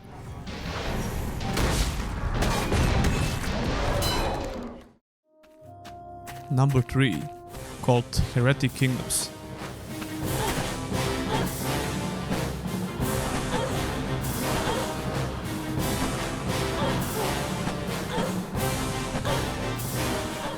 Kult Heretic Kingdoms, or Heretic Kingdoms The Inquisition, is an isometric action RPG originally released in 2004. Yeah, the game had two different names, one for North America and one for the rest of the world, I guess. If you watched the 6th episode of Hidden Gems or Trash, you might remember me covering Shadow's Awakening RPG. Well, that game was technically a sequel to Heretic Kingdoms. However, you might get confused by Shadow's Heretic Kingdoms, which came out in 2014. That was basically the same game like Shadow's Awakening, but it was not feature complete, it was only 1/3 of the game. I'm not trying to get you confused, but the whole publishing situation with these games is kinda messy. All you need to know is that Shadow's Awakening was the full-blown sequel to Heretic Kingdoms, and a very underrated isometric action RPG with some unique features. You can find some of those unique features in Kult Heretic Kingdoms as well. Ever since I played Shadow's Awakening, I really wanted to go back and see where it all started. I'm kinda glad I did, but to tell you the truth, this game didn't age all that well, and I'm not talking about the visuals. In fact, I actually like the art style a lot, and there are plenty of interesting things to see while exploring the world. The story takes place hundreds of years after the god of this world was killed. The hero called Arcor was wielding the Godslayer's sword, and centuries later, one of his descendants used the power of that sword to rule the world. He was eventually defeated, and the Inquisition was formed to destroy any form of religion in the world. You play as Alita, who is an Inquisitor in training, but also another descendant of Arcor capable of using the Godslayer's sword. I was surprised with different dialogue options that you can select, which actually seem to matter. These decisions you make will affect how the story ends, but it also affects your standing with the Inquisition. So it's not just a linear story, although the storytelling itself is pretty basic in general. It's not a very interesting story, to be honest, it lacks memorable characters and maybe some plot twists. But it was enough for me to enjoy it and not get completely bored.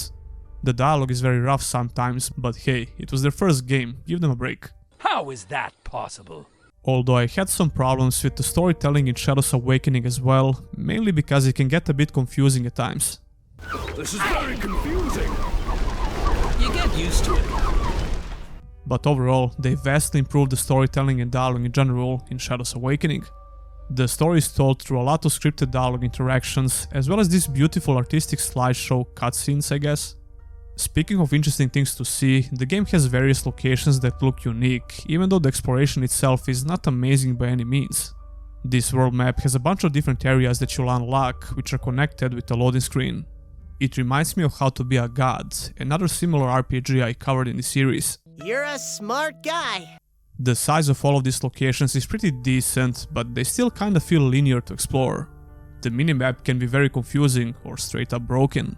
At first, it might seem like you can only explore within the grey zone, but you'll have plenty of situations where that's not the case. That's just a minor issue, I guess, although traversing some of these areas can be frustrating because of this. The second reason for some light frustrations are the controls. Look, let's get this straight, this is an old game, obviously. But whenever I'm trying to objectively criticize these game features, I'm also taking in consideration other games from similar time periods which did the same thing better or worse. Plenty of other similar isometric RPGs from the same time periods, or even older games for that matter, had better controls. First of all, moving around is not that bad, but instead of just clicking, you have to hold the left mouse button, otherwise your character will stutter a bit. Clicking on the enemy for attacks also feels very clumsy and stiff, with almost no proper feedback at all, it's weightless. Despite those issues, I could still kinda enjoy the gameplay, especially after your character gets a bit stronger. You will discover various attunements that you can use, which will essentially shape your builds. Most of them will give you some passive effects, and it's up to you to adjust that certain playstyle with the best items you can find, or buy. The game doesn't mess around when it comes to the difficulty, mainly because of how the healing works. You have hit points and blood points, which will gradually reduce each time you heal. And if you want to completely replenish the hit points and the blood points, you have to find a place to sleep. I think this made the game unnecessarily more frustrating in combat, especially because the combat itself looks like this.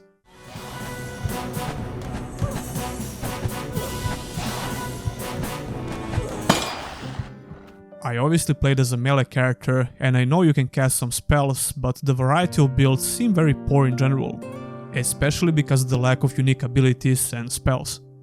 Enemies can either miss you a lot or two-shot you sometimes, but this also depends on your builds. Although it's pretty fun to put your character together with different attunements and gear, but the combat is just functional, it's not very fun to be honest.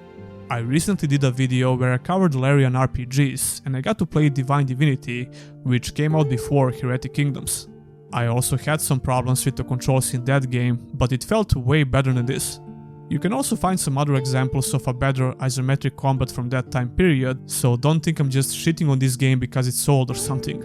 Even so, I'm going to bet we're going to see that one guy in the comments who is butthurt because I even dare to criticize an old RPG that he likes. Yeah, fuck you too, dude. Anyway, I almost forgot to mention the most unique feature of the game, Dream World.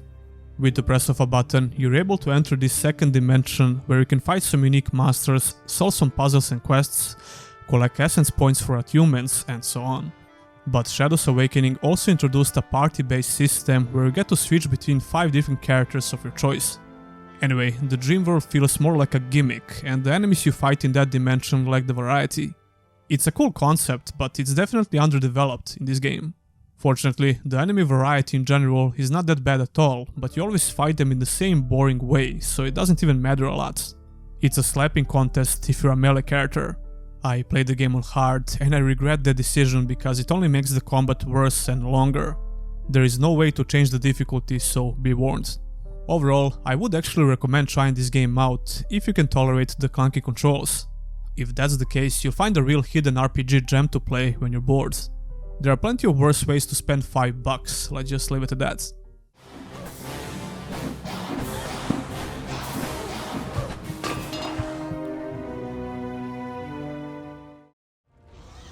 Number 2. Gladiator, Sword of Vengeance.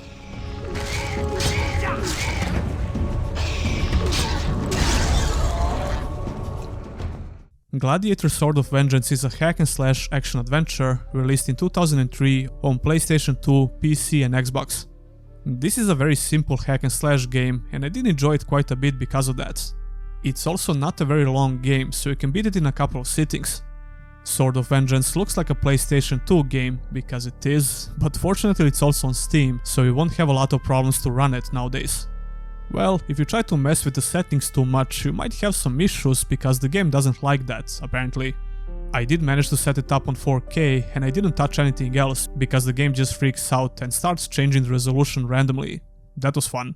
I also had these black bars for a while until I switched to the beta version of the game, which seems to fix that issue. Long story short, just played the beta branch version of the game on Steam. Very well. Anyway, you play as a gladiator called Invictus Trax. The game doesn't try to waste your time, you're instantly thrown into action and you get to kill a bunch of gladiators in the tutorial. Literally everything the game teaches you here, which is about 3 different mechanics, is everything you need to know until the very end. Trax gets killed after the tutorial, but he gets resurrected. These kids are supposed to be Romulus and Remus, the founders of the Roman kingdom. Aruntius, the current leader of Rome, is a sadistic son of a bitch, basically. He managed to climb on the throne with the help of the black arts from the dark gods of terror. Trax has been selected by the gods to stop him. That's pretty much the main gist of the story. Your work is just beginning, Invictus Thrax. You have been chosen. You have a couple of different levels to beat until you get back to Rome and face Aruntius again. If you played at least one similar game from these time periods, you know exactly how this game plays. Like I said before, Sword of Vengeance has a very simple gameplay. You have 2 different attacks that you can combine, a dodge roll and special mechanic that you can activate that boosts your damage for a while. There are a couple of different weapons that you'll find when you progress through the game as well. These weapons feel a bit different and I was using a 2-handed axe a lot. However, the combat feels pretty much the same, no matter who you fight. There are only a handful of different enemy types, which force you to change your combat approach just a little bit. You know, instead of just mashing the button, you have to roll a couple of times. But killing everyone else depends on how quick you mash your 2 attack buttons, with an occasional dodge roll here and there. The controls are fine, so the gameplay feels okay as well, nothing outstanding though. You can definitely find a much better hack and slash game from these time periods. For example, I recently covered Spartan Total Warrior, which did a much better job in general. However, I don't think this game is bad at all. Thrax returns victorious? Perhaps, brother, the gods were right. I mean, sure, your thumb is probably going to hurt a little bit after you're done, but you'll have some mindless fun that don't require much thinking. The boss fights are pretty disappointing though, because the game reuses one boss pretty much for the entire game. That didn't bother me that much like in some games. However, what did bother me a bit is the level design. Actually not the level design itself, but the checkpoint system. I was never a huge fan of this cheap checkpoint system that many games used to have back then. When you die, the game respawns you at the last checkpoint, which means you'll have to kill all the enemies again, but that's not the only problem. You'll have to do these challenges and some very light puzzle work on pretty much all levels. When you die, you will have to repeat that again as well, which is really frustrating. It feels cheap, and the only reason why it exists is to prolong the game's length, I suppose. What makes the game more frustrating than it should be is the camera. This game has a completely static camera with some awful angles. It can easily make you confused sometimes, especially when you have to backtrack, which happens quite often actually. I mean, was it really that hard to include a normal camera in the game, because that would make the gameplay a lot less tedious. The only reason I could think for this design decision is to not have to render every single asset in 3D and save some resources on consoles. I don't know if that was the reason for this, but the camera can really suck in this game, and it's probably the biggest issue. Like I said, the game has these challenges that you have to do, and they're okay if you don't have to repeat them every time you die. The purpose of these challenges is usually to give you some damage or defense boost or increase your max HP.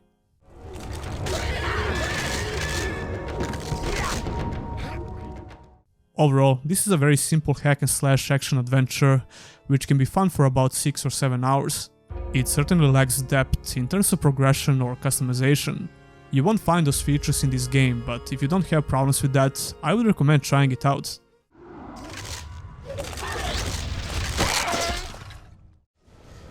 Number 1. Knight's Contract.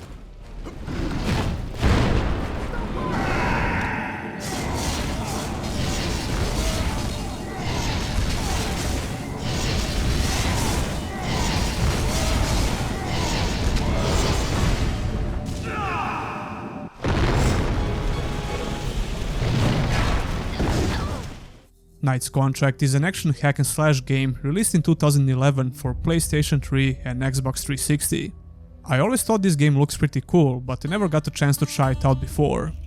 You can easily emulate this game with PS3 emulator nowadays, although the frame rate is stuck on 30 FPS. I used the upscaling option within the emulator to achieve 4K resolution, if you're wondering. This game received some pretty mediocre ratings when it came out, and after playing it myself, I can definitely see why. I think this game is my personal worst case of love-hate relationship that I ever experienced. So, you've actually come. Enough, I'm not here for sex. There is a lot to love about this game, and you can even say it's very underrated in some regards. On the other side, it has a couple of very bad, or you can even say game-breaking mechanics. But let's talk about the positive stuff first. It looks like talking isn't going to get us anywhere, is it? I think this game looks very good in general, even today, especially if you can run it on 4K on your PC. The graphical fidelity is not exactly amazing, obviously, and you can find a lot of low-res textures here and there. But there are also a lot of cool visual details, like the snow effect on this level, or the whole lava theme on this particular level. There are also some very creative enemy designs, especially for bosses. I could never forget you! I'll tear you apart, along with that traitorous witch! Ha! Is that so? You were far more violent than I was. When it comes to combat, you can see some cool dismemberment effects, as well as some brutal looking finishing moves that you can pull off.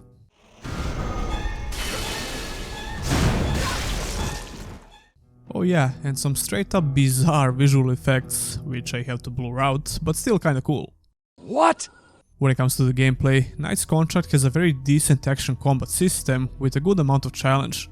You have a combo system with 2 different attack buttons that you can combine, a dodge mechanic, and different spells to use, which are provided by a witch follower. The gameplay can be described as a clunkier version of Darksiders 2, in a way. The controls are not exactly the snappiest, but they are not sluggish either. And if we could leave it at that, it would be an amazing game, right? Well, we have to talk about the bad stuff as well, and let's start with the worst one. I got 3 letters for you. QTE. Yeah, my archenemy is back to torment me once again in one of these videos. If you're watching this series, you know I already covered several games which have some terrible QTE segments. Knight's Contract is hands down the worst when it comes to this, because QTEs in this game are unapologetic. Sometimes they don't even make any sense because I'm literally pressing the right button at the right time and somehow I still fail. My girlfriend seems to have more luck with QTEs, so she killed one of the bosses for me, by pure luck of course. I mean, we all know that women don't know how to play. Do you want to be single? Anyway, to make things worse, the boss will heal up if you fail the segment, so you have to bring his health down again before you get another try with the QTE. I can't even stress enough how bad it feels in this game, up to the point where I won't even recommend trying this game out. Like I said, the game has a decent amount of challenging fights, which only makes failing QTE segments even worse. Which brings us to another very bad mechanic, but we have to mention the story first, in order for this to make any sense. The Black Death. Just what I need. Knight's Contract has a pretty unique setting.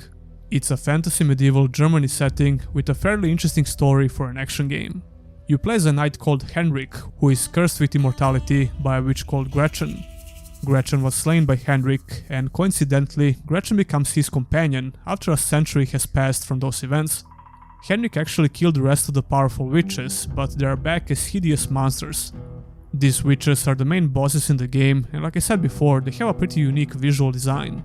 I enjoy these fights quite a bit, if we exclude the awful QTEs and the second worst mechanic in the game related to Gretchen. You have to babysit her throughout the entire game, and not only that, but you have to pick her up quite often. What? Yeah, you literally pick up girls in this game. Well, a girl, but still. That probably sounds like a great mechanic, right? Well, no, because instead of thinking about your own health and the enemy you're fighting, you'll constantly have to worry about her getting killed like an idiot. Heinrich is immortal, so even when you die, you have to press X until your thumb bleeds before you resurrect again, and by the time you do it, Gretchen is usually very much dead.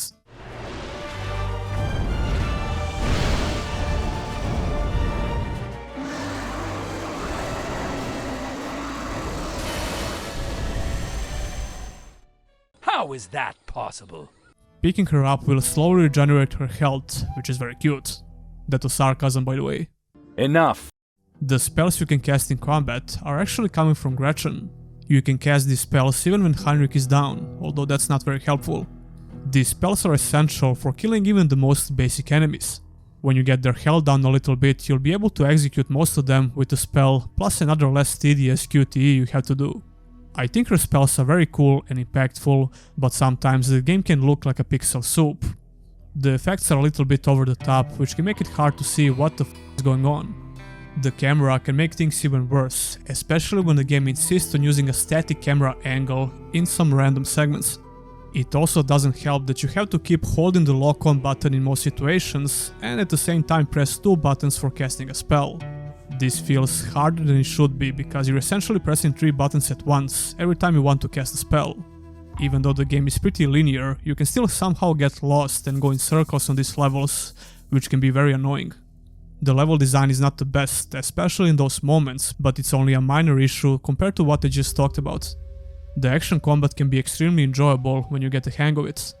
I'm really pissed off because this could easily be an amazing action game if not for those issues. Sadly, I can't recommend playing this game today because most people will probably get really mad and rage quit, and I don't blame them. Don't be a fool. And that would be it for the 8th episode of Hidden Gems or Trash. Finally. Tell me which game looks the best to you and did you play any of them before? Leave a comment down below. Previously on Hidden Gems or Trash. Curse those little maggots. Yeah, that sucks, but who cares? No one is playing this game anyway. How is that possible? Your work is just beginning, Invictus Thrax. You have been chosen. Very well. Picking her up will slowly regenerate her health, which is very cute. That was sarcasm, by the way. Enough! Here we are with another episode of this ongoing series. What? If this is your first time watching, this is the series of videos where I find some obscure and forgotten RPGs and action adventures and see if they are worth playing today. Every now and then I stumble upon some real hidden gems, and most of these games are recommended by you. Check out the full playlist of Hidden Gems or Trash, because I could have already covered the game you suggest. So without further ado, here is the new episode of Hidden Gems or Trash. Number 5. Border Zone.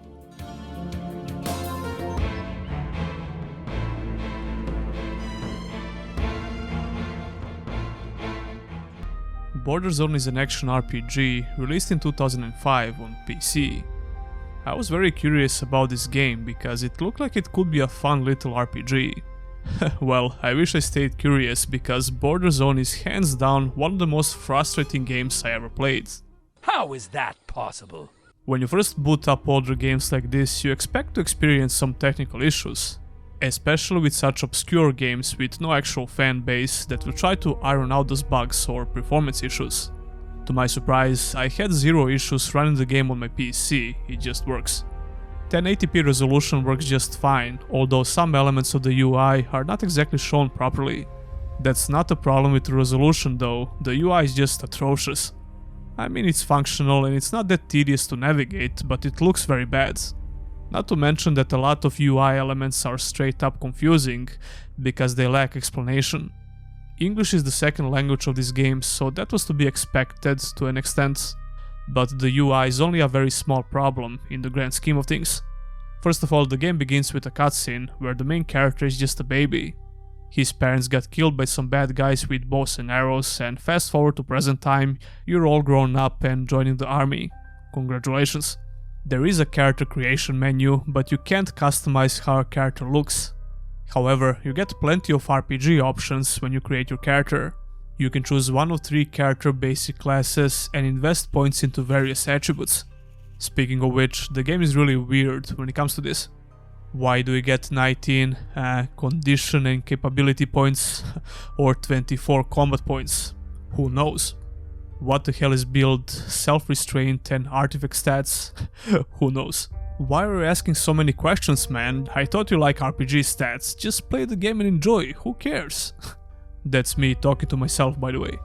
I was actually excited to start exploring the map, especially because I didn't expect Border Zone to be an open world game. You get a very simple quest in the beginning, you're supposed to talk with the commander of the army and off you go. But I decided to explore the first area a little bit in order to figure out how things work. You can pick up a lot of items, do some side quests for gold and talk with different NPCs. It started off like a proper sandbox RPG, but it quickly turns into a loading screen simulator. No, but seriously, this is the biggest problem with the game, which almost made me quit after 1 hour of gameplay. Remember when Oblivion starts loading the open world in the middle of exploring the open world? Well, take that and multiply it by 20 and you get Border Zone. How about this example? You get to the entrance of another zone, right? You suffer through a very long loading screen, and if you decide to explore the zone on the right, you're immediately greeted with, you guessed it, another loading screen. To make things even worse, some enemies will be waiting for you at the entrance and immediately attack you. I installed the game on a very fast SSD, so I don't even want to know how it runs on a hard drive. Just imagine the poor bastard from 2005 trying to run this game on an average PC from that day and age. You don't have to do that because no one played this game anyway, except a YouTuber who's desperately trying to entertain you. Anyway, putting my misery aside, the gameplay in Border Zone is worse than you think. This game plays like a traditional CRPG. Well, at least it tries to.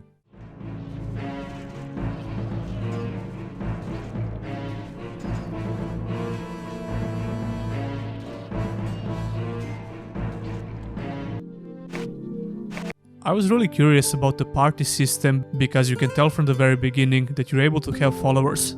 So I had something to look forward to, even though the basic mechanics of the gameplay were pretty bad. The click to move control scheme is very clunky, especially in closed areas like houses and dungeons. The camera has inverted controls by default because our buddy Dimitri, the lead developer of the game, probably prefers it that way. There is an option to make the camera automatic and I thought it couldn't be worse than this, but I was wrong. I got used to the camera eventually, but the gameplay is a totally different story. When you get in combat, you have to repeatedly press the left mouse button to attack. Your character wobbles around like a moron and your attacks get interrupted very often by enemy attacks. This is quite possibly related to the initiative stat, but still, it feels very bad in the beginning. You can't even see their health, by the way, because why you wanna do that? Fighting multiple opponents like this is a complete nightmare, especially if you didn't do some starting quests and get some better gear. Now, I can appreciate the lack of hand-holding, and when RPGs encourage you to improve your character a little bit before you venture into open world. But in order for that to feel good, the gameplay needs to be, you know, at least a bit more fun than getting your ballsack stuck in a bike chain. When I realized I can't even kill a couple of wolves while exploring the second area of the map, I went back and did almost everything I could in the first city. I bought a lot of potions, which was a big mistake actually. The healing in this game doesn't make any sense because the food and potions will regenerate your health slower than those load screens I mentioned before. But check this out, you can rest and regenerate your health instantly, assuming you're not surrounded by enemies. For the majority of my time with the game, I thought it doesn't have any sound effects in combat. Then I realized they exist, but they are very quiet and they got overpowered by the soundtrack.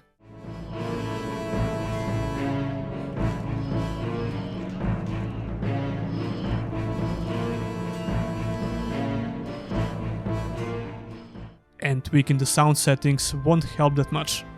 The excitement I had for the full party of characters quickly dissolved because I didn't play enough to get to that part. This game broke me, man.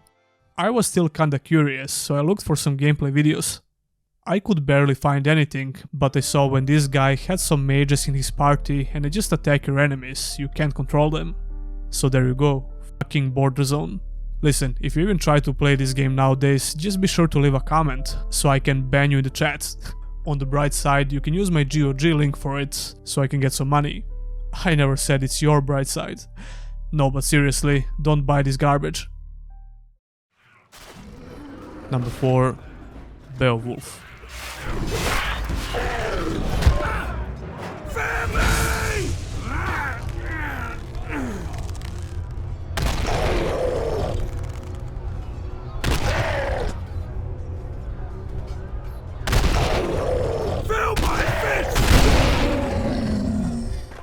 Beowulf is a hack-and-slash game released in 2007 on Xbox 360, PC, PlayStation 3 and PSP. I'm pretty sure that Ubisoft wants you to forget this game ever existed. Wow, actions speak louder than words. Hero? Yeah, it was developed and published by Ubisoft, and it was actually released a few days before the movie Beowulf. You can't find this game in any modern online gaming store like Steam or GOG, so if you're curious to try it out, well, get your pirate hat ready. Now, everyone knows that movie games are usually horrible. What is this to me? Beowulf is not the worst movie game out there, but that's not saying much. However, if you're a fan of the movie, you could potentially enjoy this game quite a bit, despite the underwhelming gameplay, which is plagued by quick time events.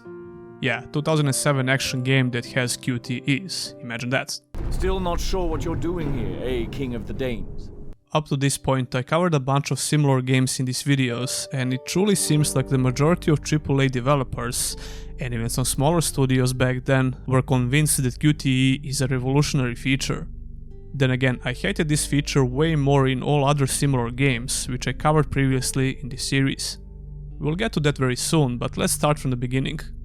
If you're not familiar with Beowulf, it's one of the oldest surviving poems in the English language. The movie from 2007 had a mixed reception. It seemed like people either absolutely love it or hate it.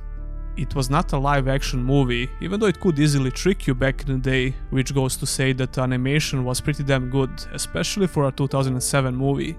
The characters in the game are voice acted by the same actors from the movie, which is something you will appreciate if you're a fan. The son deserves his reward. I'll never let it go. I'll die with this cup of yours at my side. The presentation of the game still holds up for the most part. I ran the game in 4K with zero technical issues, so if you wanna try this game out today, that's some good news for you. It's not so hard to see that the game had a very decent budget. It might even be a AAA budget, although I'm not sure. The visual still holds up, even though some locations feel very bland and uninspired, but the graphical fidelity is very decent for a 2007 game. My problem with the visuals in the game are some very bland environments that you're going to explore. Well, maybe explore is not the best word to use, since the game is very linear. Beowulf has some very nice looking levels every now and then, but the majority of them look very generic. Character models still look very decent, again for a 2007 game, and the same can be said about most animations. The story follows the mythical Viking warrior called Beowulf.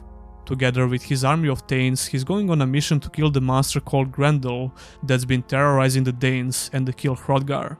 The game starts at the beach, we're going through a tutorial that drags on for about 30 minutes.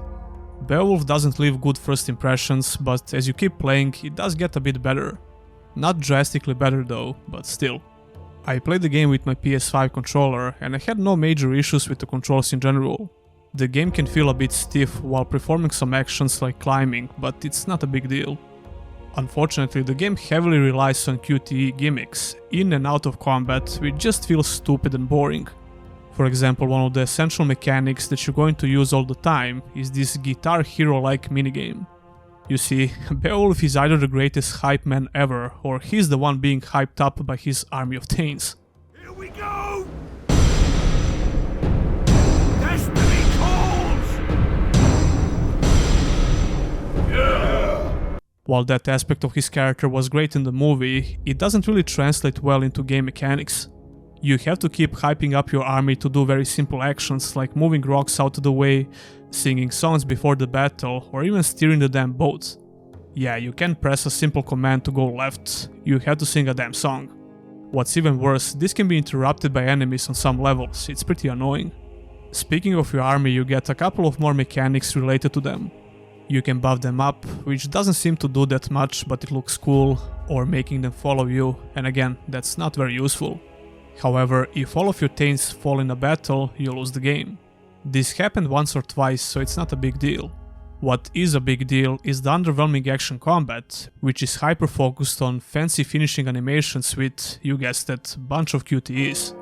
While all of these moves are brutal and fun to experience for the first 10 times, they quickly get repetitive and boring to look at, because you're doing the same thing over and over again.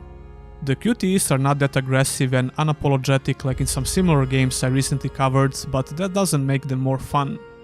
What pisses me off is the actual combat, which had the potential to be very good.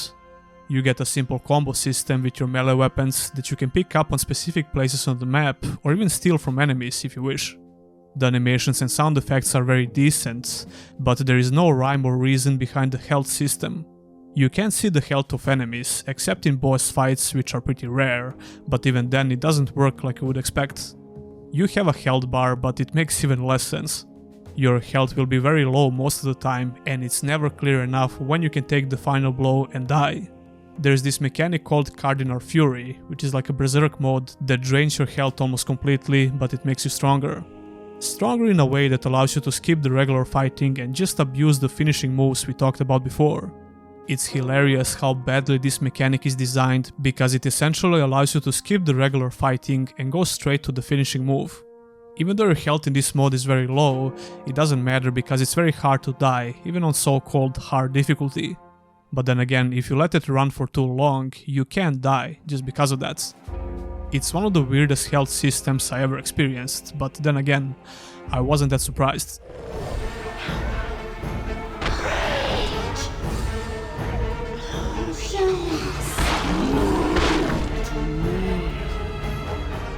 It reminds me a bit of Cursed Crusade, which is another game from a similar time period, which I covered in the series. They rain arrows on us like a pissing cow! Just a mindless button mash without any actual weapon stats that matter, like, you know, damage. The game starts bombarding you with different objectives on each level. Most of those objectives are fine, if you ignore the fact that you're going to repeat the same thing over and over again, even on the same level. I did fail a couple of times when I had to save you guys from a bunch of ogres. No, but seriously, a lot of objectives involve you saving virgins from ogres or resisting the temptations of these crazy bitches.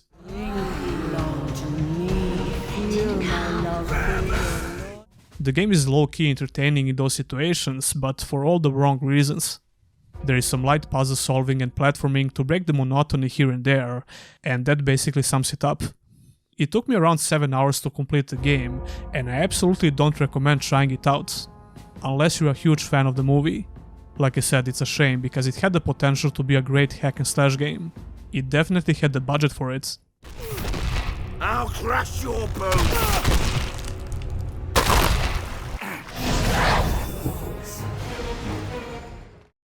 Number 3. Dawn of Magic 2.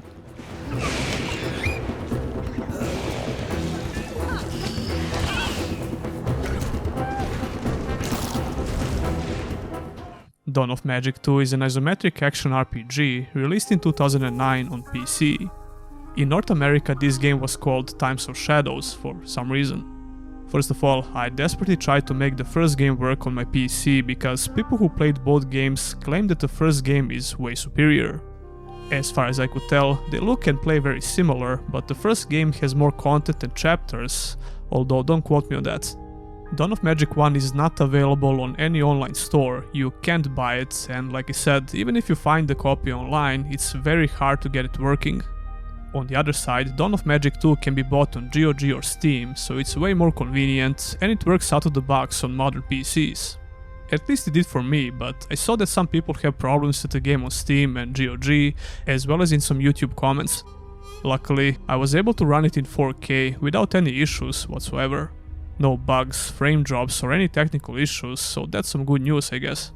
Anyway, the premise of this game is very good. The gameplay is entirely based around magic. You get shit ton of options to build your mage character. There are more than 100 spells within 12 different schools of magic. You literally can play the game as a warrior or a rogue, like I said, it's all about magic. Now, I usually tend to play RPGs as a warrior, but I also enjoy magic-based gameplay, and I played a bunch of games with similar philosophy like Dawn of Magic. However, I expected a lot more from this game. I know I immediately started talking about the gameplay because the story is pretty bad, but here's the main gist of it. There are monsters in this world, and your job is to kill them all with magic. Do you follow? What? No, but seriously, you won't be playing this game for the story, trust me. What's new in the world, George? What's new? You see, Professor, as you understand, I am not a young man anymore. You can start the game with 4 different characters, and you don't have any character customization options. None of these characters look that appealing to me, but I went with the professor because it makes the most sense, in a way. You know, you're the professor of magic at the University of Magic. That concludes our lesson for today. Other playable characters look like random people from the street. It's really weird, but charming in a way. The biggest difference is the starting point on the map, but as far as I'm aware, everything else is pretty much the same. I also played a little bit with the priest when I was done with the professor. They get slightly different stats, and that's pretty much it. Surprisingly, all dialogue lines are voice acted, and as you would expect, it's not very good. Will you help?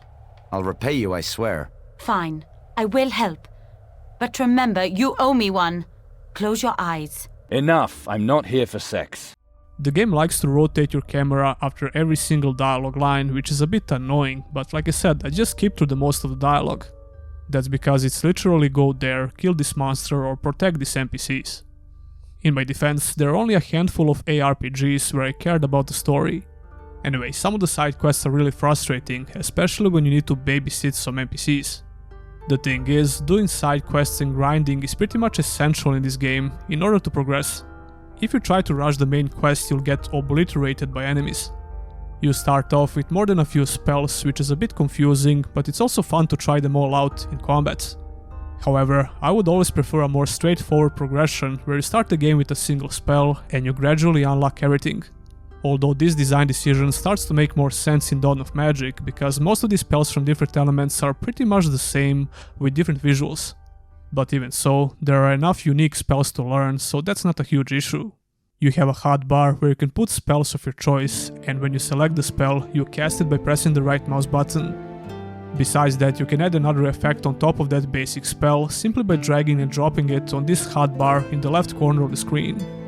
Pretty simple and effective, and I have to say that I really like the UI design. Not all of the UI aspects, but the majority of them look really nice and clean.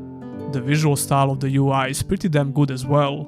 I mean, look at these loading screens, really fun to look at. The controls on the other side are not amazing. They're not bad though, but the control scheme lacks some basic options that you would expect in an isometric action RPG. For example, you can't hold the button to remain stationary and cast the spell like in many ARPGs. This means that you always have to target the enemy with your mouse, which can be really tedious sometimes, because if you miss, your character moves to that direction. After all, this game came out in 2009, and even ARPGs from 2006 had this option. Most enemies in this game are pretty damn fast, which is a good thing for the gameplay in general, but like I said, this can be frustrating because you don't feel like you have complete control of your character. Moving around is totally fine, but casting spells while moving around feels more clunky than it should be. The balancing of the game seems way off in the beginning hours of gameplay. You can either kill the enemy really easy, or you suddenly get swarmed from every direction. Now, different elements will deal different amounts of damage to some enemies, and it's up to you to experiment a little bit. But it doesn't make a lot of sense in some cases. For example, these fire termites are really weak to fire, which is stupid. On the other side, the variety of enemies in the game is pretty good. I mean, just look at this, you get attacked by 5 different enemy types at once. It's not just about the cosmetic side of things, most of these enemy types fight in a unique way. That's quite impressive, I would say, because a lot of similar games are struggling with enemy variety. That would actually be really cool, but like I said, the control scheme is not the best, which makes fighting some of these enemies more frustrating than it should be. On the bright side, there are plenty of spells to try out, and I personally went for blood and fire magic, although I didn't get far in the game.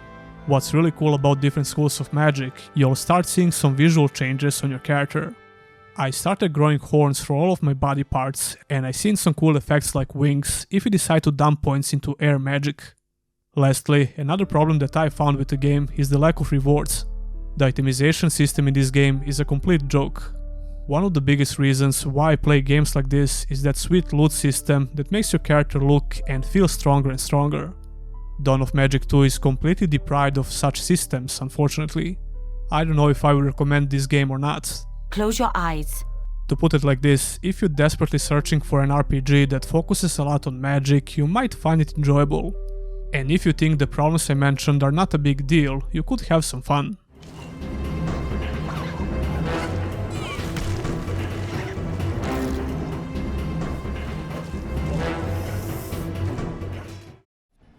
Number 2. Requital.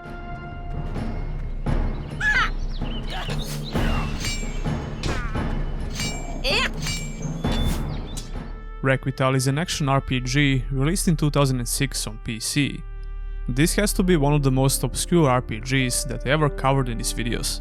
So naturally, you can't buy this game nowadays unless you can find a CD by some miracle. There are no records on Metacritic, and the info about the game in general is very scarce. That's a shame because this is a pretty enjoyable RPG. It has its flaws obviously, and it starts off really slow, but it gets way more interesting as you progress. It's also not a very long RPG, you'll need around 10 hours to complete it. Unfortunately, there are no options for modern resolutions like Full HD or 4K, and I just had to use this 4:3 resolution with black bars. This game also has some frame drops here and there, probably because it has a limited RAM usage and the number of CPU cores. Putting that aside, the story follows the character called Wolfhound, who is trying to avenge himself on those who destroyed his clan, murdered his parents and enslaved him as a young boy. It's essentially a revenge storyline, but to be honest, I didn't pay that much attention to it. I played this game like a mindless Diablo-like RPG, but I regret that decision now. In my defense, Requital doesn't leave very good first impressions, so I thought I'm probably going to quit after only a couple of hours. Well, I'm glad I didn't, because this little RPG offers an enjoyable experience. The setting of this game is grounded in reality, so there are no magic or monsters, except a couple of them. That's also one of the game's weaknesses if you ask me, especially because the enemies you're going to fight lack the variety. On the other side, I'm a fan of a more realistic settings in RPGs and light fantasy elements. I just think it doesn't work that well in this game, from the gameplay perspective at least. Since there is no magic at all, you only get to play as a ranged or a melee character, or mix them together. The voice acting in this game is quite possibly one of the worst, if not the worst I ever experienced. I would prefer no voice acting at all instead of this. What do you want? Silently take Sumka. We'll meet at the agreed place. Greel, don't let me down. You are welcome, O son of a good mother. Luckily, the voice lines are few and far between, but seriously, some of these voice lines are freaking hilarious. The game manages to create a very nice atmosphere, and I knew it feels a bit familiar. It reminded me a little bit about Hard to Be a God, which is another game that I covered in this series. It turns out that's not a coincidence, because these games had the same publisher. Anyway, graphically the game still looks okay, but noticeably outdated, obviously. The graphical fidelity was definitely not the best that 2006 had to offer, but it's also not the worst. The environments are still looking decent, and the biggest city in the game is still impressive, in a way. Although it's a little bit disappointing that the majority of indoor areas are not accessible at all. Literally, the whole game is revolved around outdoor areas, which is not bad per se, but you might get an impression that you can enter some buildings. This also means that there is no dungeon crawling, like, at all. The map is somewhat open, but very restrictive when it comes to exploration. This game doesn't bore you with side quests, even though you will pick up some of them while talking to NPCs. But it's mostly focused on the main quest, and that's the main reason why the game is not so long. As for the gameplay, it starts off really simple, but it actually has a decent amount of depth, especially if you consider the lack of any magic spells or magic gameplay in general. The controls are not that smooth though, which might be the biggest issue with the gameplay. You use click to move, and you can turn the camera by holding the right mouse button or use the arrow keys. Using the right mouse button for camera controls feels janky as all hell, it's much smoother with the arrow keys. It should be the other way around, because it feels more natural to rotate the camera with the mouse in these kinds of games, at least for me. You can zoom out a lot in this game, and while you move the character, the camera also moves, which makes the gameplay more janky than it should be. That's not a huge issue though, because the combat is not very fast. You have more than enough time to issue commands to your character, even though sometimes he will just ignore your input. Yeah, it's not a very responsive gameplay, but it's not horrible.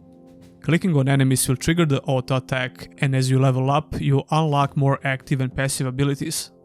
The game has a classic RPG stat system with some dose of confusion, like in most Russian RPGs that I played. It's usually the issue with the English translation, but to a lesser extent in this particular case. The game has an enjoyable improve on use system for ranged and melee attacks. The more you use melee or ranged weapons, the more your skill improves, and you get bonus points that you can use to unlock new abilities. These abilities, as well as items, require you to have a certain level and stats. There are some cool abilities to unlock for both playstyles, and you can mix them up, which is probably the best way to play the game. There is a hotbar for switching weapons and using consumables. On top of that, there is a stamina system as well, which I ignored in the first couple of hours. However, it's quite important for you and the enemies. When the stamina drops by using abilities or taking hits, you're prone to getting knocked down, which is almost like a death sentence. Enemies can finish you up fast if this happens, but the same goes for them as well. This also seems to depend on the level of enemies. Requital doesn't have level scaling, all enemies have fixed levels, which means that you can't just rush through the main quest and kill everyone. It's pretty much required to explore the map a little bit and kill enemies of your level. But I wouldn't call this grinding, because it doesn't take too long. You just kill enemies as you go, pretty much. Even when you're close to enemies' level, they can still be pretty challenging to kill. There is a certain dose of RNG in fights as well. The AI is really exploitable and brain dead sometimes, especially if you try to kite them or just move a little bit instead of standing on the same spot. Requital can also have some annoying difficulty spikes, but for the most part, I did enjoy the challenge. The game doesn't hold your hand at all. Getting a better weapon or a piece of armor is immediately reflected in the combat, which makes the progression feel very nice. But don't expect a huge variety of weapons like in Diablo-like RPGs. There is a meditation button that you have to use, which slowly regenerates your health. Overall, this game really surprised me. I had a lot of fun with it, and I'm glad I didn't quit. It's hard to recommend it though, because even if you manage to find the download for it and install it, you might have some problems getting it to run. If you're really curious and you love older RPGs like Requital, you should give it a try.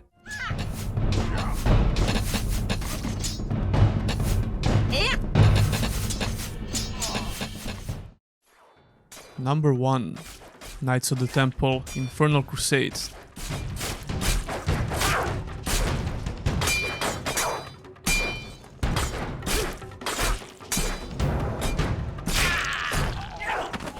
Knights of the Temple Infernal Crusade is an action-adventure released in 2004 for PC, Xbox, GameCube and PlayStation 2. A lot of people recommended this game in the comments, and after playing and completing the game, I can definitely see why. Knights of the Temple is an action-packed game with a very satisfying combat system. You play as a Templar called Paul, who is trying to stop an evil bishop and interrupt the unholy circle. In order to do that, he needs to save Adele, the ghost girl that's going to appear often in cutscenes. Speaking of which, the game has quite a few cutscenes on almost all levels. The story is very simple and kinda generic, but it's not bad. It's more than enough for this type of a game that's focusing a lot more on the action itself.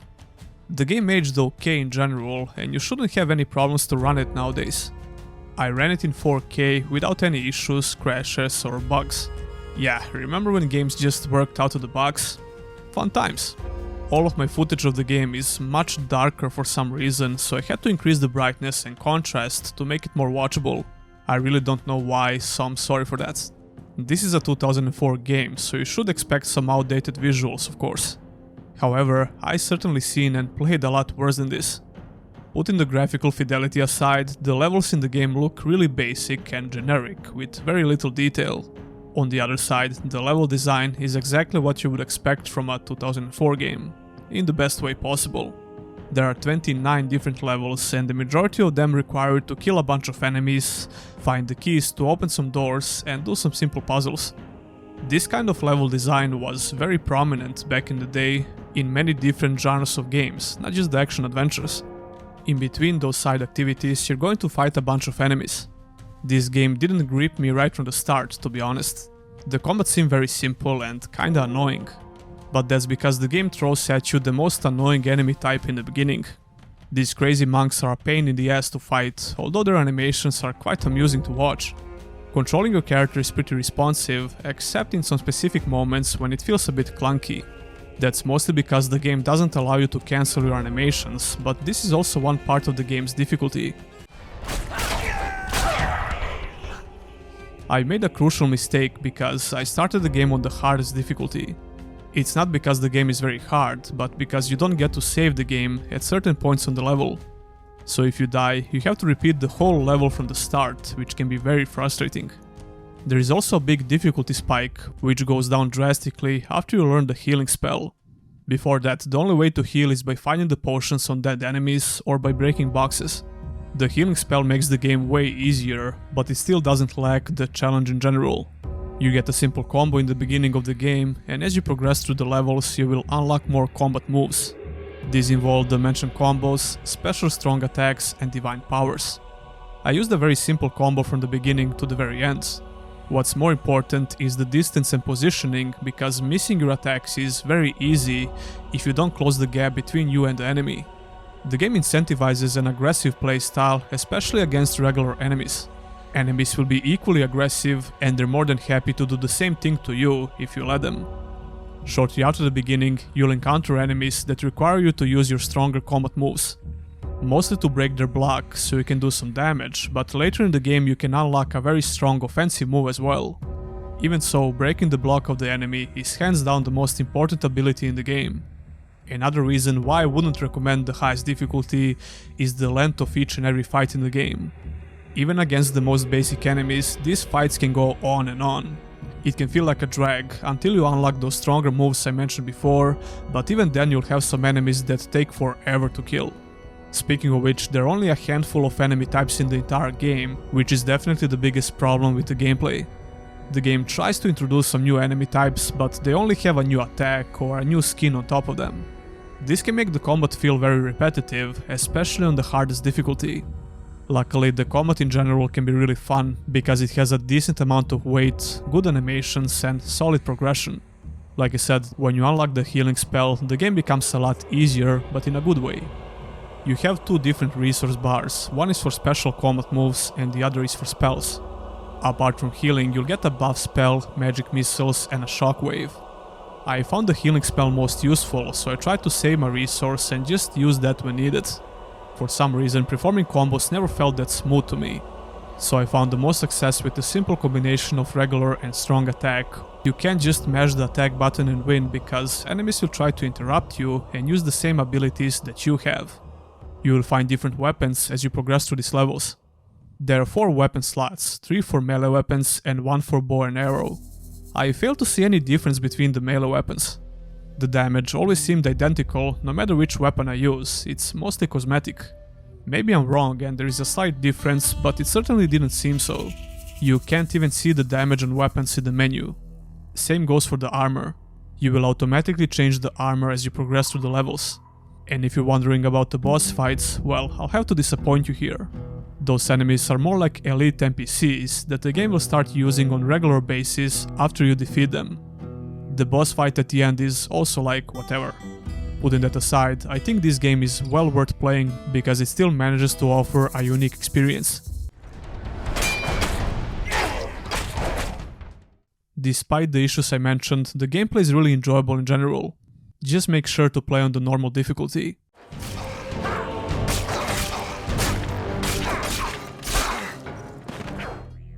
Which game from this list looks the most interesting to you and why? Leave a comment down below. Close your eyes. I'll have GOG links for some of these games, and if you want to buy them, you can support the channel by using my links. Well, it's been almost a full year since I started doing this series of videos. What? How is that possible? This is the 10th episode of Hidden Gems or Trash, and we covered around 50 different titles so far, which is pretty crazy. Most of the games I covered in this series are suggested by you, so please feel free to recommend more games in the comments. And if you're new around here, this is the series of videos where I cover some obscure RPGs, action adventures, and sometimes the games that are at least vaguely related to those genres. Just what I need. Before we begin, I just want to give a huge shout out to my channel members, Patreons and Super Chatters.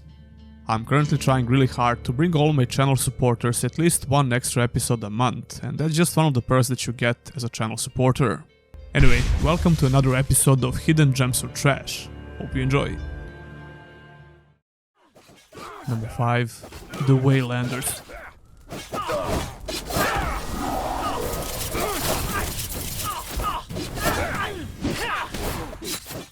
The Waylanders is a story-based RPG released in early access back in 2020.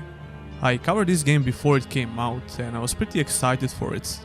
The trailers for the game were promising and the setting seemed very interesting and unique. They even had Mike Laidlaw as the creative consultant for the game. This guy was a creative director at BioWare for Dragon Age series, so seeing him as part of the team for Waylanders was a pretty good sign. Unfortunately, Gato Studio completely abandoned this game in a completely unoptimized and unfinished state. They probably weren't too happy with the reception and the sale numbers, so that forced them to abandon the game. You don't have to do any of the talking. But they should have posted an update about it, or at least something. Anyway, the setting is inspired by Celtic mythology, but there are two different eras in the game. You could time travel between Celtic and medieval eras, meet different characters, and so on. The technical issues were to be expected in the early access version of the game, and if they continue the development, those performance issues and game-breaking bugs would probably get fixed. However, I have a much bigger issue with the game itself. We're also fabulous and stunningly attractive. Like I said, this is a story-driven RPG with a bunch of cutscenes, dialogue and party banter. That sounds pretty cool if you're a fan of story-driven party-based RPGs, but this game has terrible writing and dialogue. I mean it, he's a total dipshit. I can't remember when I cringed more while listening to the characters talk in an RPG, and this happens pretty much in all dialogue situations. With what army? Me. With what actual army?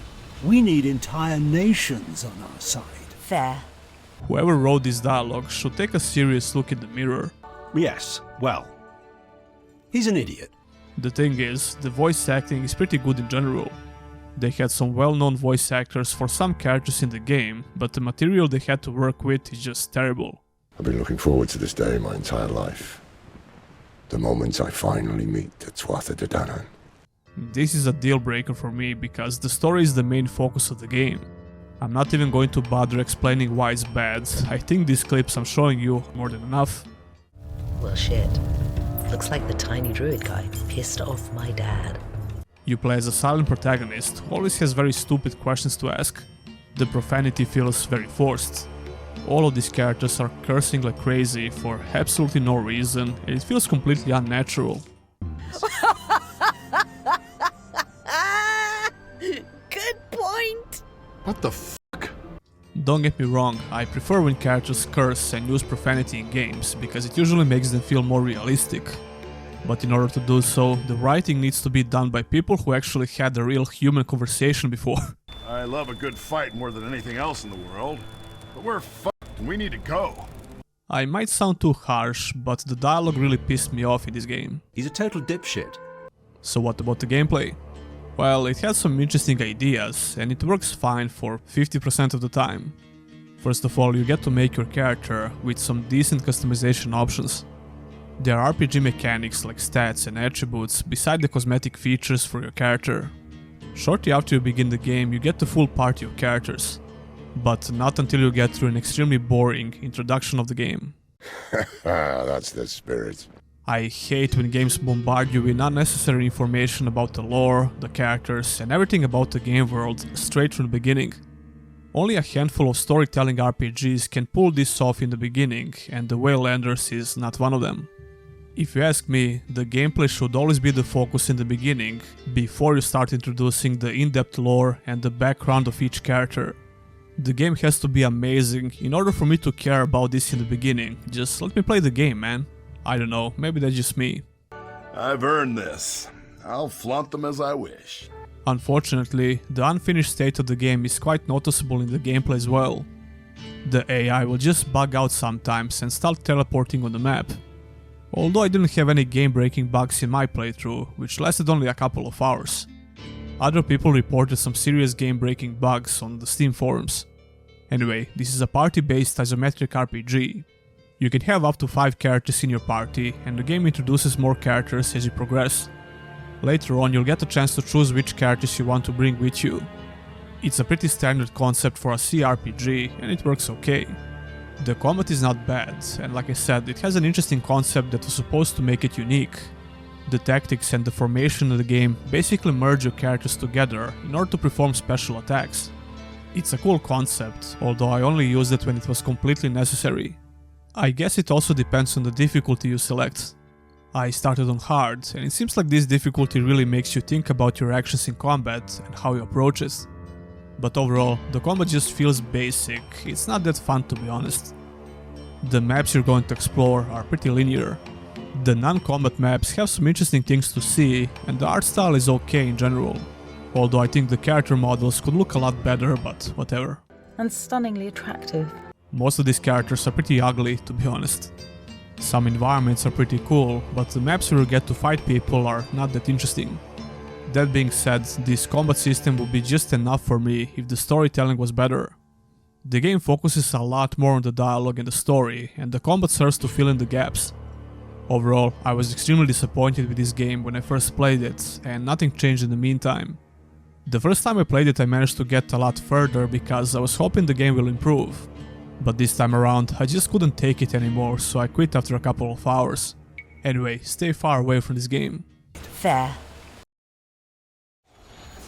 Number 4. Extinction.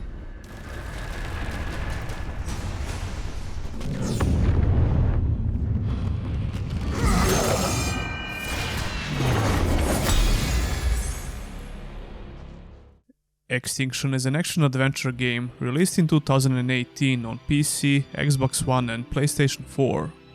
Iron Galaxy is the developer of this game, which are best known for Killer Instinct. The studio also co-developed a lot of famous titles like Skyrim, Uncharted, Spyro and so on. Extinction seems inspired by Attack on Titan anime because the main focus of the gameplay is to slay these huge monsters. They are called Raveni, and they will destroy the village if you don't kill them in time. It's basically that simple, and it could have been an amazing game. Unfortunately, the game has really annoying features and extremely repetitive gameplay loop. The story is almost non-existing. You play as a character named Avil, and if I hear that name again after I'm done with this video, I'm probably going to go insane. Avil, you should rescue the civilians if you can. Nice job, Avil. Keep up the good work. Avil, valid rune strike targets will glow when you aim at them. Avil, your rune energy is fully charged. Avil. Shut up! Shut up! Shut up! This is one of those games that has a narrator who just doesn't want to shut up, no matter what you do or don't do. That was just nasty. I swear man, it gave me some serious PTSD, because it's almost exactly the same like Sacred Tree. Yeah, remember that? Out of the lava, into the traps. Whoa! Who's raining bombs on our parade? There, that elite! Go on, use those explodey guys on the flagship. Oh, I suppose I don't need to whisper. Only you can hear me. Avil. There is no option to turn it off, so good luck. No, but seriously, she keeps repeating shit, and long after you start the game, she gives you some stupid tutorial hints. It's ridiculously bad. Besides that, you will have actual dialogue with her, but it's totally stupid and nobody cares. I'm convinced that people who make these kinds of design decisions never played a game in their life. He's a total dipshit. Anyway, this game is all about action, so if that's good, who cares about the narrator, right? Well, yeah, but the gameplay is pretty stupid as well. First of all, you move extremely fast in this game, which would be totally fine if the controls are good. The controls are not terrible, but they are definitely janky as hell. This is especially noticeable when you try to use the environments. Extinction allows you to swing off buildings and trees in order to build momentum. And that's pretty cool, but ultimately it's almost completely useless. The main objective is usually to kill the Raveni as soon as possible, but there are other objectives on each level. Saving innocent people is one of those objectives, which is featured on pretty much all levels. They just stand around the shrines like idiots and cheer for you until you save them. Or they just die, but this doesn't mean anything. Unless for some reason you actually care about these side objectives. The only reason to even consider doing them is the extra points you get that you can use for getting new skills. Speaking of which, the skills you can unlock are equally useless and downright stupid. Check this out, how about a skill that increases the speed when you rescue civilians? Or, get this, 10% higher tree jump. Yeah, really fucking creative. Avil.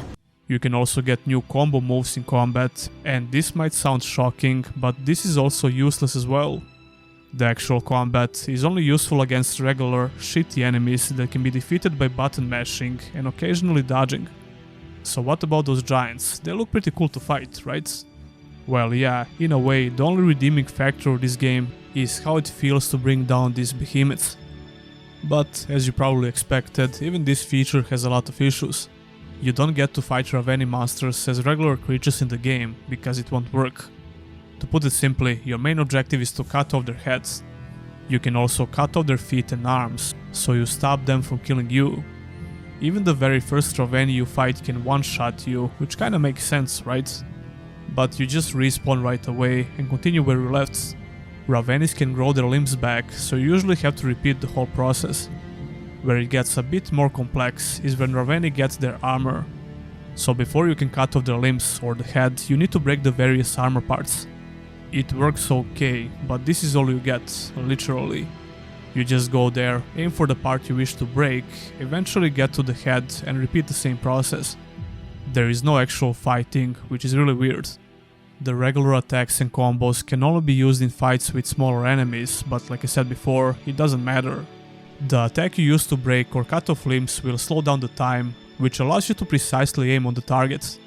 It's really easy to do this, so I don't see the point of this gameplay loop. It's a very cool concept, which could have been amazing actually. I don't even have to tell you why this gameplay is very repetitive and mindless, right? Stronger Ravenis will just have more armor that you need to break and that's it. No depth at all, zero progression and extremely repetitive. There is a bar which shows you the percentage of town that's been destroyed, and if that reaches 0, the game's over. That will rarely happen if you just go straight for the Raveni fight, because like I said, side objectives are a complete joke. It's a shame because it could have been a decent game. Unfortunately, it's not, so stay far away from this game. Raveni forces are destroying the city! Avil, you must stop them! Avil, what are you doing? The Raveni are destroying my kingdom! Number 3. Immortal Unchained.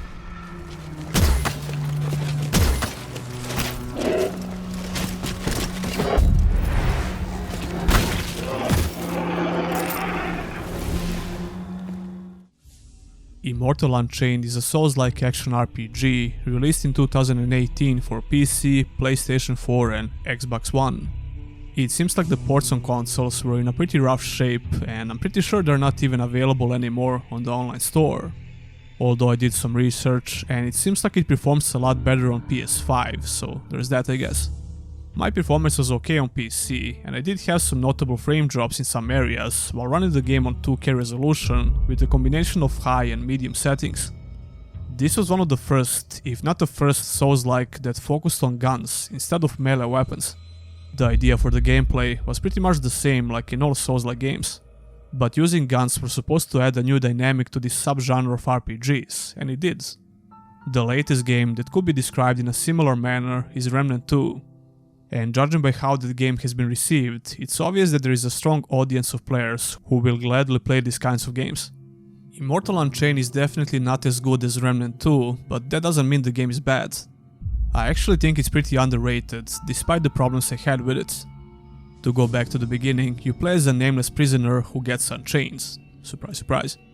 You're apparently a special kind of a warrior who's supposed to affect the fate of the 9 worlds. Yeah, it's not very original, but the cutscenes are pretty cool, and they kept my attention. There are a handful of NPCs you're going to meet in the game who don't want to rip your head off. Everyone else is undead creatures that you have to shoot in the face. The character creation menu is actually pretty cool. You get some interesting options to customize your character, which is slightly more important in this game than in similar RPGs. That's because there is no armor pieces in the game, only weapons, consumables and some trinket-like items that will boost your stats a little bit. So the whole focus of building your character is around weapons and increasing different stats. I thought the stats are going to be your run-of-the-mill RPG stuff, but they are slightly different as well. I found the beginning of the game really fun and unusual in a way, mostly because you get to shoot things instead of charging them with melee weapons. The ballistics of weapons is not amazing, but I think it's good enough for this kind of a gameplay to work. I think the main reason why people didn't like this gameplay so much is the lack of impact with guns. That's not to say that the sense of impact is non-existing, but it's nowhere near the level of even the first Remnant game. It does feel a bit floatier than it should be, but then again, I got used to crappy range mechanics from other RPGs, so it's not bothering me.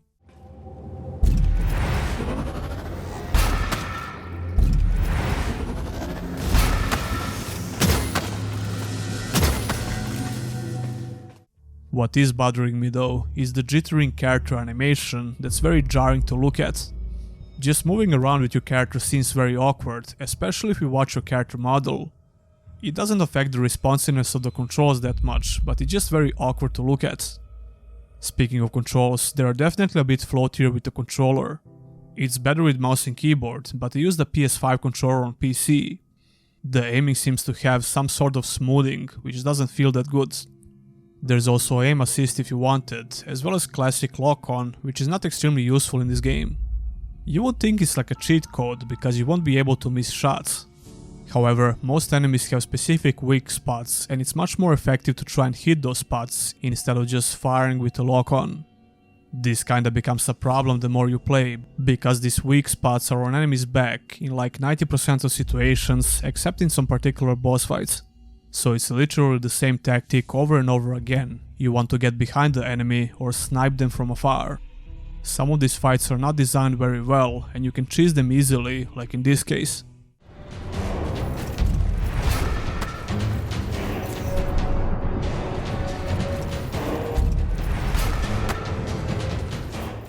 Speaking of which, I focus on sniper rifles and shotguns, which is a pretty good combination.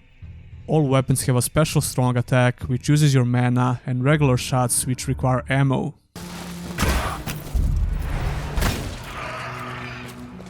Those special abilities can usually one-shot a regular enemy, especially if you aim for the weak spots. But even the bosses take huge amounts of damage if you hit the weak spots. A bit too much if you ask me, because some of them are really easy to kill. You have to worry about the ammo though, although I didn't find that too tedious, because you're going to loot some ammo pouches here and there. And you always restock at the shrines, which are like bonfires in Souls games. You won't be able to switch weapons until you visit one of these shrines, which is a weird design decision. There is a certain amount of depth even with the most basic enemies, which I really like. For example, you can shoot their arms and they will drop their weapons. Or if you shoot their legs, they will fall down, and the dismemberment system is pretty cool. The weapons can be upgraded with the materials that you gather, and you'll find a bunch of different weapons with unique elemental effects. The itemization is pretty solid, if we exclude the non-existing armor pieces, although most of the weapons look pretty much the same. Then we came to the melee combat, which does exist in this game. It's pretty basic though, and pretty flawed. It doesn't feel that bad when you use melee weapons, but the hitboxes are simply terrible sometimes.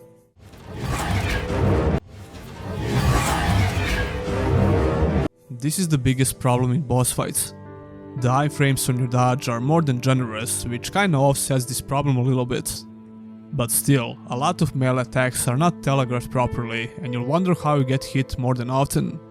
It can be very annoying because bosses have a lot of melee attacks. This has to be my biggest issue I have with the game, along with reusing boss fights like the majority of lower budget Souls-likes. The level design is solid, and it gets better as you progress. For some reason, I thought the whole game is going to have these super generic sci-fi alien looking structures. Luckily, that was not the case, although I think the level design is not amazing. There are a bunch of shortcuts that you can unlock, as you would expect in a Souls-like game, and they work okay. You get a hub area as well, where you can choose different levels to unlock, with the main currency you obtain while killing things. Overall, I like this game, despite all of its issues. I still have to finish it, but I got pretty far, I think. If you really don't like what you see, you should skip it. But if you like what I had to say about it and you think the gameplay looks fine, I recommend trying it out.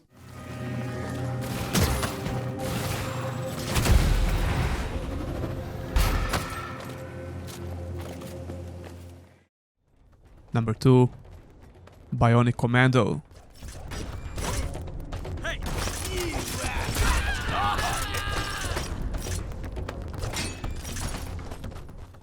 Bionic Commando is an old Capcom franchise from 1987.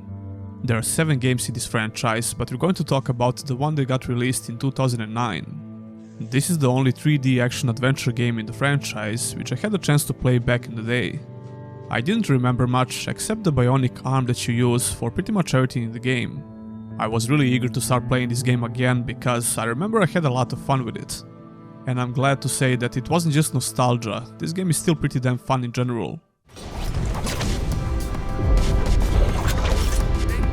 Only one! It's not without its issues, and we're going to talk about that as well. First of all, I accidentally started the game on the hardest difficulty. I was just going to try out the game a little bit on the medium difficulty, and for some reason I thought Commando is the right option. It turns out that this is the hardest difficulty that you can select, and you can't change it during your playthrough. The hardest difficulty doesn't make the game extremely hard, and you don't need to be a god gamer to complete the game. However, when you ramp up the difficulty, the problems with some mechanics get magnified, which can definitely cause some frustrations. But first, let's find out what's the game all about. This game continues the story from the original Bionic Commando, and once again you play as Major Nathan Spencer. He was imprisoned after the happenings of the first game, even though he was innocent. Ascension City has been attacked with a devastating experimental weapon, and it seems like Spencer is the only one who can stop the people behind the attack. Shortly after the beginning, he is reconnected with his bionic arm, which gives him amazing abilities. There are a couple of cutscenes in the game which push the story forward, and to be honest, I didn't expect too much. However, the story remains interesting throughout the whole game, and the plot twist is pretty good. This isn't over. You're not going to play this game because of the story though. When it comes to the visuals, the game aged okay, and it doesn't look that bad if you can run it in high resolutions. I played it on 4K with no technical issues, it works out of the box on my PC. Although it's pretty clear that this is a very lazy port on PC, since it lacks any meaningful graphical options. The UI won't scale properly on 4K, but that's the only notable problem that I had. Some environments in the game have very low resolution textures, and the distant terrain looks pretty outdated. That's fine by me, but I had a bigger problem with some generic looking levels, especially in the beginning. However, the game picks up with the visual variety as you progress through the levels. So all troops in the park area? The gameplay is still really fun in Bionic Commando. You start off with a simple pistol that doesn't do that much damage. Throughout the game you'll find a couple of more weapon types which are effective against specific enemies. But the gunplay in general is not very good in this game. It lacks impact on hits and it can feel pretty floaty.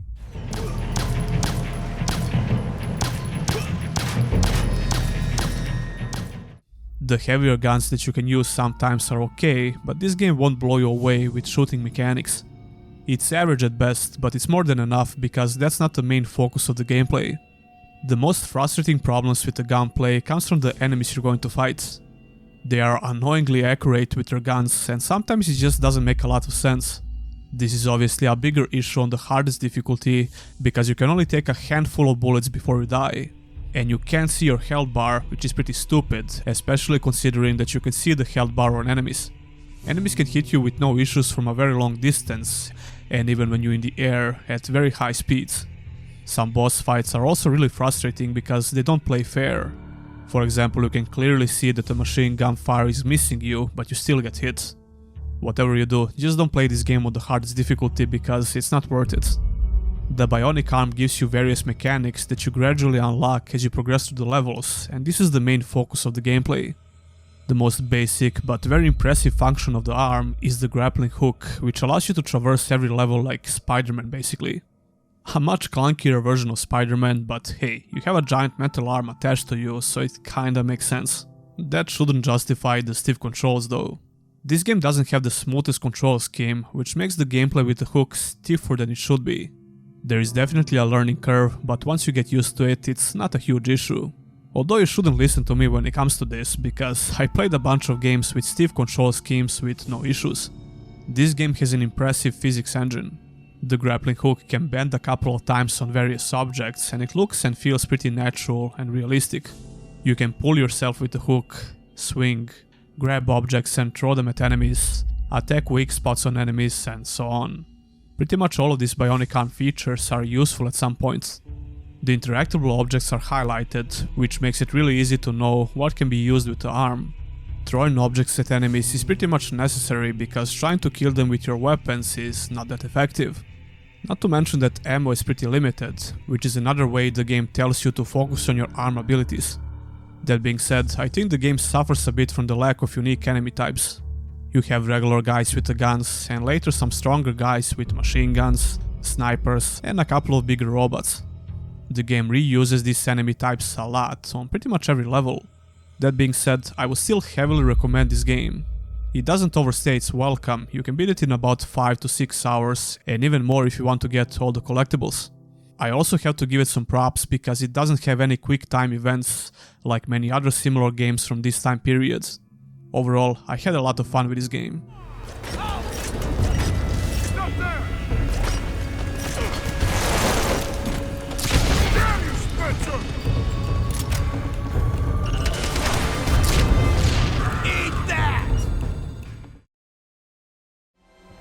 Number 1. Champions of Norath.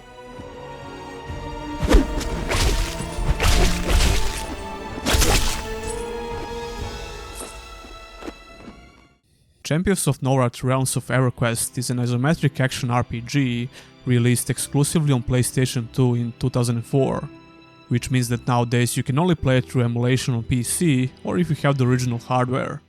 Do you know why you have come? Enough! To be honest with you, I didn't expect much from this game, but it ended up being one of the most fun ARPGs I played in a while, despite the technical issues I had. Yeah, I had a lot of slowdowns that make the gameplay sluggish, no matter which emulation settings I tweaked. These frame drops and slowdowns happen when certain fire effects are on the screen. I found the quote-unquote best emulation settings for the game, but that didn't fix the issue. I really wish to see a remaster of this game on PC and all current-gen consoles. That would be freaking amazing, although the chances for that are pretty slim. This game is set in the legendary universe of EverQuest, which was the first commercially successful MMORPG on the market. Champions of Norath has a simple fantasy premise and a very straightforward story. It's a classic fantasy story where you play as a hero that needs to save the world, basically. You need to help the elves in their war with the orcs, that's pretty much all you need to know. The story is pretty linear, but on the other side, the presentation, the writing, and even the voice acting is pretty decent.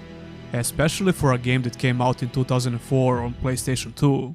Believe what you will, but I have no wish to sink my fangs into any mortal creature like some bloated parasite. I like how all the bad guys have these evil monologues before the fight. It makes them a bit more memorable. The story is like whatever in this game. Visually, the game still looks pretty decent and pleasant for the eyes. The art style carries the game, and you will visit a lot of unique looking areas throughout 5 acts. The visual variety is really impressive. You start off by exploring the forest area, lava level, vampire castle, the beach, snowy fields, and so on. Not to mention all the unique looking dungeons in the game. Same goes for different enemy types in all of these levels. Modern RPGs could learn a lot from this game when it comes to this. But the main reason why I want to play this game is action and possibly co-op. I don't have a clue if you can actually set up the co-op play with the emulator, but I assume you can. I played through the game in the single player mode with the Shadow Knight class. You can choose between 5 different classes before you start the game, each with their own unique playstyles. The hack and slash action is pretty basic, but the game manages to make it really fun. You get a simple attack button that you're going to spam like crazy, unique class skills that you unlock as you level up, and a very decent itemization system. Compared to modern ARPGs, Champions of Norath is extremely basic, but that doesn't make it bad. First of all, the game is not messing around. You absolutely need to take the advantage of every single mechanic and feature in the game. Otherwise, it can be really easy to die in fights, especially in later levels. Besides the simple attack button, the game features a block mechanic. The block is an essential mechanic for melee characters. Pretty much everything that enemy can throw at you can be blocked. It's especially important in some boss fights, which can deal massive damage to you if you just stand there and button mash. Speaking of which, even though these boss fights are not that crazy, I really like them because they don't use gimmicky mechanics. Although some of these fights were pretty disappointing and easy, while others are pretty challenging actually. Some boss mechanics can be really annoying and awkward for melee characters, but overall I like the boss fights. You really need to pay attention to your gear and upgrade your items whenever possible. Items are classified by different colors, which is nothing unusual for an ARPG. There are items which are exclusive to certain classes, and I like how you can find items for higher levels. It gives you something to look forward to, although these kinds of items are pretty rare. For a while, I didn't think the game even has two-handed swords, but I finally got one in Chapter 2. It even has a cool animation in the menu. You can find and use different gems that can be slotted in your gear, and like I said before, you should take the advantage of these features. My two-handed sword quickly became a frost weapon, which could freeze or even do heavy bursts of frost damage, which shatters the enemy. The game allows you to use two different weapon types and switch them with the press of a button. I used a bow and some spears when I could, but I mostly focused on melee attacks. The game also has mechanics like stagger and knockdown, although they seem pretty random. For example, the spider boss killed me more than a couple of times because of the knockdown effects. Champions of Norad has a simple healing system like the majority of ARPGs. You're going to spend the majority of your gold on healing potions. This creates a simple gameplay loop of teleporting yourself back to the merchants in the current area and then go back and continue progressing. However, I really don't like how the teleportation system works in this game. They could have simply used the Diablo formula like pretty much all ARPGs. You just open a town portal, which allows you to go back exactly where you open it.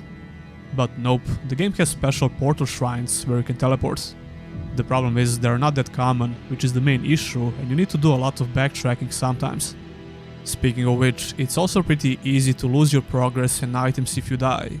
Modern ARPGs allow you to respawn and keep your items while maybe taking a bit of your XP you gained. In Champions of Norad, you lose XP and some items you looted after the last checkpoint. It's annoying, but not a huge issue whatsoever. The game has traditional RPG stats that you get to increase with each new level, but the weapons don't require any particular stats except the level of your character, and sometimes the character class, like I said before. The variety of skills you get to learn is a little bit disappointing. You only get a handful of unique active skills for each character class and a bunch of passive skills. I mean, it's not bad, it's pretty simple, but don't expect a crazy build variety. Like I said, I played with a Shadow Knight, but now I wish I started with the Warrior. In fact, I plan to play the game again with the Warrior on my next playthrough.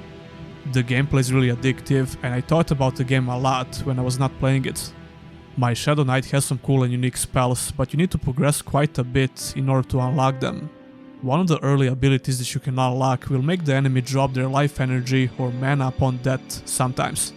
Then you have to hold the block button to absorb it. It's pretty cool and useful, especially when you're out of potions. The quests are very simple, you only get 1 or 2 quests on each level. Sometimes you won't even have a quest until you do some more exploring and find where you need to go. The level design is not linear, but it's also not very complex. Although some maps are open for no particular reason and they lack the rewards for exploration. The dungeons in this game are procedurally generated every time you start playing. Even the number of floors in the dungeons is randomized, which is pretty cool actually. Overall, this is a very easy ARPG to recommend. If you can bother with emulation on the PC, you should definitely check it out. We can only hope to see a remaster for PC and current-gen consoles, it's a real hidden gem.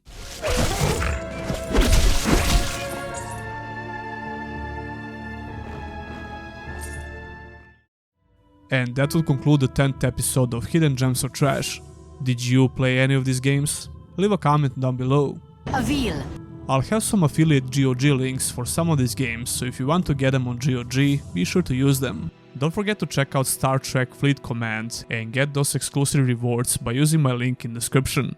Speaking of supporting the channel, I have some brand new t-shirt designs and check this out.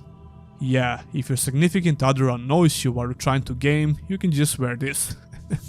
I think I took this meme a little bit too far. Enough! And of course, you can always become a Patreon or a YouTube member and get your name on the end credits of my videos. That will be all, and I'll see you in the next one.